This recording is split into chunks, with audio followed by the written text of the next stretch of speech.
Who the heck is Pep Talks? I'm not gay, but I fantasize about Marco Rubio. Pep Talks. Pep Talks. Pep Talks. Let's eradicate the Kung Flu. I'm literally coming. Pep Talks. Pep Talks. Who the heck is Pep Talk? They want our women.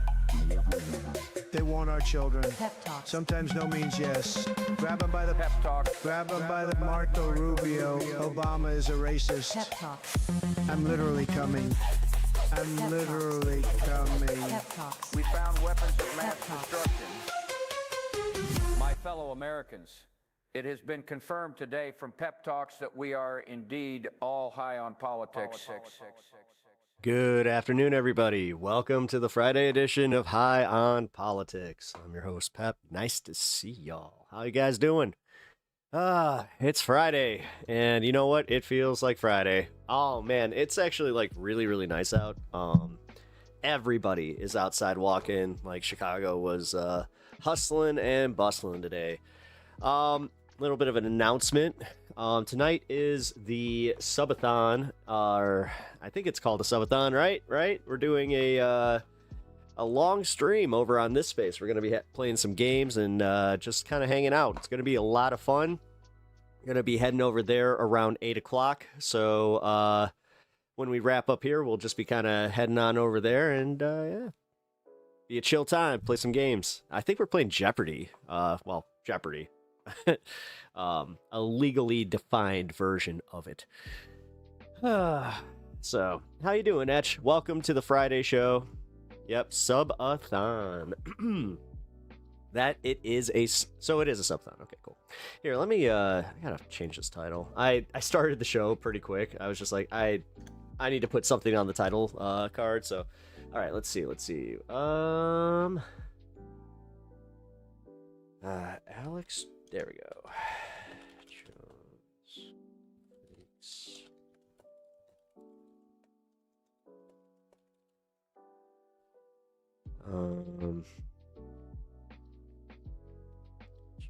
ROGAN. Okay. Then I got, let's see. How is this? Oh yeah. Nice shoots.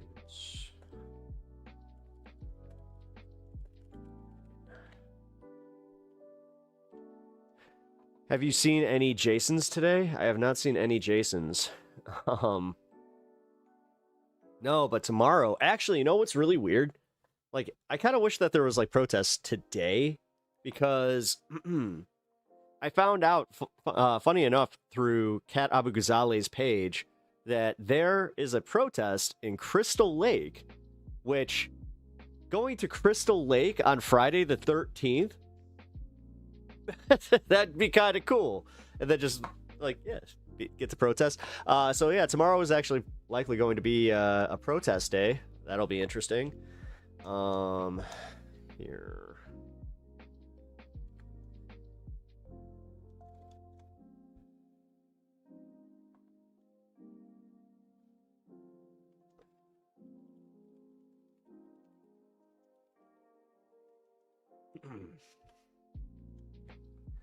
All right, sorry guys. Like I said, this is going to be a little bit of a weird start of stream.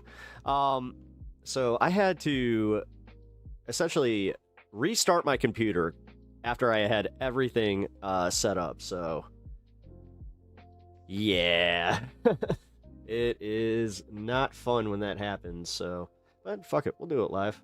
I know you guys are chill. We can chill. Oh man, but. You guys doing anything fun this weekend? See, that's how you know that it's like, uh-oh, he's losing it. I mean, you guys can answer, but I did not mean that. I was trying to signify that it's like, yeah, when somebody asks, like, yeah, so how's your week? What do you got the big plans this weekend? It's just like, oh, here we go. Small talk. Oh, how you guys, actually, I'm more interested in that one. How are you guys with small talk? Surprisingly, I'm not that great at it. I can handle it for about maybe 5 minutes tops, but then it's just like, no, man, I don't want to do this anymore. It's like, I'd just rather not be here. Oh man, come on. Why is I am also trying to kill time because yeah, my computer also is saying that I'm still having some issues. All right.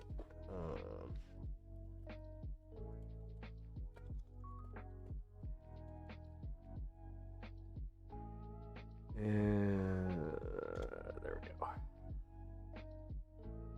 I can do small talk as long as I never have to see the person again. See, now, yeah, okay. That's actually kind of... Yeah, that's fair. Yeah, so if, like, I'm at a grocery store that I don't, like, frequent, it's a lot easier. But, yeah, when... Dude, I hate the fact that... This is gonna come off kind of shitty, but I hate the fact that I recognize everybody at all these, like, local stores because, yeah, I have to put in that little extra effort every time. I don't get that benefit of just being like, oh, they'll never see me again. It's just, ugh. It's always the same, like, 4 people working, too, so. But, oh, all right, so now I will officially start the show. So, again, welcome to the show. Appreciate you being here. Hello. And, yeah, Let's get on. What? And now all of a sudden my cat is just like, you know what? You're starting the show. I'm going to be a terror. Dude. What the heck? Here, can you guys see him? Let's see. Where is he? He's trying to get in that box right there. He's been a little pisser today, so. But like I was saying, yeah, I can do small talk in little bits. But all right, and here is my update. Cool, yeah. So I will be on this space 8 o'clock tonight. We're going to be hanging out. I'm not sure if I'm going to be able to do the movie night, but I'll at least be able to hang for some games and some, you know, just questions, having a good old time with the other creators over on this space. Hi, fight the good fight. Hey, none ya business. Ah, dude. That was like, when I was a little kid, that was one of my favorite ones that I learned. It's like, what's your name? None ya. Huh? None ya business. I thought that was hilarious. So, what's the topic? What is the topic right now? Sorry, I'm usually a lot more on my stuff because, I get to do show prep. Today, the show prep was essentially 0 because everything I did have prepped got disappeared by my computer. So, kind of winging it right now. But yeah, the topic is another ice shooting just happened. Actually, you know what? Here, let's go to this real quick. And also, let's check in with here. I keep this up too. So, does anybody know if this is actually launching or are they just doing like a few checks and they have a live camera on it? Because if you guys don't know what this is the Artemis 2 mission, or the Artemis 2 rocket. Continuous views of the Artemis 2 moon rocket beginning on the 17th. Test flight was supposed to be on the 3rd. Wet dress rehearsal. Okay, so when's the actual launch for this?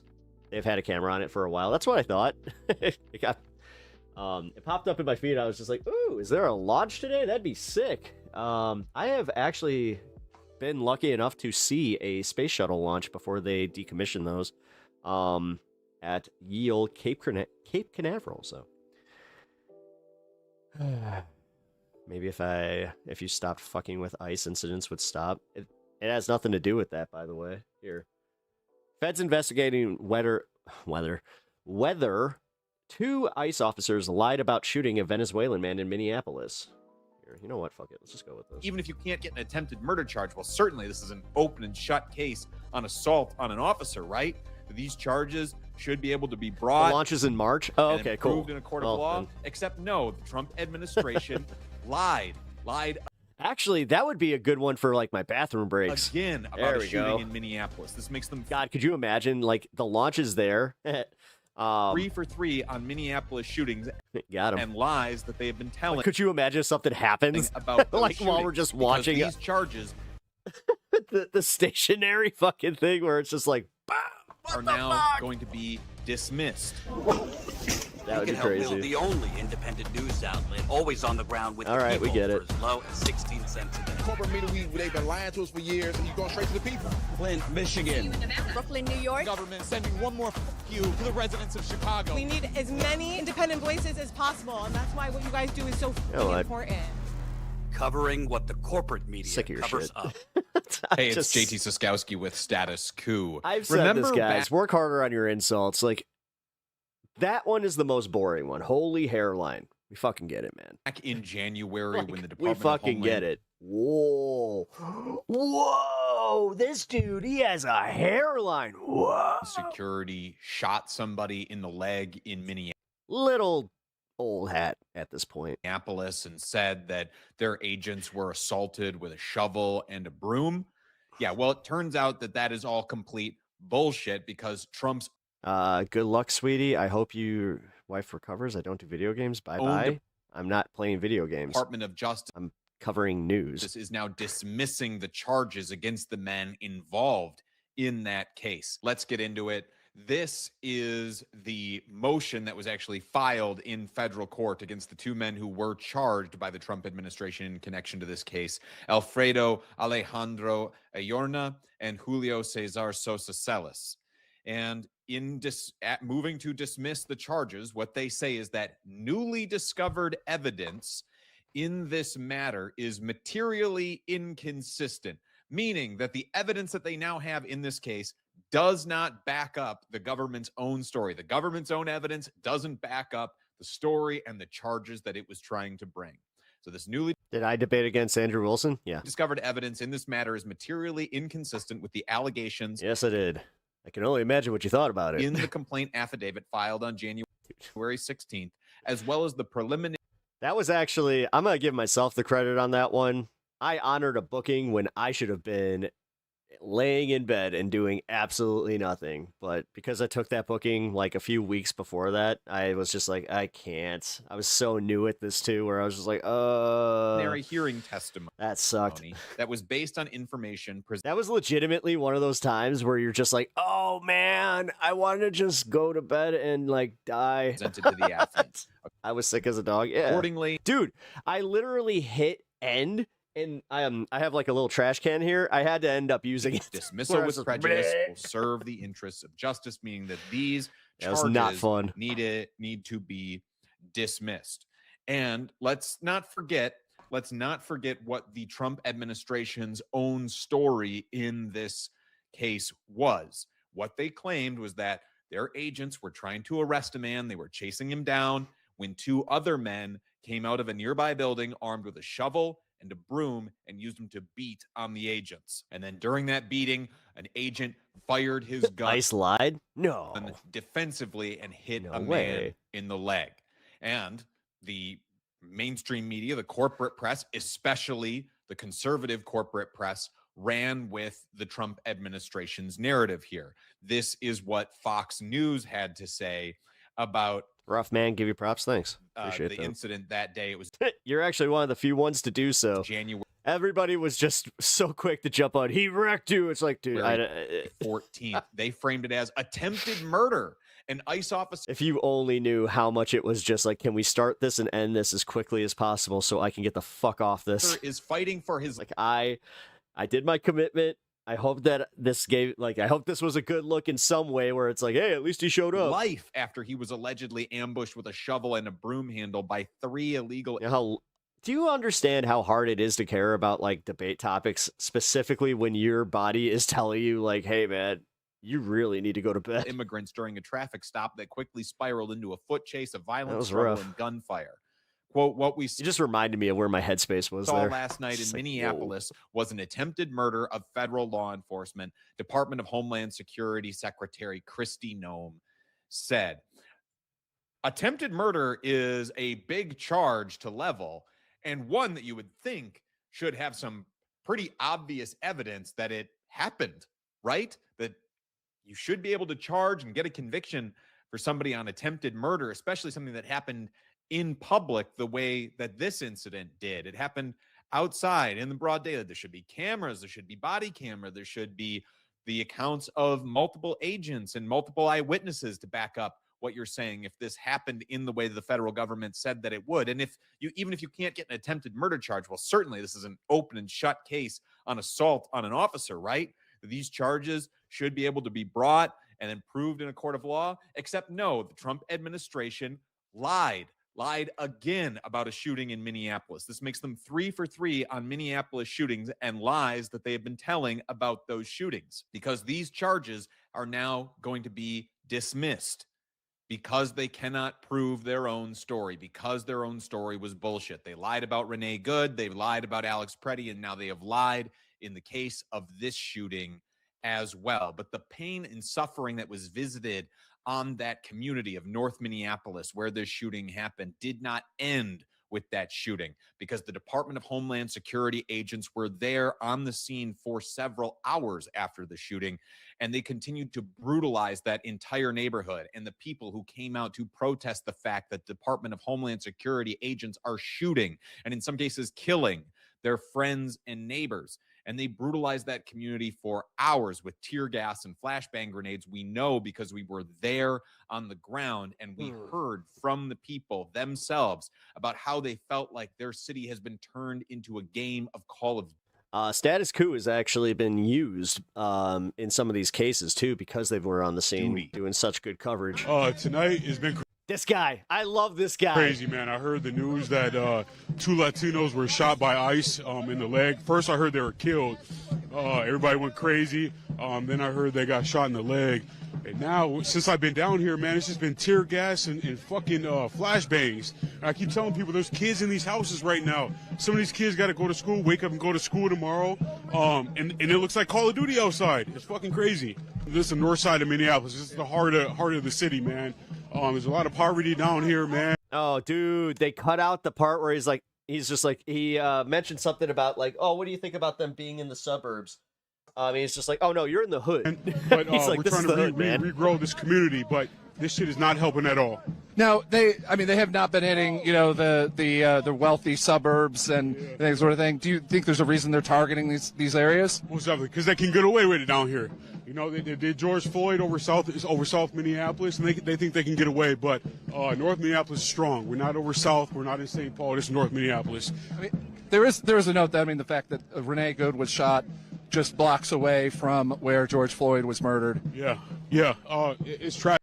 All right, so Tom Homan's $50,000 fraud that came from our tax monies. What do you think about that one? Tragic, man. Like, Cliff, for real. Since you care so much about fraud, I want to know what you think about Tom Homan taking that $50,000 bribe. Tragic. It's almost like on tape. We're in a fucking movie, man. That's what it feels like. I was there for the protest with George Floyd when Dante Wright got killed right after George Floyd, man. And it just feels like a revolving cycle, like we're in the fucking Matrix, man. Since you care. The mayor's, right? I'm not quite sure. You care about fraud. So you think that Tom Homan should not only not be heading up ICE, but should be in jail, right? If it's right now or but soon having a press conference about what happened tonight, yeah. Would you have any questions for him? Get fucking ICE out of the city, man. That's it. Get him out. Get him out. That's what we heard over and over again from the people there on the ground, even as they were being brutalized. And that brutality was on full display the night of the shooting. The most visceral clip that we gathered that night because we were... It was payment? No, it wasn't. The Fed, dude, it was literally in a federal investigation, numbnuts. On the like, what are you talking about? Ground their report. You understand that he did that with an undercover federal agent. He was taking a fucking illegal bribe. Reporting. Again, do you care about fraud? Or do you have an excuse for every little person that you agree with, but then you can look at one discrepancy with someone you disagree with and just be like, we must get to the bottom of this. Was that federal immigration agents in firing off all... No. You don't get to change the subject on me, pal. I want to know why you support his fraud, but you want to go and hyperfixate on Minnesota's fraud. Do you even live in Minnesota? All these flashbang grenades ended up injuring Jesus, our dude. own reporter. If you care that much about fraud, how come you're not trying to get ICE, since they're now for, like the ultimate forensic accountants? Why are you not begging for ICE to come to your town? Zach Roberts that night. Huh.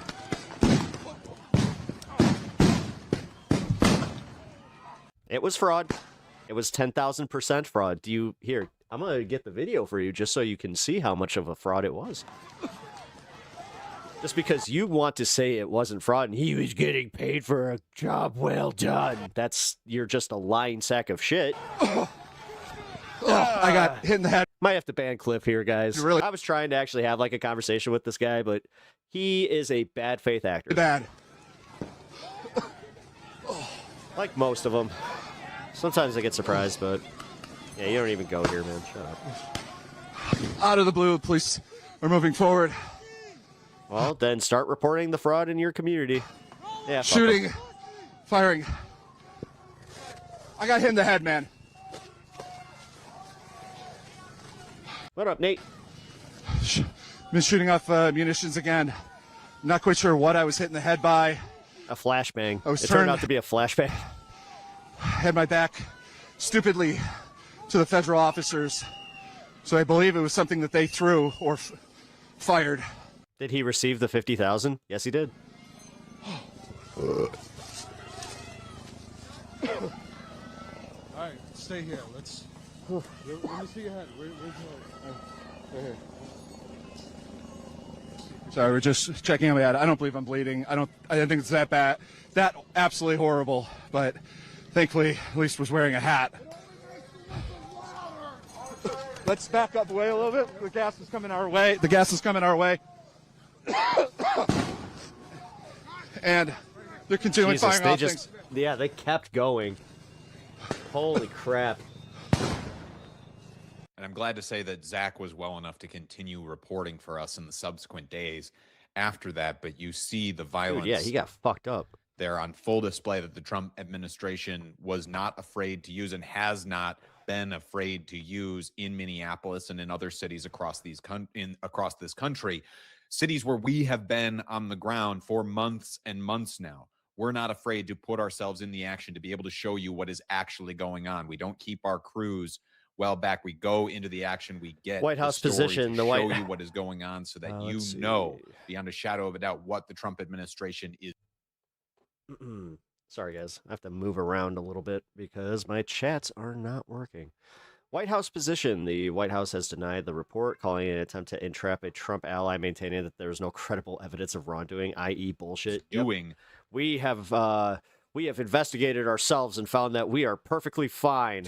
We didn't do nothing wrong. Communities right now, the way that your tax dollars are being used to the most transparent administration and president of all time. Brutalize. Dude, the fact that they're trying to gaslight us constantly with that. Dude, Pam Bondi said that at least 6 times during that hearing. And terrorize neighborhoods and people in this country. We do all of it because we know it is important work. And it's something, unfortunately, that not enough corporate and mainstream press is willing to do. If you want to support us, please go to statuscoup.com/join for as low as $5. All right.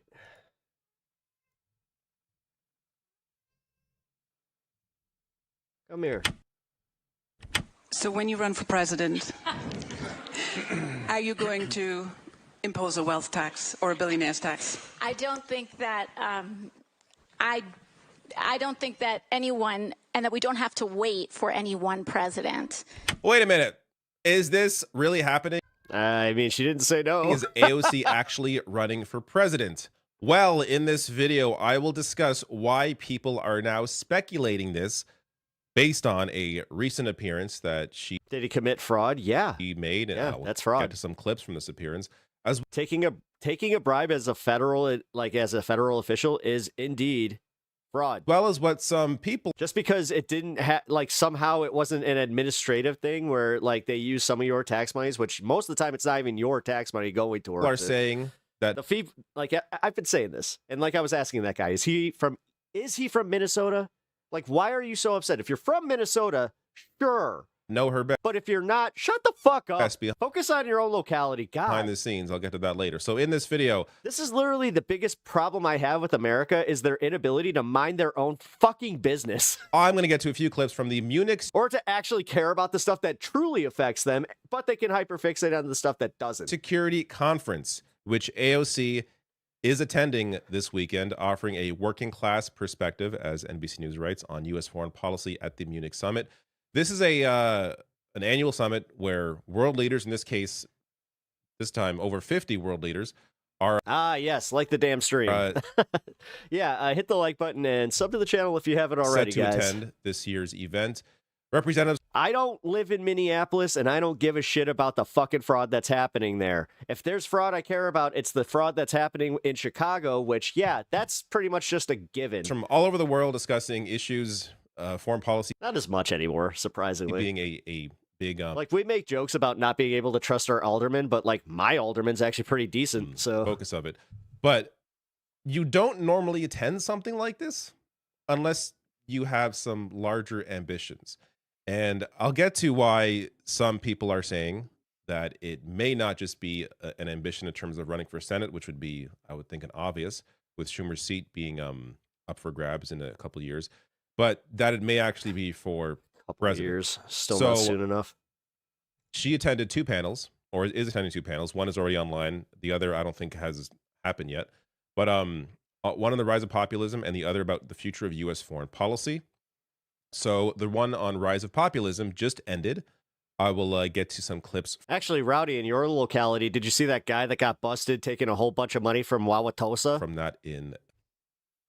Why aren't you guys calling for ICE to come to Wauwatosa, Wisconsin? What's up with that? A second here. You guys need some you need some fucking hardcore forensic accounting. Send ICE. Because it's really worth acknowledging. You guys get why I keep saying that and how ridiculous it is that they're sending ICE to investigate fraud? What? How fantastic of a communicator AOC is. And this is somebody who has clearly also, I think she was always great, but has clearly improved over the years. You know, going from being a bartender to being a congressperson is quite a shift. And when you're in the media every single day, cameras in your face every single day, you're going to obviously improve your ability to communicate. And I think clearly she has. And her issues in terms of what she has cared about has always been there.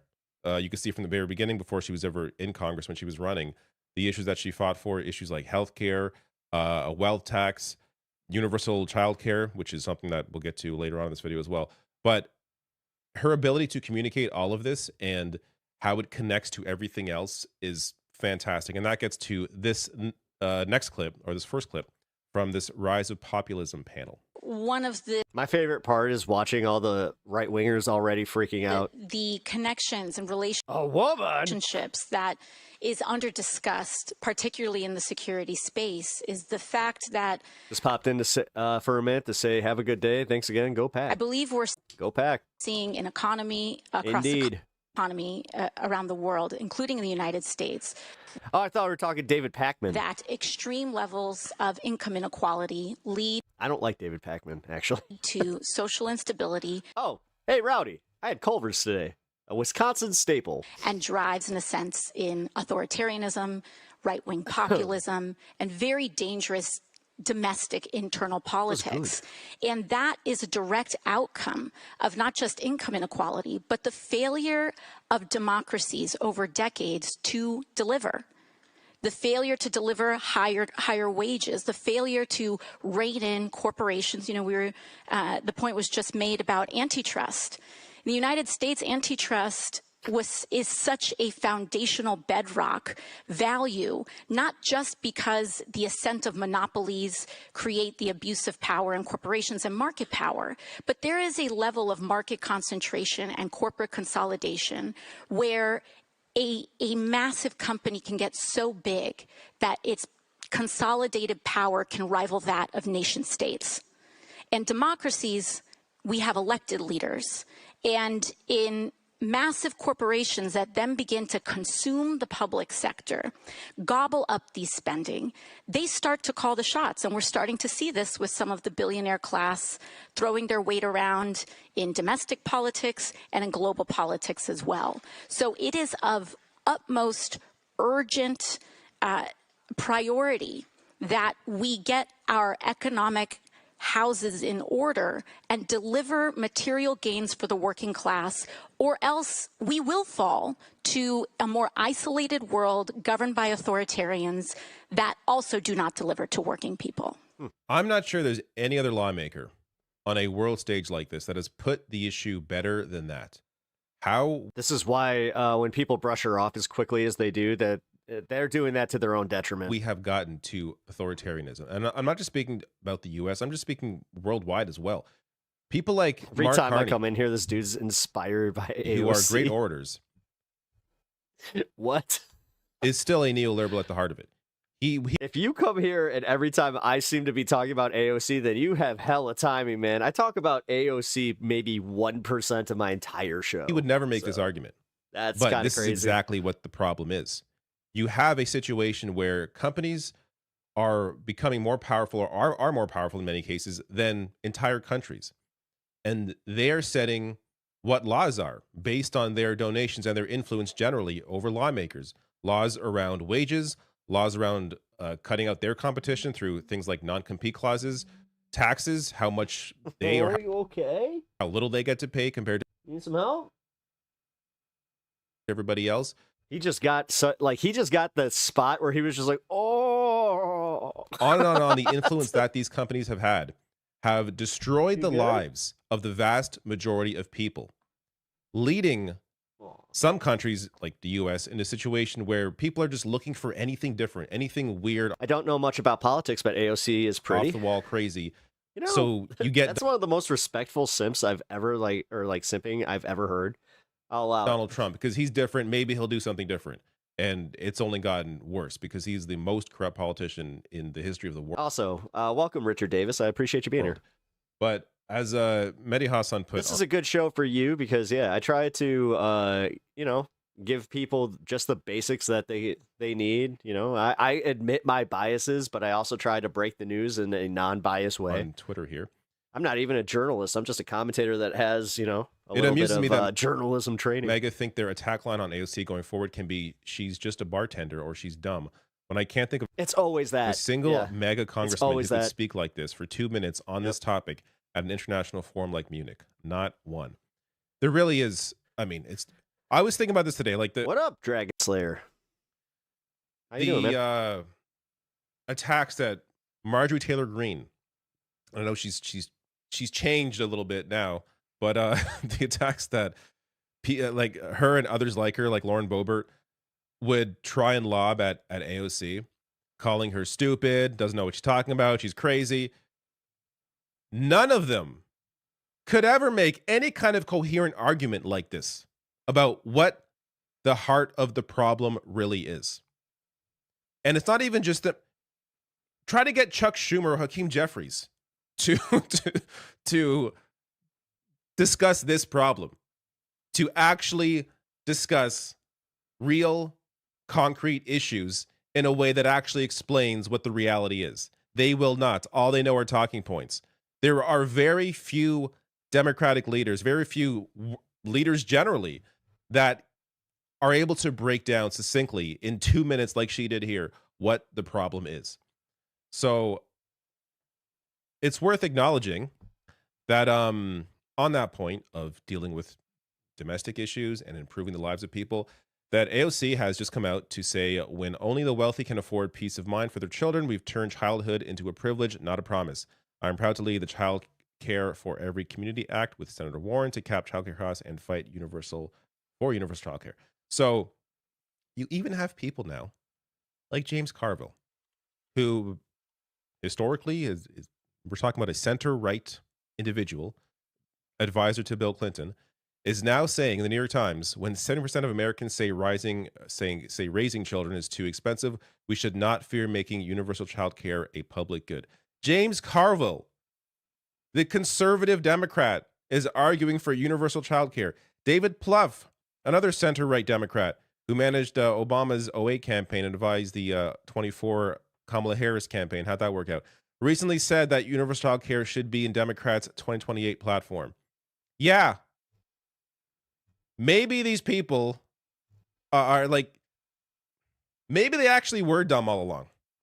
You know, a lot of the arguments that people try and make for these Democratic strategists is that, no, they know they're wrong. They're just corrupt. They're just taken over by a corporation. Well, to be fair, isn't it obvious, guys? Like, come on. And it's the same. Like, we went through this with Bernie, where it's just, wealthy individuals. It's so obvious that it's the corporate interest. It's the uniparty, if you will. Billionaires and they don't If you actually believe in things like universal child care or Medicare for all. Well, considering they have moved, maybe they're just now finally realizing that they were wrong the entire time. Maybe they were actually this stupid because they've surrounded themselves with the wealthiest people on earth and didn't have the perspective of an actual person. So when you see people like this finally realizing what the right strategy is, and again, these people care about strategy. They don't care about, actual people. They care about winning. When they finally realize how to win, then maybe there's some hope. Here is another great clip from this panel. I think one of the reasons why, not just myself, but many of our colleagues here, in fact, many Democrats that are here as well, is because we want to tell a larger story, that what is happening is indeed very grave. And we are in a new era, domestically and globally. There have been many leaders who said we will go back. And I think we have to recognize that we are in a new day and in a new time. But that does not mean that the majority of Americans are ready to walk away from a rules-based order and that we're ready to walk away from our commitment to democracy.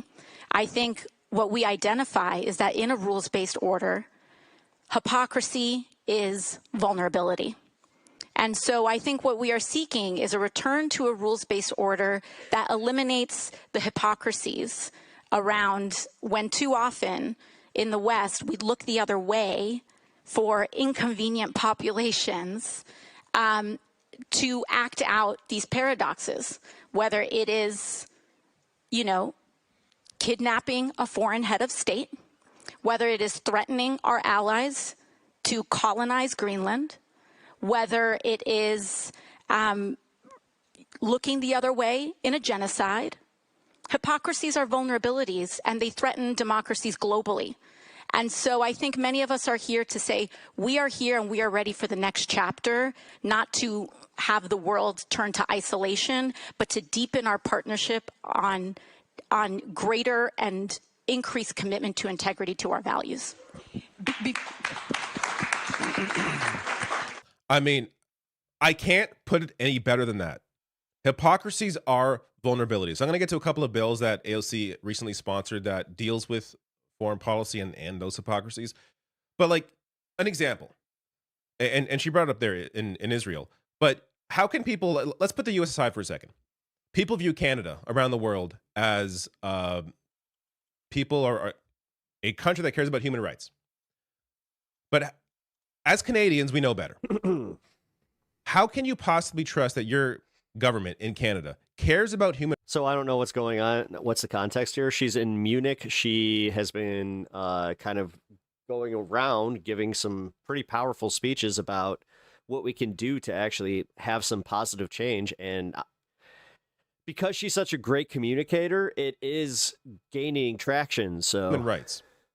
Who are you people? Who are you, Natalie? They will Natalie turn a blind eye to Israel committing war crimes, committing a genocide. Yet they will come out and condemn. How are you, Natalie? Welcome to the show. Russia correctly. Starman, good to see when you. they commit war crimes. Like, you can put the statements side by side from Anita Anand, the Minister of Foreign Affairs. Like, you can go look these up. When Russia commits a war crime, it's called out, it's named, Putin's named, Russia's named. When Israel does it, you're lucky if Israel gets mentioned. Let alone Netanyahu will never get mentioned in any statement condemning a war crime that they made. Like, it's changed a little bit. There have been, maybe one or two statements out discussing, mentioning Israel or maybe mentioning Netanyahu. But for example, Netanyahu just flew over Canada on a trip and was in Canadian airspace. He should have been arrested. They should not have allowed the plane to go through. They should have forced that plane to land and arrested him. He is facing an ICC arrest warrant. Are you not part of the UN? Do you not care about human rights, or do you?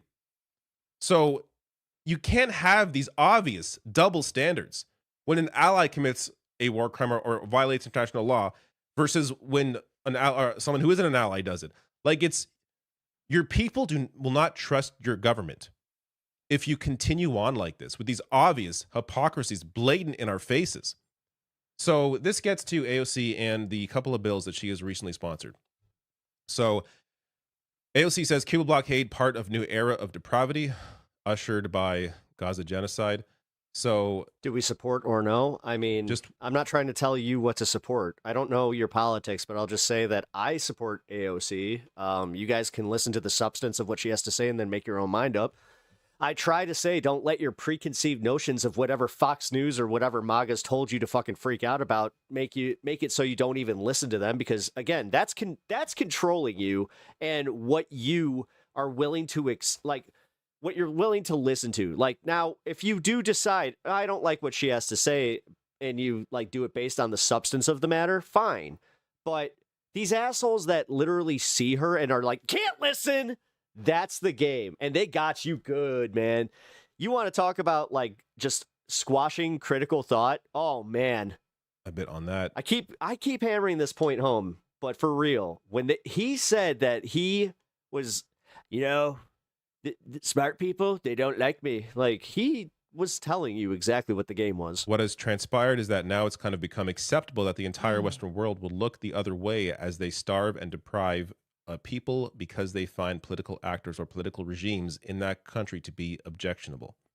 So speaking of Cuba, which has been now under a... people nervous to step out on that particular ledge. When enough people speak out, then all will speak out, like a mirror of acting Trump. Yeah. A blockade, or a mirror of attacking Trump. Or an increased blockade from Donald Trump. They recently ran out of jet fuel, even leading to Air Canada announced that they're canceling flights to the country because they're not sure the airlines would even be able to refuel after they land.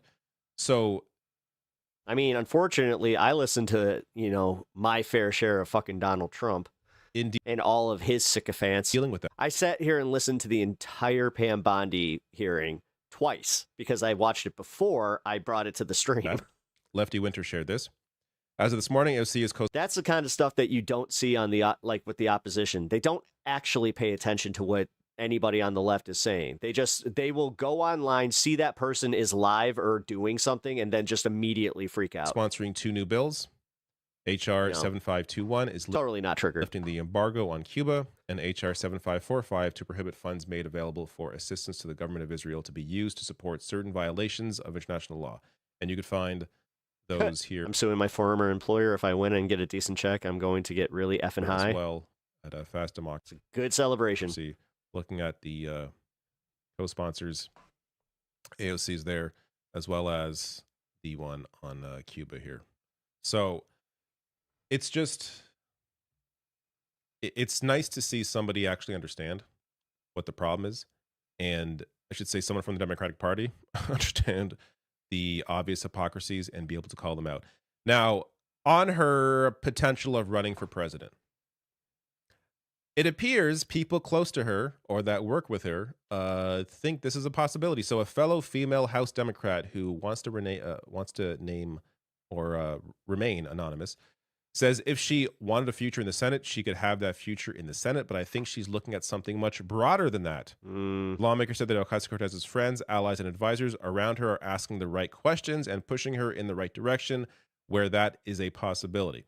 So I'll get to the orange in a second here.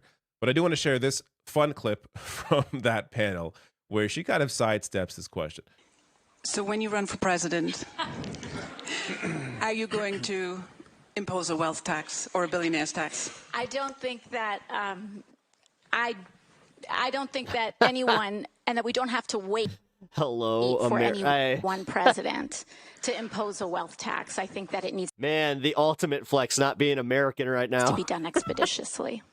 And interestingly, when I wrote about wealth tax recently, and of course the big argument against this is always capital flight, the U.S. is actually uniquely placed to do it because you guys tax on the basis of citizenship, so people can't flee, and even if you change your citizenship, there's basically an exit tax because you have to pay a tax on unrealized capital gains. I learned this just recently. Hey, good point there by the panel host at the end there, but not really an answer. Just kind of avoided the president part. But reading this in NBC News got me to actually maybe take this idea seriously, that maybe she actually is going to run for president. So a New York delegation colleague said they believe Ocasio-Cortez is leaning more towards a presidential bid than a run for Senate in 2028. That's when Chuck Schumer's seat is up for re-election. Because of Ocasio-Cortez's social media following of millions on platforms such as X, Instagram, TikTok, you always been like and this? Twitch, and her, been like what? Her status in the party is a fundraising. Dude, you've been here for like 5 minutes, and I am taking in this information about what's happening. What the fuck is wrong with some of you people? Powerhouse and top campaign surrogate for Democratic candidates. Jesus This lawmaker Christ. says she doesn't need to run for Senate as a stepping stone to the White House. Unlike President Barack Obama, she doesn't need to run for Senate to gain name recognition. To the fellow New York Democrat, who added that conversations among state and city officials are already picking up about who could succeed her in the House. Super locally, people are talking about who's running for her seat. This is a great point. You know, there's been a lot of talk about her. Oh, maybe she'll run for Senate because that's kind of the natural progression, usually, from a congressperson or a representative to becoming a senator. But you have a unique individual in AOC and a unique time where she has a social media following. People already know who she is. She's a lot more famous than many other Democratic senators. I said she's probably as well RN, if not what? Are you talking about RN Brown? No, what? Maybe not more well known than Bernie Sanders, but at least as well. I mean, the leftist mafia. I was known as strangely enough. I'm part of this space, and we had our the head of this space and another creator on there yesterday, and they did a promo. So technically, I was also featured on this space yesterday, or on leftist mafia yesterday. So Sanders, and I would argue he's probably the most popular or most well known senator at this point. And there are many others that people don't know. There is no Rational National. Logistical reason. Got it. Yeah. No, I know. I'm well aware. Or even logical reason why AOC. Yeah, Blue Dirt. I'm not even joking. They did a promo yesterday, and I was part of it. Can't just run for president. Her name recognition is there. Her ability to fundraise is already there. Her ability to make people really excited and not in the way that Kamala did, where it was all disingenuous. Especially when people are dying for somebody who actually... Literally, most of Kamala, the people that were really excited about Kamala was the prospect that it was just she's not Trump. Cares? With AOC, they are genuinely excited about what she can provide, her politics and what she can provide. And honestly, it's time. Why are we one of the only nations that hasn't had a woman in charge? It is kind of embarrassing. I thought about this. If the American experiment were to end with Trump, do you understand that we would have gone the entirety of our experiment without having a woman leader? Which, I don't know, the Egyptians figured that one out. The Romans even eventually got around to it. I do not understand how we are this adverse to having a woman in power, especially when we are a nation that loves our mothers. History. Allegedly.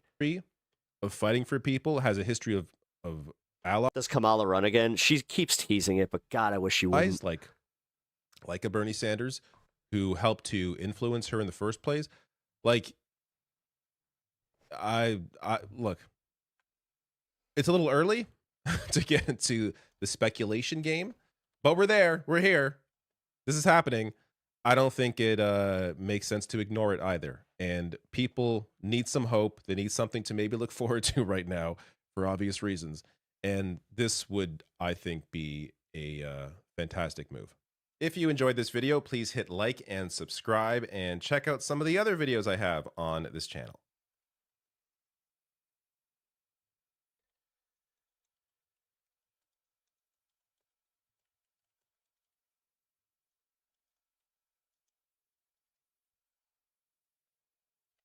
All right.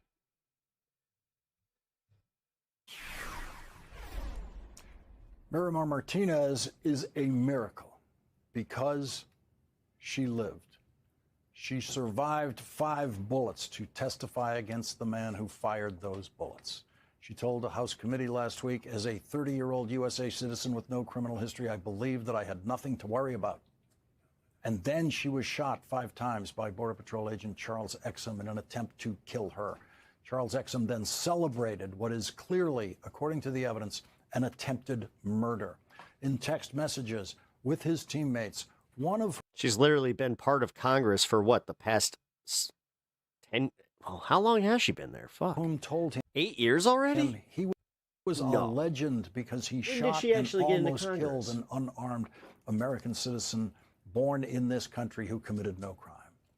Donald Trump's federal prosecutors were forced to drop any charges against Miramar Martinez. 2018? Evidence they What? So it has been 8 years. God damn. Proved that she committed no crime. No. Anybody else just feel really old right Patrol there? vehicle stopped just 1 to 2 car lengths ahead of me. It seemed like time stopped. I knew from watching the news coverage of other Border Patrol encounters in Chicago that I was in danger. I watched the vehicle of Border Patrol agent killing Silverio Villegas Gonzalez just 3 weeks prior.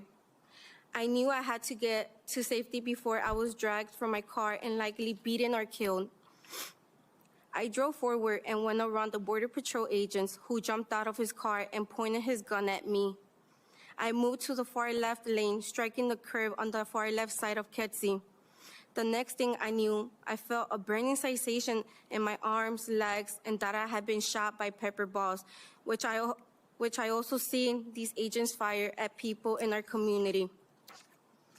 As I continued to drive past the Border Patrol agents, I could hear my back passenger window shatter, and I felt bullets continue to pierce my body. As I attempted to drive to a safe location, I began to feel lightheaded. I looked down and I noticed blood gushing out of my arms and legs, and I realized I'd been shot multiple times. As I became lightheaded, I became worried I would pass out and endanger other drivers on the road. I managed to drive a mile from where the incident happened.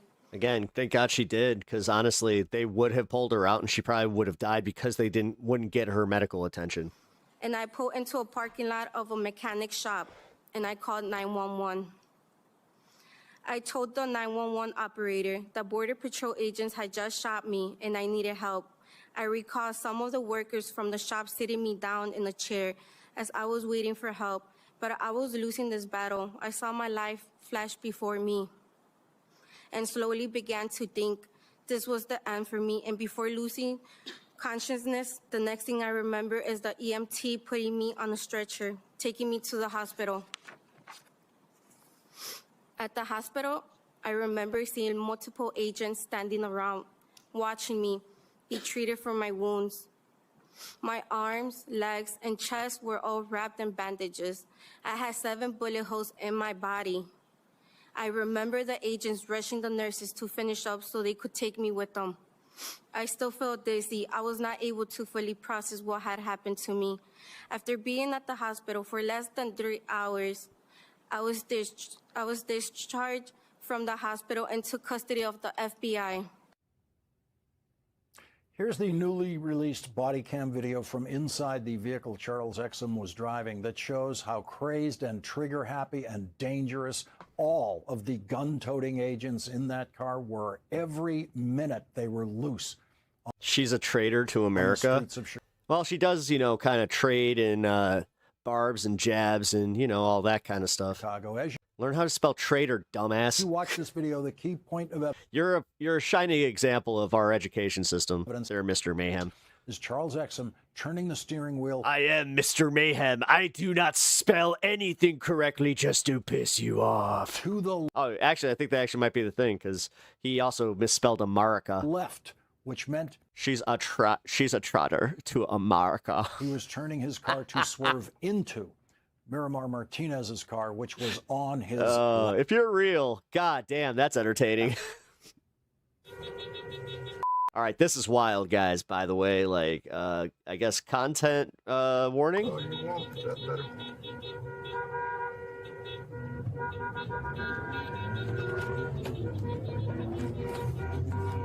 All right, it's time to get aggressive and get the out, because they're trying to box us in.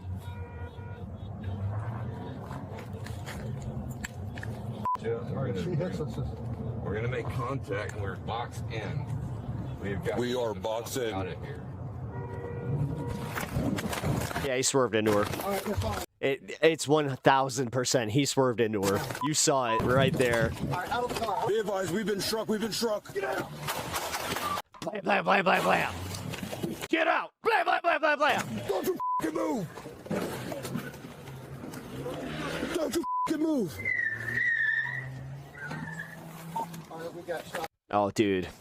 Again, these are the moments that are going to ruin ICE, because every single time that we can prove that they lied, it is just another ding on their credibility. I mean, like they already had any.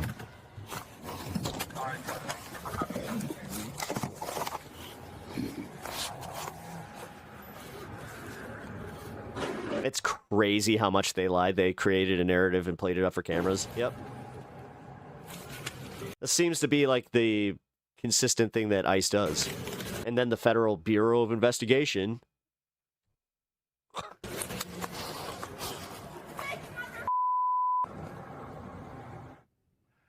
Joining us now is Christopher Parenti, attorney for Miramar Martinez. Attorney Parenti, those shots are fired pretty much the second he gets out of the car. He jumps out of that car. Yep. Yeah, by our stopwatch, it's a little less than 2 seconds, but he fires 5 times immediately. And this is someone whose story was she tried to swerve her car into us and interfere with us. Correct. And look, the government fought the release of this discovery for months because they knew once it was out there, the American people would see that the government was clearly lying to them. And, you know, the first lie was the swerving, right? I mean, DHS has consistently said that she rammed that vehicle. You can see in the video. Yeah, they swerved into her. That was released that he turns the wheel to the left right before impact, which would be consistent with him hitting her who was on his left. But the agent also was in the discovery that was released. He was interviewed by the FBI immediately thereafter, and he admitted that he veered to the left in order to, quote, create space. So the narrative never made sense, even according to their own evidence. And it wasn't just the fact of who hit whom. They had also claimed that they were boxed in, right? But we found a video from right where that incident happened that clearly showed there was nobody in front of them. And so these agents literally drew a picture for the FBI, and they put 3 cars in front of them to show that they were, quote, blocked in, and therefore they had to get out and shoot. But this video that we released as well as part of this shows that there was no cars in front of them, that they completely made up these 3 vehicles that they drew. She wasn't protesting derpy, literally just driving. In a report and turned over to the FBI. And so we would actually like to see them all prosecuted for lying. Yeah, she wasn't even one of the ones following. The FBI agent. Like, that's the craziest part. So what are the legal remedies now? So, you know, the U.S. Attorney's Office, to their credit, after, you know, looking at everything and realizing that they've been lied to by the Border Patrol agents, they dismissed the indictment, which is, you know, as a criminal defense attorney, that's always my goal. There you go. And that's what we did for Miramar. So now the next step is, you know, they won't stop defaming her. They continue to call her a domestic terrorist. They continue to say, despite what you just saw and all the other evidence, that she rammed them and that she drove at them. So we are now suing them, suing the agency for the Federal Torts Claim Act. Where was this? Chicago? And we'll off Kenzie Avenue. Keep fighting, because Miramar, to your point earlier, she is a miracle. She is Renee Good. She is Mr. Preddy. She is Silverio Gonzalez. She just happened to survive the bullets that ICE fired at her. What was it like for you as a criminal defense attorney who I know criminal defense lawyers... What's up, Dixon? Like to believe their clients. It's not always easy. But with a client like this, it would feel easy right away. As you guys are filing in here, please hit the like button. Appreciate it. This kindergarten teacher telling you this story. But what was it like for you as the evidence piled up, proving that everything she said was true and everything they were saying was a lie? Yeah, I mean, Lawrence, I was a federal prosecutor for 14 years. I did 10 years in the Chicago office, 4 in Miami. So I knew how a case is supposed to be built, and you don't charge these cases without doing the due diligence up front. And so I met Miramar within seconds. I mean, she's a Montessori school teacher with what up, Mitchell? No criminal history, U.S. citizen, never been in trouble for even a parking ticket. I knew right away that there was something wrong here. And I've never had a case where literally every time I got new discovery from the government, it was completely in our favor. I mean, just showing that these agents were lying. And you know, I know these prosecutors. I pushed back on them and I said, guys, you need to look at this because you have it wrong. And to their credit, they eventually realized that and dismissed the indictment. Attorney Christopher Parenti, thank you very much for joining us tonight. Thanks, Lawrence.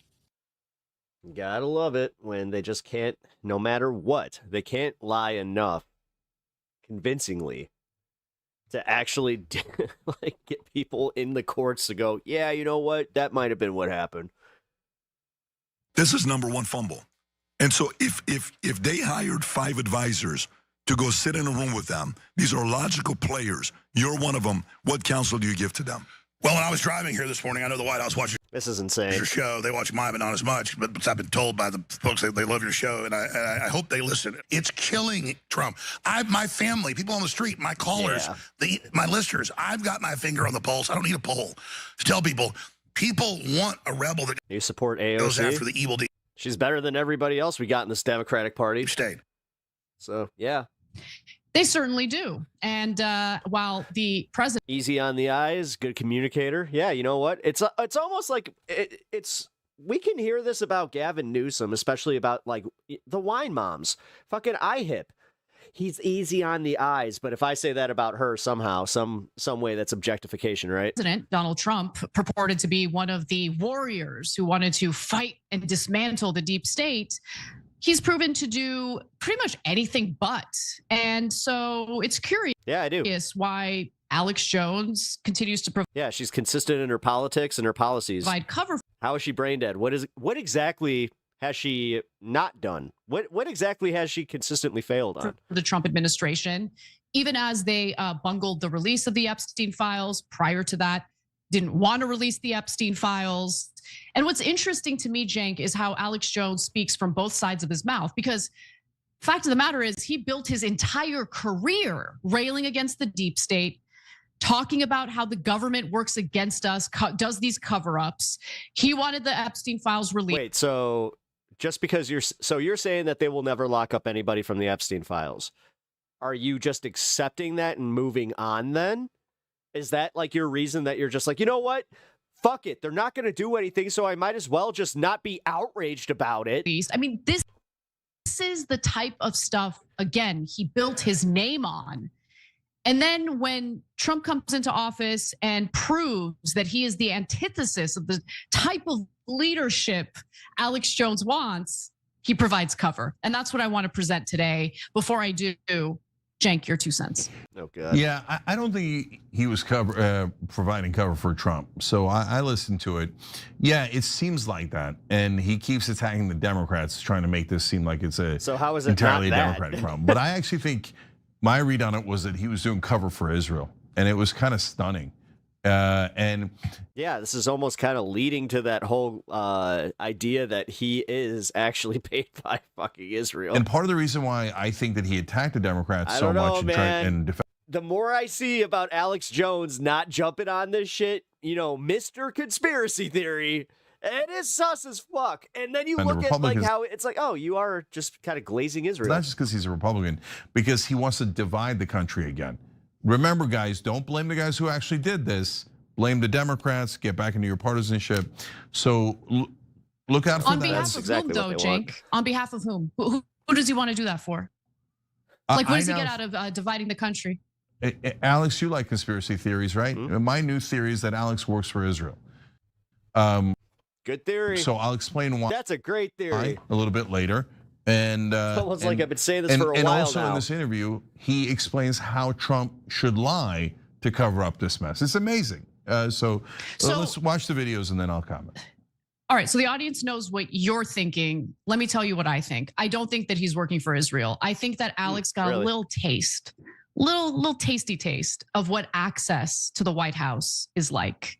And I don't think he wants to let that go. So with that in mind, let's start with the first. Yeah, but is access to the White House really that important? Clip, because this is where I felt like I heard the first red flag in his MAGA morons against government accountability commentary in this conversation with Patrick Bet-David. Take a look. The Republican Party is the pedophile protection party when it's the Democrats that are 99% in the Epstein files, actually doing stuff to kids. Let's go after the people that are Democrats that are implicated by witnesses raping young girls at. We have all read the same files there, my guy. The island.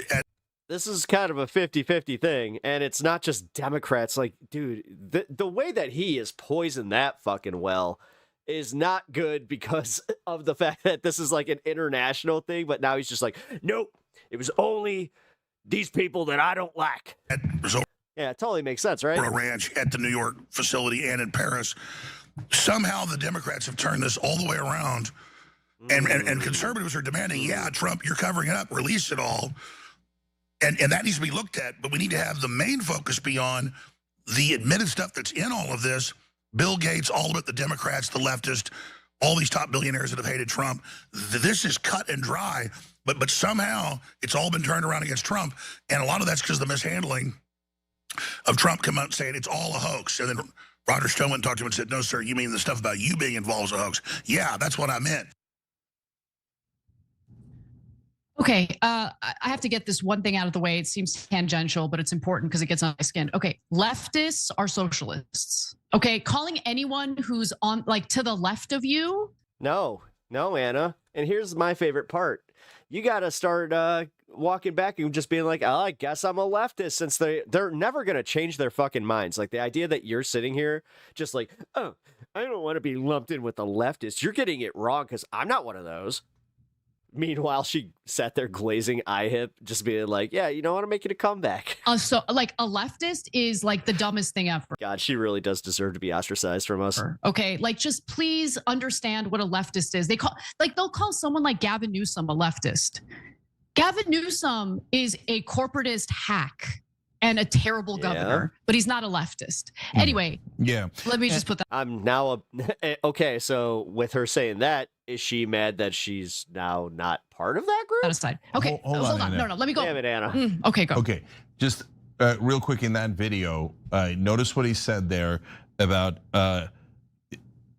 Trump should say, oh, when I said it's a hoax and you shouldn't look at the whole thing, I meant my portion of it is a hoax. Now, Trump's never said that. Minneapolis is the GOAT. Alex Jones is coaching him how to lie about it on air, because he knows his people are watching Patrick Bet-David's show. So he's coming on there. A leftist is different than a socialist. Remember, Trump, you're supposed to lie this way.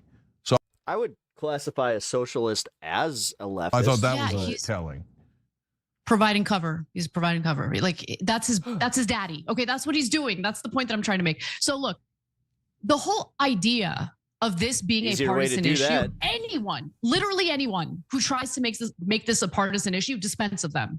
I mean it, because they are super toxic and they have no interest in doing what is right for this country and right in terms of justice for the people who managed to survive that disgusting predator. What was Tucker saying about this? Jeffrey Epstein. Okay, because fact of the matter is, if you've looked at the files that have been released, and by the way, Channel 4 in the UK says that just 2%, they did an investigation, just 2% of the Epstein files have been released.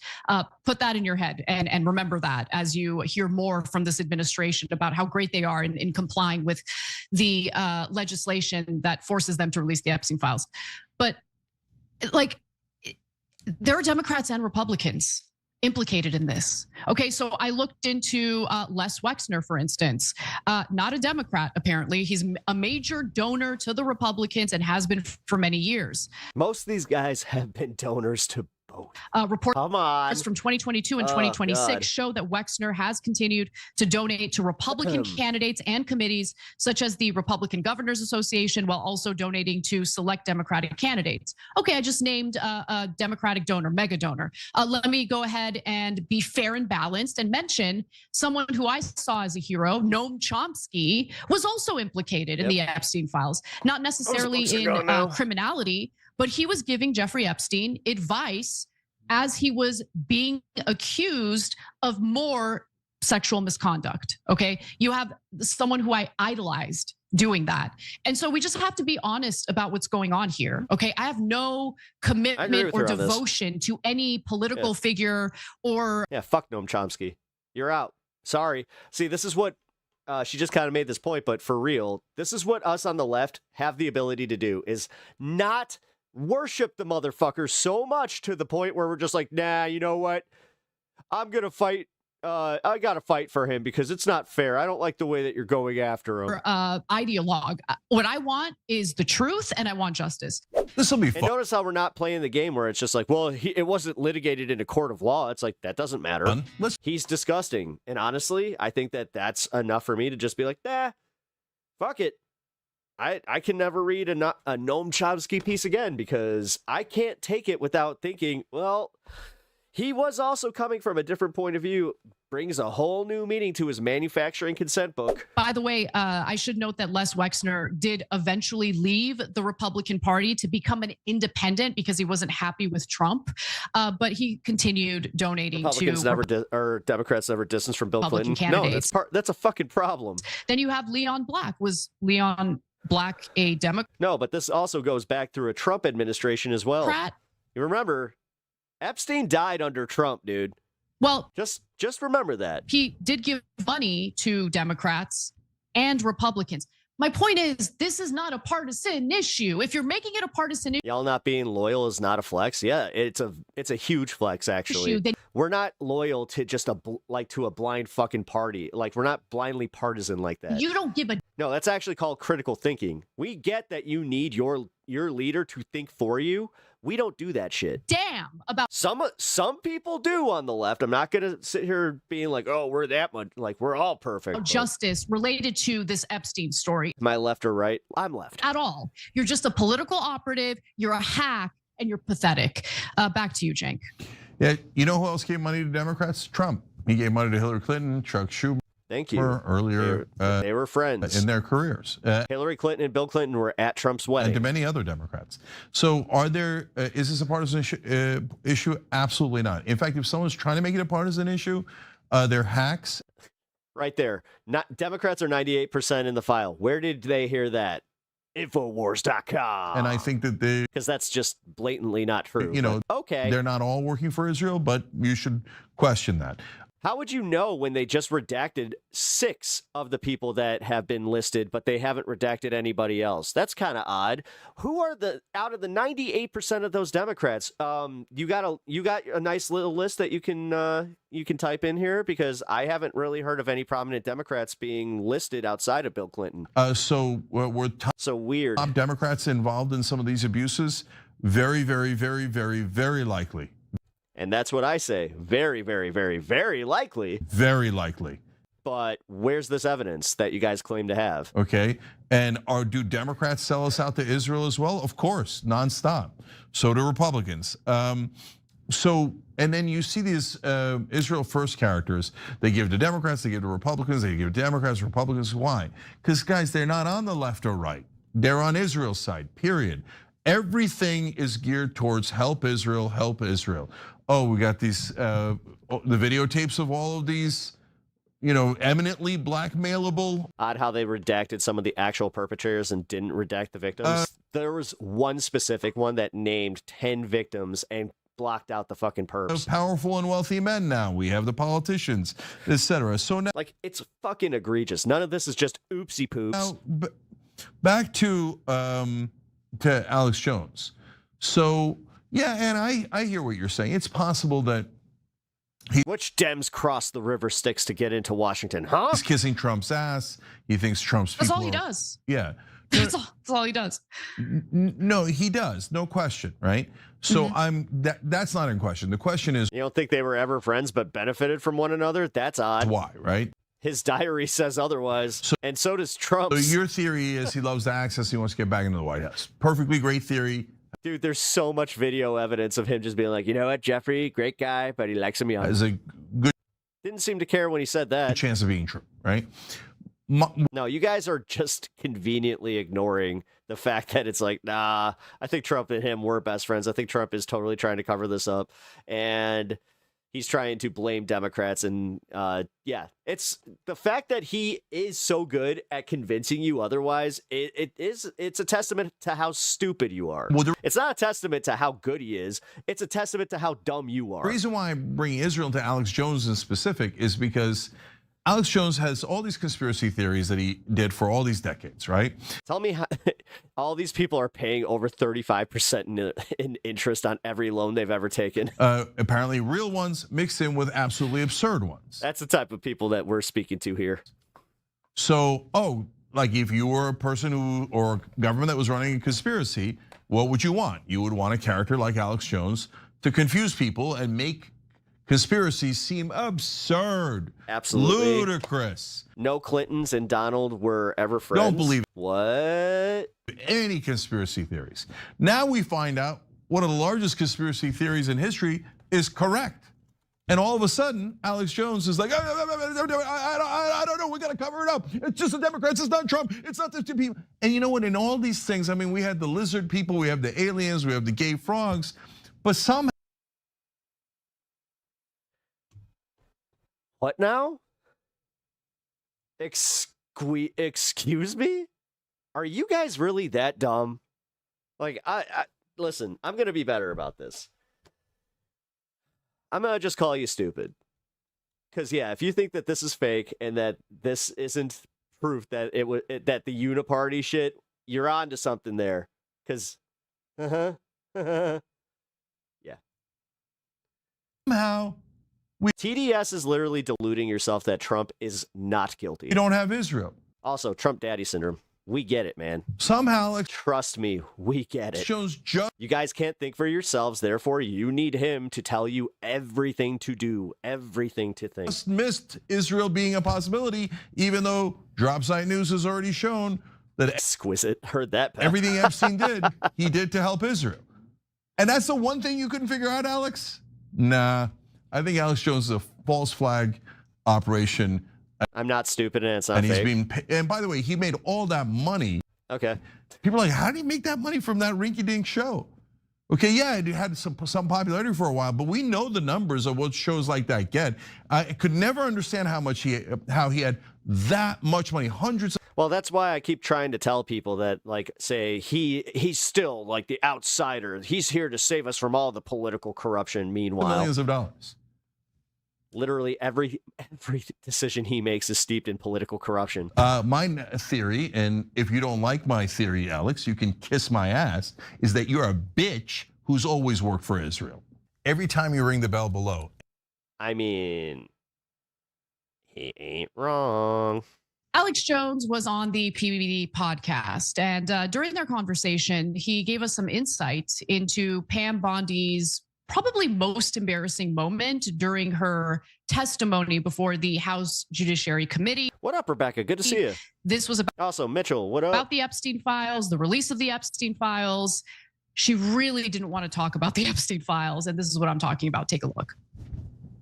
Trump has been convinced that it will crash the economy if all these bankers and people, if this stuff comes out, and he thinks end justifies the means, it's too dangerous. I'm not defending this. But I'm telling you what Trump's been told. And that's why I said he's told it'll crash the stock market. Bondi yesterday, it'll crash the stock market. The Dow is over 50,000 right now. The S&P at almost 7,000. And the NASDAQ smashing records. Americans' 401ks and retirement savings are booming. That's what we should be talking about. They know it's a giant cheese grater 69 mess. Thank you for the sub. BS and crap. And then the women that are the victims and the survivors, almost all of them were, got into. Had some cheese curds today, man. Oof, they were so fucking good. And that's how it worked. And we're actually madams. Fried cheese curds. Out running these operations. So you're doing well. In the tail end of that clip, as you just heard, he seems to be doing a little bit of victim blaming here. Seems like he's attacking the. Yeah, I want to see the Clintons testify, but the thing is, I want to see the Clintons testify on TV.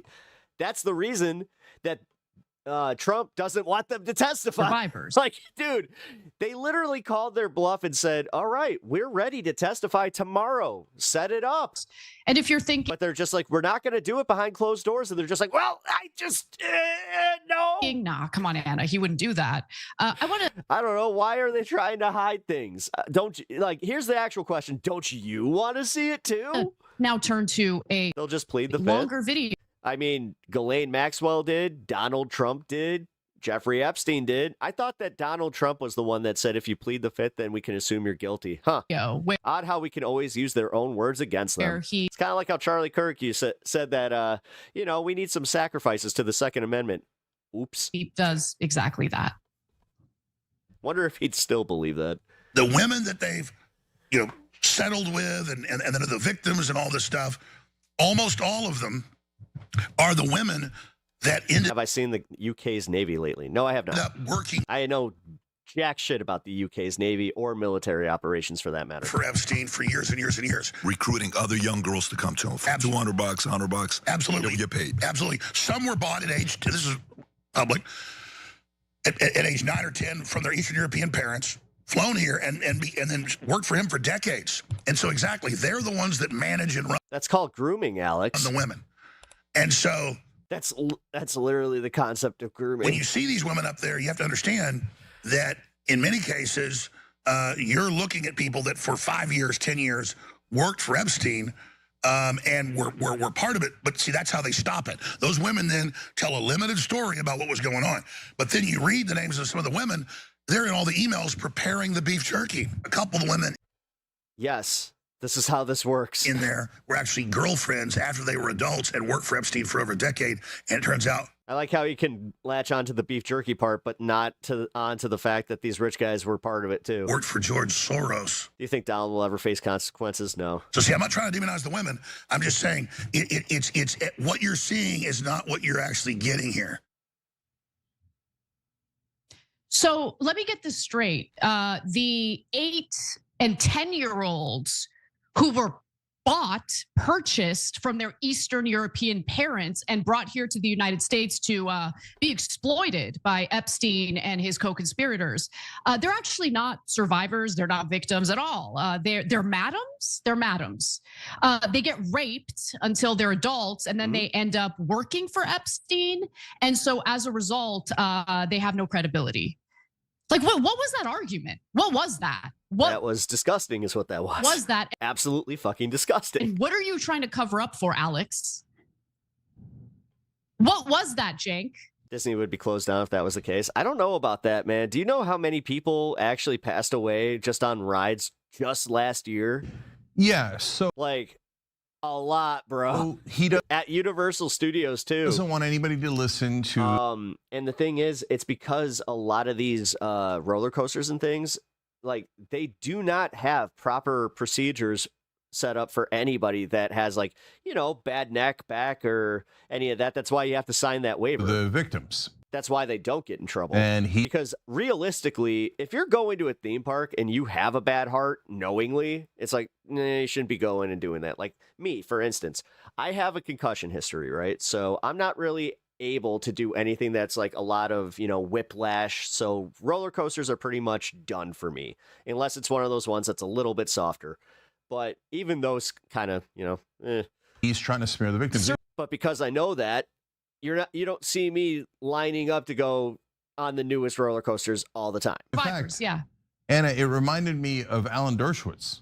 Totally. Yeah, and the witch on Fox. That wasn't the witch on Fox. That was Megyn Kelly. And yeah, that was Megyn Kelly after using her own daughters as an example. That's why. Saying she has a 15-year-old daughter, and then simultaneously within the same fucking sentence saying barely legal types. Earlier in the program, I was talking about like what the actual fuck is wrong. Like this is where I look at some Republicans and like right wingers and just think, holy shit, they are actually evil. About his connections to like there is a level of selfishness that does make you evil. Israel, because if you don't care about atrocities happening and like genuinely care, and if you have the ability to disingenuously use atrocities to further your own goals, that's also makes you a little bit evil. He's doing the same exact Israel. I watches TYT. I watch every network. I literally yesterday made sure I had one of each fucking network. Okay, shut the fuck up. Strategy, attack. Try to do news aggregation. The victims, say they're the ones that are really at fault. Make it a partisanship issue so that you divide the country and that no one bothers to look. All right, you close-minded asshole, we get it. You only watch things in your little bubble. Now, back to your bubble with you. And in all of his conspiracy what are you even doing here? theories, he just couldn't find a way to. Yes, TYT is the fucking worst. They suck. Like, actually. They've lost a lot of credibility recently, but this is one of the only ones that's actually talking about the bullshit that Alex Jones said on PBD. And I'm not going to listen to all of PBD. Care about the victims. I also can't, because PBD is one of those ones that doesn't like to share their stuff. And actually go after the predators. But the predators are scot-free. There's no investigation. And Alex Jones is bubble boy retreat. Doesn't seem animated by that. He doesn't seem to care much about that. But he does care a lot about attacking the victims. Maybe he's in the room with the predators all of a sudden. Maybe he likes that, right? I mean, how many times is Trump mentioned in the files? How many people in the Trump administration are mentioned in the maybe Alex Jones finds that access to the White House way more important. So why not That's what she said last throw time, cold yeah. water on the claims being made by the women now who were purchased as children from their Eastern European parents earlier? Like, what was that? That was so disgusting. Okay, that disgusting hog. And by the way, one other thing that I should know, think about the context. Think about all the other things that we've discovered through the Epstein files in recent days. Namely things like the massive drums of sulfuric acid that Jeffrey Epstein purchased on the same day the FBI opened up an investigation into him. Gee, could it be that maybe there's a possibility, I don't know for sure, but there's a possibility that the sulfuric acid was purchased in order to destroy evidence? Because sulfuric acid will melt human bodies, including human bones. Maybe something we should look into. So when you're on a freaking island with all of these billionaire predators attacking you, and Epstein demands that you recruit other females, children, to be exploited, I don't know. There's a possibility that if you don't comply, you could get killed, number one. Let's go to that graphic, by the way. This is what I'm talking about when I refer to the... How do I feel about the podcast people like Rogan's who are starting to change their tune? We'll get to that. Of sulfuric. I actually have another segment lined up for right after this. Acid. If you look at the description, the purpose or description for the purchase, it says 6 55-gallon drums, sulfuric acid with fuel and insurance charge for transport. And, the claim is that it's being used for a reverse osmosis plant. And that could be true. But you know what I also think is fascinating? That we found out that homeboy had a freaking trap door to the ocean. Yeah. People are just like, he really liked to fish. His estate. Gee, I wonder what he did with that. What was the purpose of that? But we're going to sit here and we're going to talk about the 8 and 10-year-olds who were purchased from their parents in Eastern Europe by Jeffrey Epstein and demonize them? We're going to demonize them. Okay, I see through you right away, Alex, right away. Disgusting. Yeah, so Ryan Grimm found one of the emails. Oh, so you guys aren't going to be, buttering up to him anytime soon. But Tucker Carlson. Today, he put it up on X of an Epstein girlfriend sending Epstein an article about a young college woman who went missing. There's no explanation of it. She just sends it like they already know. Like, I don't know what happened to that girl. We don't know what happened to the baby of the 16-year-old who was raped by Leon Black, according to the documents. According to her diary. Yeah, and you buy the sulfuric acid on the day that you might have to bury evidence. If you think that's a coincidence, sorry, but you're a moron.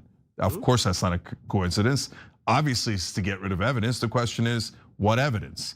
So did we get any of the tapes? But I don't know why they bother getting rid of the evidence. Our government never investigates it. And so again, back to Alex Jones, all these conspiracy theories. And in that podcast with PBD, it's like, Skull and Bones and George H.W. Bush and these secret societies and the cult, blah, blah, blah, blah. Or could it be, like the governments and the intelligence agencies that do conspiracies all the time? Yeah. So it's not the sexy one though. It has to be a shadow cabal. Not the cabal in front of you and the obvious perpetrators. No, it has to be secret ones. It has to be the ones that are, Didn't occur to Alex Jones, hey, maybe it's the Saudis, maybe it's my opposition, conveniently. it's the Israelis, maybe it's the British, whatever. Nope, didn't occur to him. No, it must have been a secret society of the occult from the 1800s. But whatever you do, do not investigate the predators, do not investigate Republicans, do not investigate anything but the victims. That's a different type of acid that you use for a pool, by the way. Yeah, okay. It's called cyanic acid. Listen, if you're a woman in the United States of America, get a good hard look at our government and our law enforcement agencies and understand this is what we're dealing with. So if you're an adult female, go to a gun range, start training, know how to protect yourself. If you are a mother to there's a reason that you don't melt in a pool. Daughters. You numb. Okay. This absolute idiot thought sulfuric acid and cyanic acid were the same. Teach your daughters how to. And he's just like, yeah, he's just buying lots of pool stuff. Throat punch someone. Teach your daughter. What the fuck, dude? This is insane. We've hit the point in the week where we've already got people that are trying to run interference for anything that's being reported in the Epstein files. Oh, yeah, totally not fucking bots. Totally. This is 100% organic engagement. This is it. Shut.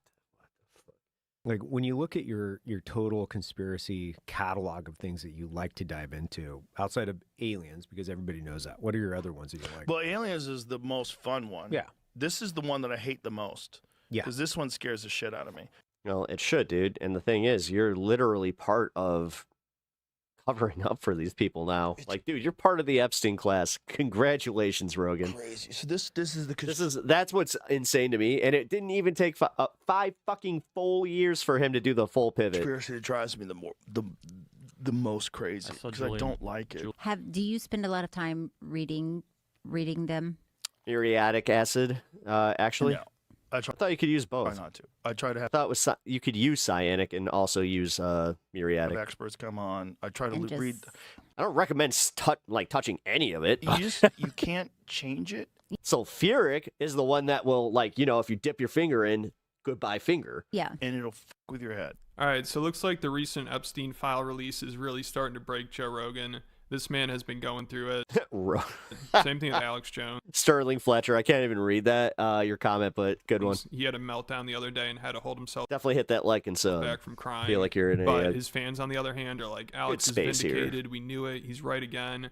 Because him and Rogan have been talking about the Epstein theories and pushing for the release for years. So now that we're starting to see it come out and how bad it is and all the high-profile people who are involved, you would think somebody like Alex Jones would be taking a victory lap like his fans are doing. Oh, you might be right. Yeah. But instead, him and Rogan are freaking out over it because I think it's starting to set in for the both of them that a lot of the people I literally take care of a pool. They associate with are complicit or were at least involved with Epstein or the cover-up. Also, it's almost impossible to defend the way Trump's administration has handled this after they were caught lying about and trying to protect co-conspirators.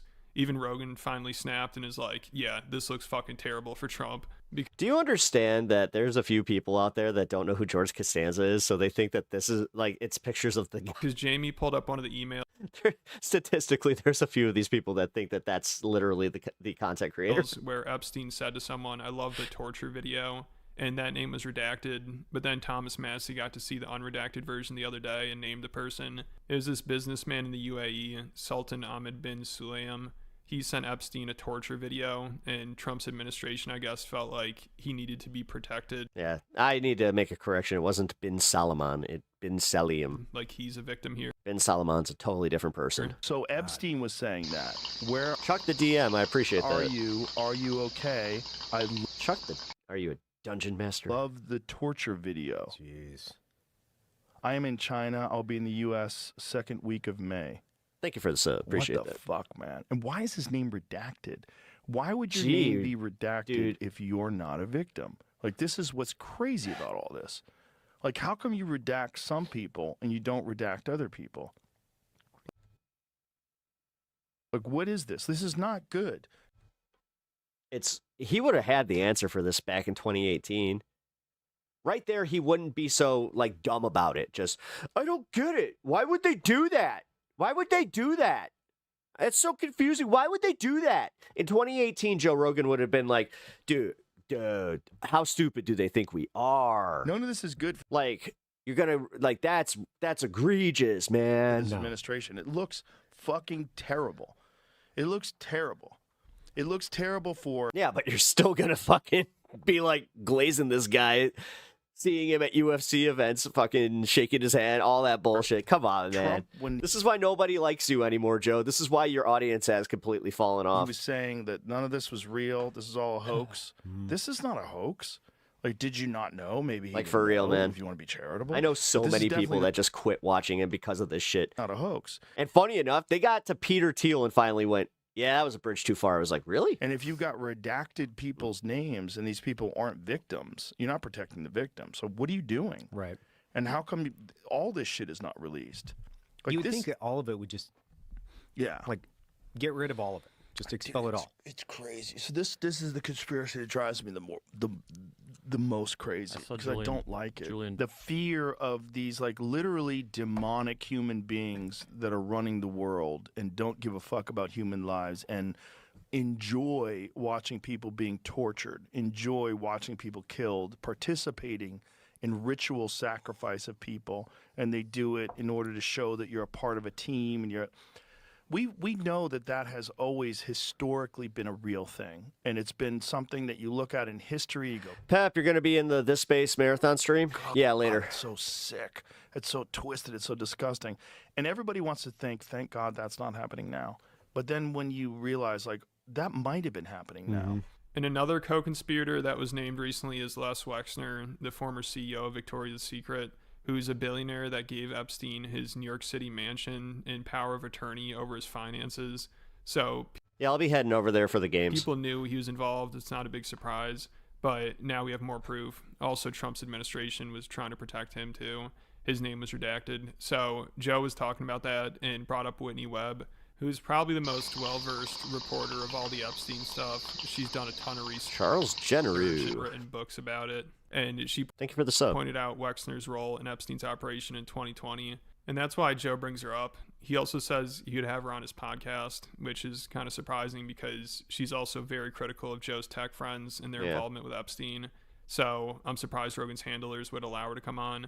But also at this point, I don't know if she'd even want to go on there because Rogan's so close with the Epstein class. She might think it would hurt her credibility. By the way, Whitney Webb posted on her Twitter about Les Wexner being a trafficker, a child sex trafficker in Bear Dog. Thank you for the 5, man. Appreciate that. That crazy chick at Bear is Dog right about everything. Beer Down $5. Your reminder that Happy Leslie Friday, Wexner Beth, financed the pals, mass and hate and watchers. trafficking of How we all thousands of doing? American children for over a decade. Appreciate that, man. And Thank you. right now, he is sitting in a 26K square foot mansion in New Albany, Ohio, thinking that he is above the law. She tweeted this in April 28 of 2020. How crazy is that? Holy shit. She's like the most prolific of all the conspiracy theorists, the most it's it's weird. Well read, the one with the most Y'all were calling her a far lefty, saying that she was being an alarmist up until this point. recall, the one that's the most quoted. I don't Weird, know Joe. how she's so good at it. We're trying to Honestly, I hope he does invite her on because she would call him out on that too. get her on. I don't know how she's so good and what her background is, how she finds all this information, but she's always way ahead of all this stuff. Yeah, I mean 2020. That's crazy. That's fucking way ahead of everybody. Crazy. Yeah. Bro. But these files, just what's come out so far, and the fact that they redacted men, these like powerful billionaire guys, their names were redacted. And another thing Whitney was way ahead of is Elon Musk's connection to Epstein. But obviously Rogan does not want to hear about that. That's his buddy. But Whitney called this out almost 3 years ago, maybe even longer. She talked about it on PBD's podcast about 3 years ago. And she said Elon has a fake persona that he portrays to the public. And he isn't truthful about his ties to Epstein, which she was 100% right about. You know, Elon lied about this so much. It's crazy. Like, he originally claimed he was photobombed by Ghislaine Maxwell in that picture with her. He said he didn't think Epstein toured SpaceX. He said he denied every invitation to the island and barely knew him. but that was all bullshit. He communicated with him quite a bit. He tried to get to the island, but Epstein canceled on him. Also, he gave Epstein a tour of SpaceX, and his brother was set up with girls by Epstein. And Whitney was talking about this stuff 3 years ago, so she nailed it here. But of course, I doubt Rogan would let her talk about all this on his podcast. I see Elon Musk as a person who has like a very specific persona he wants to project to the public, and then there's business Musk, right? And I don't think they're necessarily always the same person. For example, Elon Musk, a lot of people maybe forget, he's a big military contractor. And also, the Space Force, that's also an intelligence agency, so he's technically a military and intelligence contractor. A lot of his companies would not have been successful without significant subsidies from the government. So I feel like in order to get those deals, there's certain rules you have to abide by to an extent. So maybe he wants to project, this persona of like, I'm one of the bros, I'm one of the guys, I believe in free speech and all of this. And certainly when he bought Twitter, that's what he said, but then it became, oh yeah, free speech, but not freedom of reach. And, I personally, just from my own experience with Epstein research, I have found Musk not to be very upfront about some of those connections there. So for example, he'll be like, a lot of people like to bring up the picture of him and Ghislaine Maxwell from 2014. He'll say he was photobombed and all of this. Reporters seem to have forgotten that Kimball Musk, his brother, who's on the board of Tesla and SpaceX, was introduced to a member of Epstein's entourage who had dated Epstein and lived at the apartment where all these traffic. It's gross like Elaine is trying to get bargaining for commutation. She has no remorse. Girls lived. Yeah. A girl from there starts dating Kimball Musk, and somehow Epstein is allegedly granted access to SpaceX facilities and tours, and then is allegedly advising Tesla, according to the New York Times reporter James Stewart. This is during a time when Musk is saying he's trying to secure capital to take Tesla private, I believe. And this was allegedly involving one of the Saudi wealth funds of the Saudi government. And at that time, Epstein was a very, very close advisor to Mohammed bin Salman, who had recently come to power. Yeah, and also the Crown Prince of Saudi Arabia was really close with Epstein. So I'm sure Bill Burr, Andrew Schultz, and all the comedians that took money from him will have a lot to say about that. No, I mean, they'll all talk about how evil all the billionaires are in the files, and then take money from a trillionaire that was really good friends with Epstein. So what's up, Chris? Speaking of that, Schultz has been railing against Elon for being in the files. Same thing with Brendan Schaub. He's surprised a lot of people, and he's actually had... Notice Callan's face. Callan's not happy because allegedly Callan used to play private gigs for Epstein and is in the Epstein files with other comedians. A good take on the files, but his co-host Brian Callan, which Callan has been known to have an issue with, liking him a little too young, has had maybe the worst. And he's been getting a lot of backlash for it. Like, even Schaub has been giving him a ton of shit for it. So it's good to see some of Rogan's friends aren't afraid to talk about how bad this is, and the fact that Elon Musk was trying to get to Epstein's island. Because obviously so far, Rogan has been too scared to talk about it. I don't think he even wants to look at those messages. He's probably trying to convince himself it's not real and they're AI. No, I swear that's what it is. I'm sure that's what Elon will try to tell him. You know what Elon Musk said? Have you seen those emails? Yeah, he basically said if you No. He wanted to go to the party, the wild exact party. words were, let me know the wildest party. And then his brother was actually in the parties, and the code name was supposed to be Pussy Chaos or something like that. Yeah, I think he was like, hey, let's go to an kind orgy. Of party. Yeah. There are a lot of people in these emails that were clearly were like, you got a bunch of Russian girls, and I'm still watching The Fighter and the Kid. Go on an island. That's a separate thing. Okay. That's a separate slow thing. day today. Yeah. You want to be a freak. No, I'm all right with get it. your freak on or whatever. The fact that Elon's trying to go to the parties and the wildest and ones. Epstein's just like, hey man, we actually canceled the parties. He sent that email on Christmas Day. This guy got like 11,000 kids, and on Christmas Day he's wondering where's the crazy party at. He is in like a unique situation because he didn't go to the island, but he desperately tried to go to the wildest party. Like if Epstein was like, we just kind of have like a normal party today. He was like, well, when's the wildest one? Right? And that means he must have heard that wild shit happens at the island. Absolutely. Because why even suggest that? Hey, Stanislav. Welcome. This is the conspiracy that drives me the most. Shares a name with you. the most crazy because I don't like it. Like if you're going over to your nerd friend's house, you're not going, when's the wildest dinner? Ebenezer You know Musk. your nerd friend has boring dinners, and you're like, okay, I'll just come to any dinner. Yeah. He's specifically asking for the wildest shit. This is the one that I hate the most. Yeah. Because this one scares the shit out of me. I want the craziest party of all time. That I was want the wildest one. saddest shit I've ever seen. And Epstein's like, oh, yeah, man. Like, he's trying to talk in code. He curbed Elon. He was too hungry. Is Elon the corniest billionaire? Dude. 1000%. So all the positive PR Rogan's been doing for Elon over the years is now being all undone. It's embarrassing. Rogan's always said Elon's the coolest and his favorite billionaire. Stanislav. Which is just cringy as hell. But now there's always going to be an elephant in the room. Yeah, that's his full name. Whenever Joe talks about him. He's technically named after Stan Mikita. Or when he has him on, that's going to be really interesting. I wonder if Rogan has the balls to bring this up to him. I doubt it. But let me know what you guys think. You don't know who Stan Mikita is. You technically do if you've ever seen Wayne's World. Stan Mikita's Donuts. And if you want to that was a real hockey player. He was a legend on the Blackhawks. stay up to date with everything, make sure you check out the Patreon. I just posted a new video about how MAGA's calling for Trump to sue Tim Dillon. Yeah, that shit is hilarious, by the way. Tim Dillon is just going for it. He's just like, you know what? I got what I needed from you fucks. And when he said that shit, that made me a fan, I gotta say. All right, going back to this for a reason, because there it is. Hold on.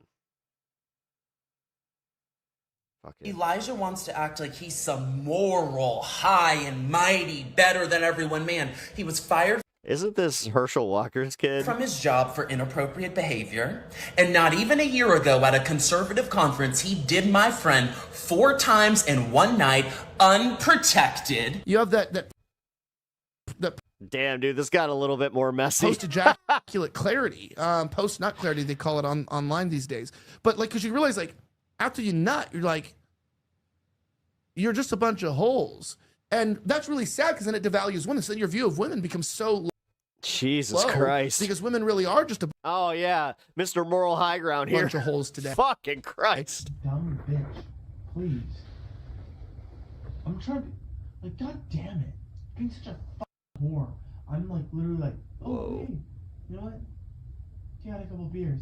Oh, why do you lie to me? Why do you lie to me? Dude. You don't like your I'm pretty sure this guy's cooked. Like, We I don't know. Turning Point might pick him up. have a lot to talk about. Careful. I don't know if she has permissions set for us. So Hi, my name is Sydney. Welcome back to hell.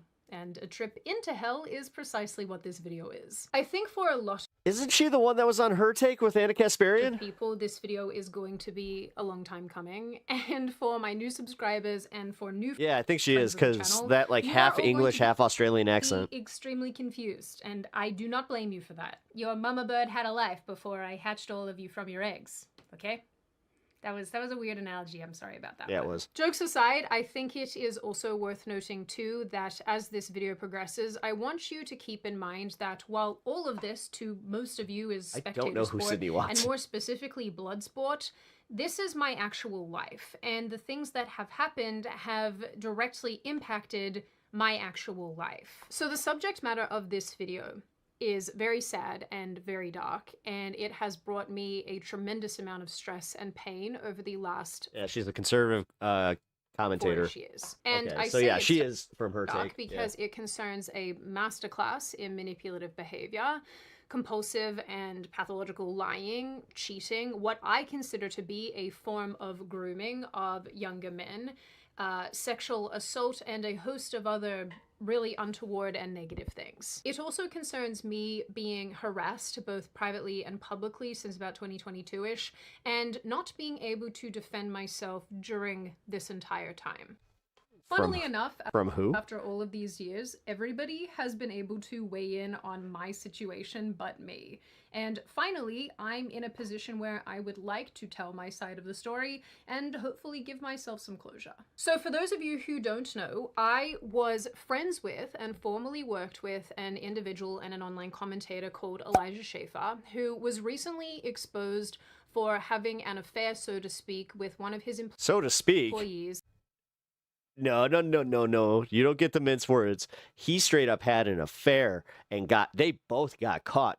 publicly. A woman named Sarah Stock. And Sarah Stock is a trad wife influencer. Are you really gonna see? This is my favorite part is when when someone like us gets to watch them try and pass their stuff off with their narrative. Show you some unrelated clips of these two for visual purposes, so you can put a name to a face. You know, I was actually nervous for everybody, considering the fact that like you were trying to pull the sword out and like you just didn't.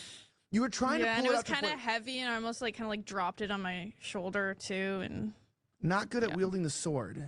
That's definitely a true statement. So she is blonde. For those who are not familiar with Elijah and his history as a commentator, the reason I mean, this is who you're in bed with, so fucking, you know what? Don't be new surprised. information and these allegations Jesus. appalled a lot of people and led them to accusing him of hypocrisy online is because Elijah, for years, has talked about his relationship Trad wives are cringe and with performative. Christianity, Yeah. giving himself over to God and his journey as a Christian trying to do better and be better. In this podcast, for example, from 3 years ago, he talks about his history of doing drugs and his youth and, I suppose, not living up to the expectations of the church, but navigating his way through his belief system. It's worth noting too that despite his discussions around trying to be a better Christian and routinely telling us that he has given himself over to God and become a better person in the process, he simultaneously has continued to make comments like this. You have that post-ejaculate clarity, post-nut clarity, they call it online these days. But like, because you realize like after you nut, you're like, you're just a bunch of holes. And that's really Yeah, it sounds like you didn't actually, do the thing that you're talking about. yeah, because then it devalues women. So then your view of women becomes so Like you didn't just go rub one out. You had to, ruin your lives, your life, your wife's life, your kids' lives, and this newlywed and her fiance, who I genuinely, even though he's a dipshit and he believed in the trad wife shit, there's a part of me that does kind of feel a little bit bad for him because he's the only one that got truly fucked in all this. so low because women really are just a bunch of holes today. But that doesn't mean that's who they have to be or who God made them to be or what they should be. And I think that a lot of the hatred that I have towards And my favorite part is they're going to still be welcome in their churches, no problem, because God's forgiveness. women and a lot of the except for libs. hatred a lot of men have towards women is simply the product of generations of sin and rebellion that have created women to be something that they're not. They're not feminine, they're masculine. Anyway, prior to the information about his alleged affair dropping, Elijah tweeted a series of things about his wife and children being kidnapped, then tweeted that he'd lost his car, or that I suppose it was stolen, and I can't find my wife, you guys. I don't know where this came from, but some people were talking about him saying that he'd lost his gun, which led a lot of people online to speculate that he had murdered his family. After this, he deleted those tweets, but then posted that his wife had actually left him and he was just sober and sad. After this, a host of additional information came to light, and the reason why none of this surprises me Where do you fit in this? is because this is very similar to many of the claims that I made myself about Elijah years ago. And when these claims were coming out from me, a lot of people said that I was lying. There were people who flat out said that I was trying to Me Too Elijah, but we'll come back to all of that later. Soon, these affair accusations were substantiated in some capacity by an audio recording where we can hear Sarah, Elijah's employee, admitting that he got her drunk and reportedly the two hooked up. Because it was like at CPAC, the 2 nights. You're there, and the second night I was like breaking out in like a rash, and so he's like, oh, like get some Benadryl, it'll help with the rash. And like now I'm thinking back and it's like that's probably why I like blacked out, because Yeah, but here's the thing. I'm not sure if she's I don't know what she's gonna say, but we have watched the Abba and Preach takes on this one. The fact is, after this, she continued to see him. he like intentionally gave me Benadryl and like fed me a bunch of shots and stuff. And, It like, does kind of obviously make it's, like, her entire argument just fall stupid apart. on my part to like go along with that, but at the same time it's like he obviously like knew what he was doing. It is worth noting that I personally fully believe Oh, this isn't just innuendo. There is proof on this one. this because in the This isn't me just going and laughing at a bunch of right-wingers who might have done something. They did this one. They got busted. And the funniest part is the person who broke this fucking story was Milo time Yiannopoulos. that Elijah and I were friends, it This was all right-wing infighting. All of it. was not a running theme, but it was well understood that he would try to get people blackout drunk. Now, his motivations for doing so, I could not tell you, but it's worth understanding that this is a pattern of behavior. After this, more Yeah, that's what most, like, you know, predators do. audio was released of Elijah drunkenly either berating his wife. It's quite unclear who is actually filming what he is saying. What I think is happening is that he is just talking about her in an awful way. You voted for Trump? To somebody else. Obviously, that Well, doesn't excuse how you feeling about that one now? this whatsoever, and this is an incredibly hard listen, fair warning.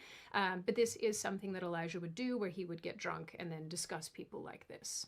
Dumb bitch. Is Milo a credible source? No, that's actually the bitch of it. Usually he would not be, but he came with a level of receipts that made these two admit it publicly. Like, they came out and just admitted, yes, this was a thing. She tried to even say that he was grooming her because she doesn't want more accountability than him. And like we just saw it. This guy panicked so hard that people thought that he may have killed his wife. Please. I'm trying to, like, god damn it. Being such a fucking whore. I'm like literally like, oh hey, you know what? You had a couple beers. Oh, why do you lie to me? Why do you lie to me? You know why? 'Cause you're a fucking whore and you're a bitch. And you need to shut the fuck up. How about that? Because when I talk to you the truth, you become a fucking whore. And I don't want to be around you. Oh, I'm not a whore. Yeah, maybe you're not. You act like one. How about that? Oh, well, This guy is a real piece of shit, guys. And this is honestly why it never surprises me, where it's just like, wow. How about this? Although, to keep it fair, after this one, I'll talk about another piece of shit. I can handle your shit. You know what? Here. Fucking divorce me. Take my son. Do what the fuck you want. How about this? Shut the fuck up, because I'm your husband, and I'm trying to support you and be your husband. Well, you had a couple of beers with someone. Oh, god damn it. Was honest with you. Do you know what I got in return, being honest? This shit. So fuck you. Honestly, from my bottom of my heart, fuck you, you bitch. I fucking will never be honest with you. You're a fucking ungrateful bitch. So fuck you. There were also a series of claims made online about Elijah Wow. that refer directly to his proclivities. Wow. And In a court of law, guys, that like, you ever been privy to somebody that's in civil court with a divorce proceeding, which I've had the the joy of doing, where I was there for a totally different reason, but I got to watch a lot of divorce proceedings, like, kind of go through this stuff.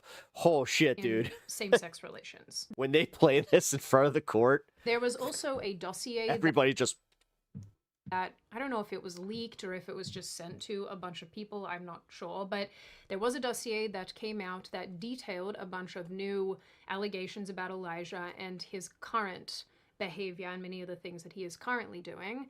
The YouTuber Tree of Logic, who is a friend of the channel, covered this dossier in a video, which I will link in the description box if you are interested in hearing the extent of the claims made against him by who I believe is a former employee. But it is worth noting here that this is not the first time that Elijah has been accused of untoward behavior. At the end of December 2022, an influencer called Christian Walker exposed that Elijah had cheated on his wife previously with one of Christian Walker's friends. Elijah wants to act like he's some moral, high and mighty, better than everyone man. He was fired from his job for inappropriate behavior. And not even a year ago at a conservative conference, he did my friend 4 times in one night, unprotected, while he was married. Go get your family life and your morality together, adulterer. You go study up on what morality actually is, because it ain't cheating on your wife. I met your wife. She was really kind, and it's gross to what you do to her behind her back when you go to conservative conferences without her. YouTuber Blair White also tweeted about Elijah in the past, alluding to his interactions with men in a not entirely platonic sense. It was also reported back in 2022 that Elijah was fired from his job at a right-wing network due to reportedly sexually assaulting a female colleague. On this front too, I do think it's worth noting that I know of at least 2 other situations where Elijah groped or was sexually inappropriate, sexually harassed women. In one of those situations, I have screenshots corroborating that, but could not get permission from the person involved to publish them, which is completely understandable. In the other situation, there is audio of this floating around, and again, I am just not going to share people's stories like that if they are not interested in being involved. But I do want to make note of this because, once again, I think it's important for establishing a pattern of behavior. Editing Sydney from the future here, I just want to make note of the fact that this information at this juncture is, of course, only alleged. These situations are extremely awful when they transpire, and I would never want to put anybody else, especially not these specific women, in any awkward type of situation. And frankly, that's exactly the same way I feel about any young men who have articulated to me in the past that Elijah made them feel uncomfortable. For the men as well, there is so much stigma surrounding these events, and I just don't Dude, TPUSA events sound like a fucking cesspool. think it's my place to tell anybody else's story. The fact that Grindr consistently crashes, I mean, Jesus, the sexual deviance that goes on at these events is insane. Because people have been doing that to Like, me for years. holy and so, crap. Yeah, I'm just not going to do that. A handful have talked publicly, such as one young man who recently said in a Twitter space that he had to put a chair up against a door when he stayed at Elijah's house. All right, this is because really, he was afraid got Elijah one piece of would hair break that in just and will do not something stop to him. hitting me, like, He also right in said the that nose. Elijah would walk around drunk with his gun. In other messages, I was told by a friend in the industry about his conversation. I'm not trying to change your mind to be left wing, with but if you do end up pivoting your politics a little more left, Too young. then you know what? I've done a good service. influencer. Because honestly, my biggest thing that I try to accomplish on this channel is to break you from your bubble. I don't care if you're on the right or the left. You need to get out of your bubble. If you say something like CNN, mainstream media, like anytime that I'm watching something like that, that tells me that you are more than comfortable sitting in your bubble. If anything, you get mad when people break from their bubble, which tells me that you're trying to sow dissent, that you do not want us ever coming together on any common points, which the only people that want that are the people that are uncomfortable with losing control. Where one warned the Now, what really gets me is when people of a certain tax bracket are being used as the cannon fodder, but they're the ones out there, like, they're the loudest voices out there defending it. other about never being alone with Elijah due to his behavior. On top But no, this is just some tea, man. Like, honestly, I had already heard about this. I had already kind of watched a few videos about this, but this is even worse because, again, the fact that they ignored her accusations and this guy was able to do this up to this point. This is why, honestly, when you see signs now at these protests, you're probably seeing them tomorrow in a lot of the coverage, that they protect pedos, because it sure seems like I'm gonna be fair here, they protect predators. On top of that, another young man sent me a video where Elijah went into his Most of both parties are full of pedos, thieves, liars, and devils. room and put I mean, sexual imagery on the walls if you're talking about the elite class, yeah, that's how it goes. and, Sydney Watson. Here. some weird stuff on the floor as well. Some of Jesus. you might also remember a video I've never heard of her, but she has over 1 million that followers. circulated some time ago where a Jesus. young Nick Fuentes fan alluded to Good for her. Elijah trying to buy him drinks. The teen referred to Elijah as a British cigarette, if you catch my drift, a bundle of sticks, if you will, and discussed how Elijah and another person called Ali Alexander, You're a welcome. known PDF file on the right wing, tried to hit on him. Another individual who was privy to Elijah's behavior shared their own screenshot with me where they allege that he is the Diddy of the right wing. In this message, this person alleges that he used his position to manipulate young men and women, give them drugs and alcohol, and put them in compromising positions while intoxicated or high. This person adds that he would later, Dude, this guy is a take fucking photos of them predator. in Like, order this to is the use those photos this is the definition of a fucking predator. And on top of it, he's married and like makes his whole public persona is being a trad husband. Are you fucking kidding me? Guys, this is why you need to start questioning your, like, when you see this, do you feel uncomfortable? Did any of you guys watch this Elijah guy and now kind of feel like, oh my God, oh no, oh no? Them at a later date if Or are need you be. guys sitting here thinking that she's lying and that this guy is just like, these women are just going after him? Like, what?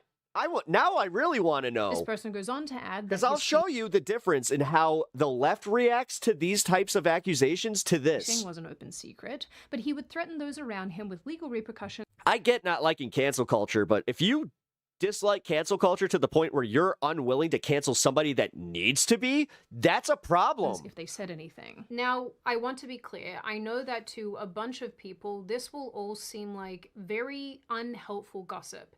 No, I'm right wing. I've always thought he was a grifter. Now I just think he's an awful person too. or- Cool. I appreciate that. Thank you, Eton. I would actually agree with you. But considering I was friends... See? Look, holy shit. Every once in a while, I do get genuinely surprised when it's like, oh, wow, you gave me a real answer that wasn't like a troll answer. Thank you for that, man. ...with this person and in his orbit for a number of years. I think this nice. is well beyond a person who has some out-of-the-box proclivities and an inability to stay faithful to his wife. We are talking about a person who... No, that is not out-of-box proclivities. That guy is a blatant chauvinist who... He's one of those, like, he's a classic chauvinist, you know, one of the dudes that listen to a lot of, like, the rap music, you know, the hoes in different area codes. I got my main bitch, my side bitch, that kind of shit. Has done Yeah, that's a lot of that. untold damage to the people around. It's almost like we call that toxic masculinity, but then people were just like, we can't approach that. That's an uncomfortable subject. Who has threatened his own friends, who has lied prolifically, and who continues to act depraved while presenting himself online as a Christian figure who should be instructing other people and giving other people advice. I have seen almost everything that I am talking about here with my own eyes. It's probably worth saying, but I do hope it's obvious, that my motivation for making this video is not to be vengeful or malicious. I freely admit that I do have a lot of anger in me over the things that have happened over the years, but that is certainly not the guiding principle here. I feel and have always felt that Elijah's behavior is Sorry, guys, I had a skip and stream. And I just cannot in good conscience sit back while this person is able to probably successfully outrun a series of serious accusations again, like he did with the initial SA allegation in 2022. In making this video, I of course feel quite motivated to give my side of the story and to lay some rumors to rest and explain some of my interactions with Elijah and sort of what I've been experiencing over the years. Your weird obsession with my hair tells me that you got... But I also want to... It's fucking weird. Balance that by giving some... It's just so fucking weird. ...insights into this person and some... Like, did you guys do this to Alex Jones or any of those people too as they were balding? I mean, Ben Mycelis, you guys go into Midas Touch, just... Things that I do think are important enough to be articulated. You fucking profoundly weird motherfuckers. You know, truthfully, I think that he needs to seek help or in the very least remove himself from the... I guess I got to do it again, guys. I got to go back to my actual cowlick. For the most part, the screenshots that I'm sharing in this Repeat troll, video, he's gone. I do have permission to post. I asked everybody if it was okay. There might be one or two that I include that I haven't gotten express permission to put in here, but the reason I'm sharing those ones and they... No, I have more balls than Tim Pool. I'm willing to just own whatever happens up here, you'll see it. I'm not going to hide it under a hat. Come a little bit later is because I want to highlight what I said, not what the other person was saying. Also, the sole reason I just hope karma gets your ass real bad. Either that or already did. Most people who are obsessed with like that type of hair screenshots is because I want to corroborate please no pep girl. what I'm saying. What, you don't like the hipster pep? And I don't want anybody to Bullshit. You know, accuse me of basically just talking out my butt. For that, you I'm get not hipster doing pep. that. Since all of this new information has dropped, a ton of people have said to me that I am vindicated because, like I mentioned, I did make a series of similar claims about Elijah a number of years ago. Now, at the time when those claims were made public, a bunch of people took that as an opportunity and an invitation to not only lie about me, but to say that I was trying to Me Too Elijah, to question my morals and my integrity, and also they took that as an opportunity to drag my name and my reputation Give us through emo. the mud. I admittedly still feel a ton of anger and frustration about all of that taking place, as I'm sure, you know, most of you would in a similar situation. Being misrepresented is just not something that I appreciate. Well, no, especially when you're in a media space and like that had major impacts on her career. I have never appreciated because again, in the chauvinist society that we live in, she was the one that lost followers over any of this shit. That, and there is something uniquely terrible about not being afforded the ability to have your own say and to knock down crappy rumors and things that are just certifiably untrue. When I Call it pepper spray. initially met Elijah in 2019, Wait a minute. for all intents and purposes, he was just a So if I do like a Triple H, like spit in someone's face, does that mean that they have been pepper sprayed? regular newlywed guy. He was just a guy, and by 2020 he You know what? As the authority on this, had yes. moved to Texas and then encouraged me to move to Texas and to move into the same apartment building, which I did. And so we were neighbors. And this was really cool for me because his wife was one of my closest friends, and she and I hung out all the time, and I really enjoyed our time together. Whereas, and I think this is important, he and I rarely spent time together, just the two of us. The behavior in question and a lot of sort of what we're talking about now really only started to take place in 2021-ish, and that is when it really started to accelerate. Elijah and I Dude, this guy. eventually had a show together on Oh my a God. right-wing network between mid-2021 to the beginning of 2022. I ended up taking legal action against my former Yo, dude. See, this is the thing. Most people with healthy S lives, they like, this is why I don't kink shame when it comes to like, you know, swingers or any of that shit, because they're pretty healthy about that. It's assholes like this employer. where he like his impulse is to just fuck whoever's around him, like easy access to, which like what the fuck is accessible and public online through court records and through Wow. legal document websites like PESA and whatnot. Detailed accusations of hostile work environment, sexual discrimination, and sexual harassment perpetrated by Elijah. We settled that lawsuit at the end of 2024. I signed a confidentiality agreement. So Yeah, I was about to say, how long till Trump appoints Elijah to a position of or a high position of It power? is worth noting for the purposes of this video that I am not going to talk about that suit. I'm not going to talk about the company I worked for, my time at the company, or anything That is called a slap suit. relating to anything to do with that. Yes. All of my claims about Elijah's behavior No slap suit. are publicly available through PESA and through court records. Q-berry fruits. What up? And the other websites like Justia and whatnot that Oh, nice. A fennec. have, I guess, legal documents on them. Just to be clear, once again, what I'm saying in this video has nothing to do with my former employer. It doesn't have anything to do with my time at that company, and it has nothing to do with the ins and outs of my lawsuit. What I am talking about here relates to things that I saw in my personal life, and a lot of what I am articulating has actually taken place after both Elijah and I left that company. Anyway, when my lawsuit dropped and my accusations and claims about Elijah became public, a lot of people said that I was a horrible feminist demon person who was trying to get even with a man. People said, like I mentioned, that I was trying to be too Elijah. People just flat out said that I was lying, that I had made things up. It's sort of hard to explain how this happened, but also, as my relationship broke down with Elijah, a lot of my close friends either jumped ship completely or just decided to say nothing. And Doesn't surprise I think me. the reason for the saying nothing is obviously because people don't want to be involved in drama and whatnot, which I get and I can respect that. The people who jumped ship, though, I think that must have to do with the fact that Elijah always made it seem like he could help you get ahead if you were very loyal to him, which, you know, was always kind of nonsense. It's an abuse of power. Because he made out like he had all these connections and could do all these things, but it very, very rarely materialized.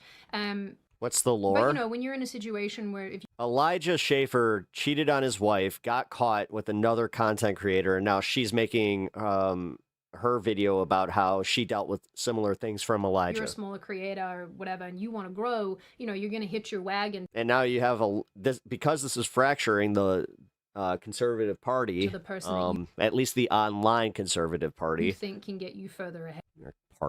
conservative movement. Which was not me at the time. And, you know, I think it's Yeah, the weird part is I disagree with her on everything politically, but I still feel horrible that she had to go through crap, this. Like, this is so fucked up. obviously, but I get it. You know, why would you want to Like, couldn't just be friends with his wife, couldn't just work in the work at the media space that she thought, you know, oh, hey, this is going to really further my career. No, Why would you want? Realistically, it was all at the whim of a fucking creep that was just waiting for his chance to pounce on her. Side with the person who's getting Jesus publicly Christ, he literally views all women like they're fucking objects to him. lambasted. That's And he kind of admitted that when he was talking about how, like, post-nut clarity. sort of doesn't make any sense. Oh, yeah, you get that post-nut clarity, then you're looking at them and they're just a bunch of holes.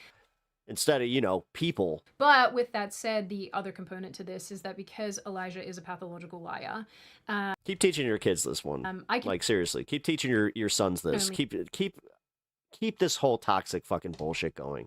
imagine the things that he was saying And then wonder why the incel movement's growing. about me Why more and more women are just choosing not to even engage. behind the scenes to people, and you know what kind of a picture he was painting. Republicans are okay with the Epstein's best friend being the president. They will not do anything over little Elijah. So I think there are a lot of factors with that. The reason I bring it up is because I do want to demonstrate that I was publicly going through, you know, a lot of horribleness, and then at the same time, I didn't really have any friends, and I didn't really have anyone around me. Doesn't surprise me. Almost to add insult to injury, a bunch of people in the industry It's almost like when you have reprehensible worldviews that you're not going to exactly make a lot of friends. actually reached out to me at the You know what's really funny is one of the main criticism that I see a lot of leftists get is the fact that they do have friends Time to and like they go out, they do things. express their support. Somehow they make that a negative. But they wouldn't do so publicly, which again, you guys have to understand, you know, when you're talking about angry audiences and all this kind of thing, like people just don't want to be involved in drama. And, you know, to a large extent, I get that. But with that said, Elijah's behavior was an open secret and something that most people knew about because they witnessed it at events and parties and whatever that were taking place in the space. Like this message from a big creator who told me that anytime this person would see Elijah at events, they'd run away because he was creepy. Those of us who are friends with Elijah also got to witness a lot of this behavior in real life all of the time. Yet you sat there and still were friends with him? Because he has a problem with substances, and when people are on substances, they obviously behave in a way that is different to how they act in real life. Real life? No, what am I saying here? When they're sober, they act differently to being sober. I am tired and hungry. But despite all of this, I feel like I sort of got hung out to dry because a lot of people knew that what I was saying was truthful, but they just weren't prepared to publicly back me. And so this narrative that I was this horrible demon lady was born and then persisted, which sort of makes no sense because if we're being honest with ourselves, there is really no meaningful benefit to a woman on the right wing in the media space, especially going after a man publicly in the media space for his behavior as it pertains to sex-based mistreatment. People automatically do not believe you because of the Me Too movement and other movements like this, and people assume that you are weaponizing the legal system. There's no upside to this. I'm serious, there's no upside. Do you realize that she just actually tried to denigrate the Me Too movement while also not realizing that she's technically Me Tooing? There's no believe all women for the right wing. So for me, my no shit motivation is and has always been this is why you shouldn't really protect an ideology that doesn't protect you. Odd. To advocate for myself and to tell the truth. But self-advocation doesn't exactly keep you warm at night, and this became a very Never wonder why you don't have a lot of friends or a partner. isolating, odd, lonely, sad time. And honestly, it was one where I was being bombarded day in and day out with abusive messages and comments from Elijah's audience. This went on for doesn't surprise me. Years, and I bet you this is going to happen to this video as well. Don't be surprised if those of you who lurk the comments see a bunch of this crap. Ooh.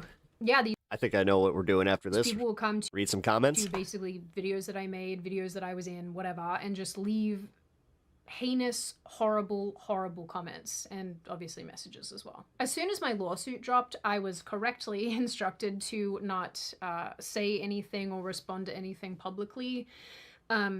So I kind of just had to sit back and roll with being lied about and misrepresented. And so began one of the darkest times in my little life. I think a lot of you knew during this period that I was not okay because how is this what I need to validate my worldview? I think I'm right. She just admitted that she doesn't have friends. She doesn't have a partner. So you would reach out a lot. Like people would reach out a lot and message me and be like, hey, are you doing okay? You don't seem okay.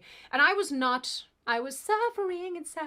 It's kind of funny because I wouldn't necessarily describe myself as a particularly This nerd again. strong person. Panic Studios. What's I up, am man?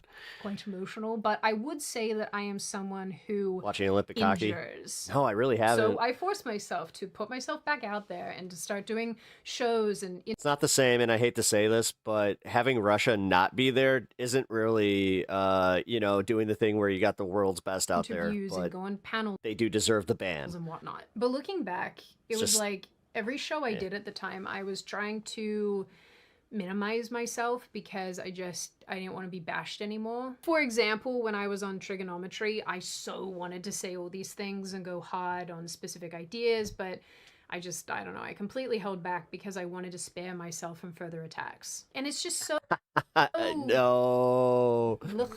Oh my god. to admit that, Shit, you this know, is from because her own audience too. that's She's running from trolls from her own audience. that's not who I am. It's kind I've of never funny. been this sad, weak thing, and yet, I was just I was downtrodden. That sounds pathetic. I don't know how else to describe it. I internally was a steaming pile of sads, and there was no escaping it. I'm still sort of there today a little bit, where I don't weigh in on a heap of stuff because I just want to be left alone. And to be quite frank with all of you, that's why this video was a really big back and forth for me mentally, trying to decide if I wanted to weigh in and wanted to potentially put a target on my back, which this is going to inevitably do. And as you can tell, that the angry Odd. side won out. So yeah, Odd. It's almost like we can recognize that when women, come out with their stories that they're afraid of backlash, It's almost like we understand that the victims of the Epstein stuff didn't come out with it for a while, or the ones that did are truly heroes. And the more that Elijah would make comments about me and his weird little cronies would make comments about me, the more that his audience would come to the comment sections of whatever I was posting about or videos or whatever and write horrific fanfic about my friend Momford just got passed at the mothership. raping Even if he got passed at the mothership, he's not getting in the green room. and murdering me. Dude, look what they did to Andrew Callahan, and then tell me that you're getting in there. And it was relentless for a while there, and admittedly it made me kind They of don't let It honestly anybody in got that green room. to the point where people would Even working comics. That's actually one of the problems I've heard about that club, is the fact that they do not have a very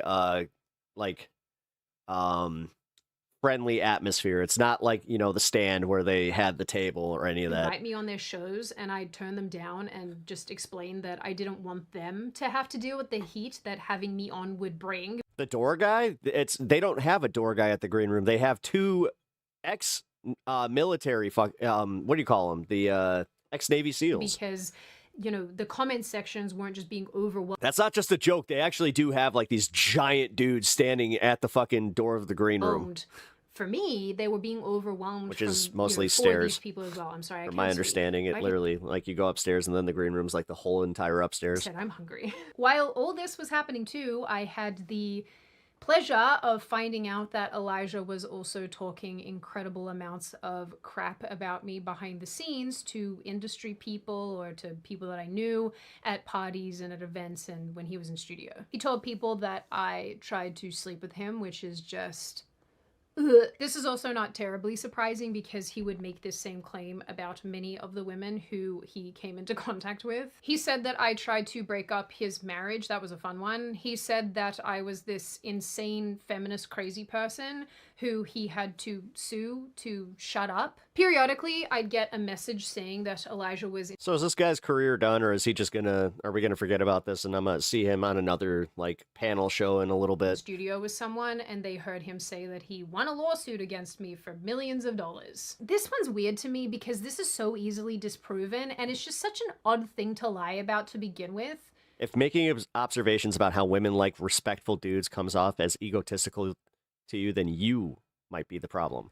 I don't know what to do with this one. Recently, actually like a month ago, he was publicly saying this. Well, Well said, Dave. He went on Sean Mike Kelly's podcast and said that I sued him and he had to spend millions of dollars to defend himself and that I lost. You know what's funny? This is the second time I've been sued for millions of dollars. The first time I got sued was for having Nick Fuentes on my show. You got sued for that? I got sued for millions of dollars for hosting Nick Fuentes on my podcast. Who sued you for that? 2022. Sydney Watson, Australian YouTuber who was my co-host at the time. I thought it was weird. I got sued for sexism. And then people thought it was how orange is being he? sued. I mean, again, when you're mad for sexual, when your Lord and Savior is literally Donald Trump, I think that bronzer like on a dude is nothing to question anymore. Like, I'm surprised more fucking right wingers don't have just bronze faces. Assault or sexual harassment, but it was sex harassment based upon me targeting her as a woman. So they claimed it was about discrimination, but really she was bitter because Nick Fuentes made her look bad on a podcast, and it ruined her reputation. It said she couldn't sue him for being smart. Is that Elijah Schaefer? Yeah. Smarter than her. She went after one of her best friends. She was my neighbor too. Wow. And yet tried to get me fired. They stole my YouTube channel in the process, crashed my career, got me stuck in lawfare, all because I had a person they didn't like on my podcast. It was a crazy time, but I beat that one. Yeah, it's weird how the conservative and alt-right stuff kind of fits, but then they're also simultaneously being used to get the alt-right to believe anything but the conspiracies that are true right in front of them. Got out completely. It's almost like the PSYOP worked. Apparently it's not illegal to have Nick on your podcast, but it'll cause you problems. Now, why Sean hasn't deleted this entire episode, or at least edited this part out of it, I don't know, because Sean is aware of the fact that this is a lie because I DM'd him and told him that. Why Sean did not reach out to me before publishing actual lies, I also don't know, because I would have set the record straight if he just asked. And Sean, if you watch this, or if somebody sends it to you and maybe gives you the Cliff Notes, I will say it's probably in your best interest to delete this kind of thing because you know it's not true. So, I think it's also pretty important to note that while the She didn't say that she's going to sue him, though, YouTube because, again, defamation against a public figure is pretty rough. video that I have shown you here that I screen recorded has fewer than 1,000 views as of filming this video, Sean Kelly actually cut a clip from What? Because this it's public figure versus public figure? That actually might have legs. podcast and posted it on Instagram and made sure to include my face, which, like, yeah, really great work, Sean. I super appreciated that. By the time I was made aware of it, it had accumulated somewhere between 300,000 to 500,000 views with hundreds or maybe even thousands of comments. I wish I'd taken a screenshot so I could have showed you guys, but yeah, it had lots of views, lots of comments, and I got lots of messages. Because I'm a glutton for punishment, I will, for all of you, link the YouTube podcast in the description box so that you can view it for yourself, because obviously It's actually lower than that now. for the sake of brevity, I No, the divorce rate's actually gone down. cut out some of what was said, but if you want the full picture, it'll be there for you to watch in your own time. So this never happened. I never sued Elijah, and I genuinely have no idea why people keep running with this when this, again, is so easy But what's that have to do with the fact that this guy was egregious in his behavior? to corroborate. If this had happened, there would be public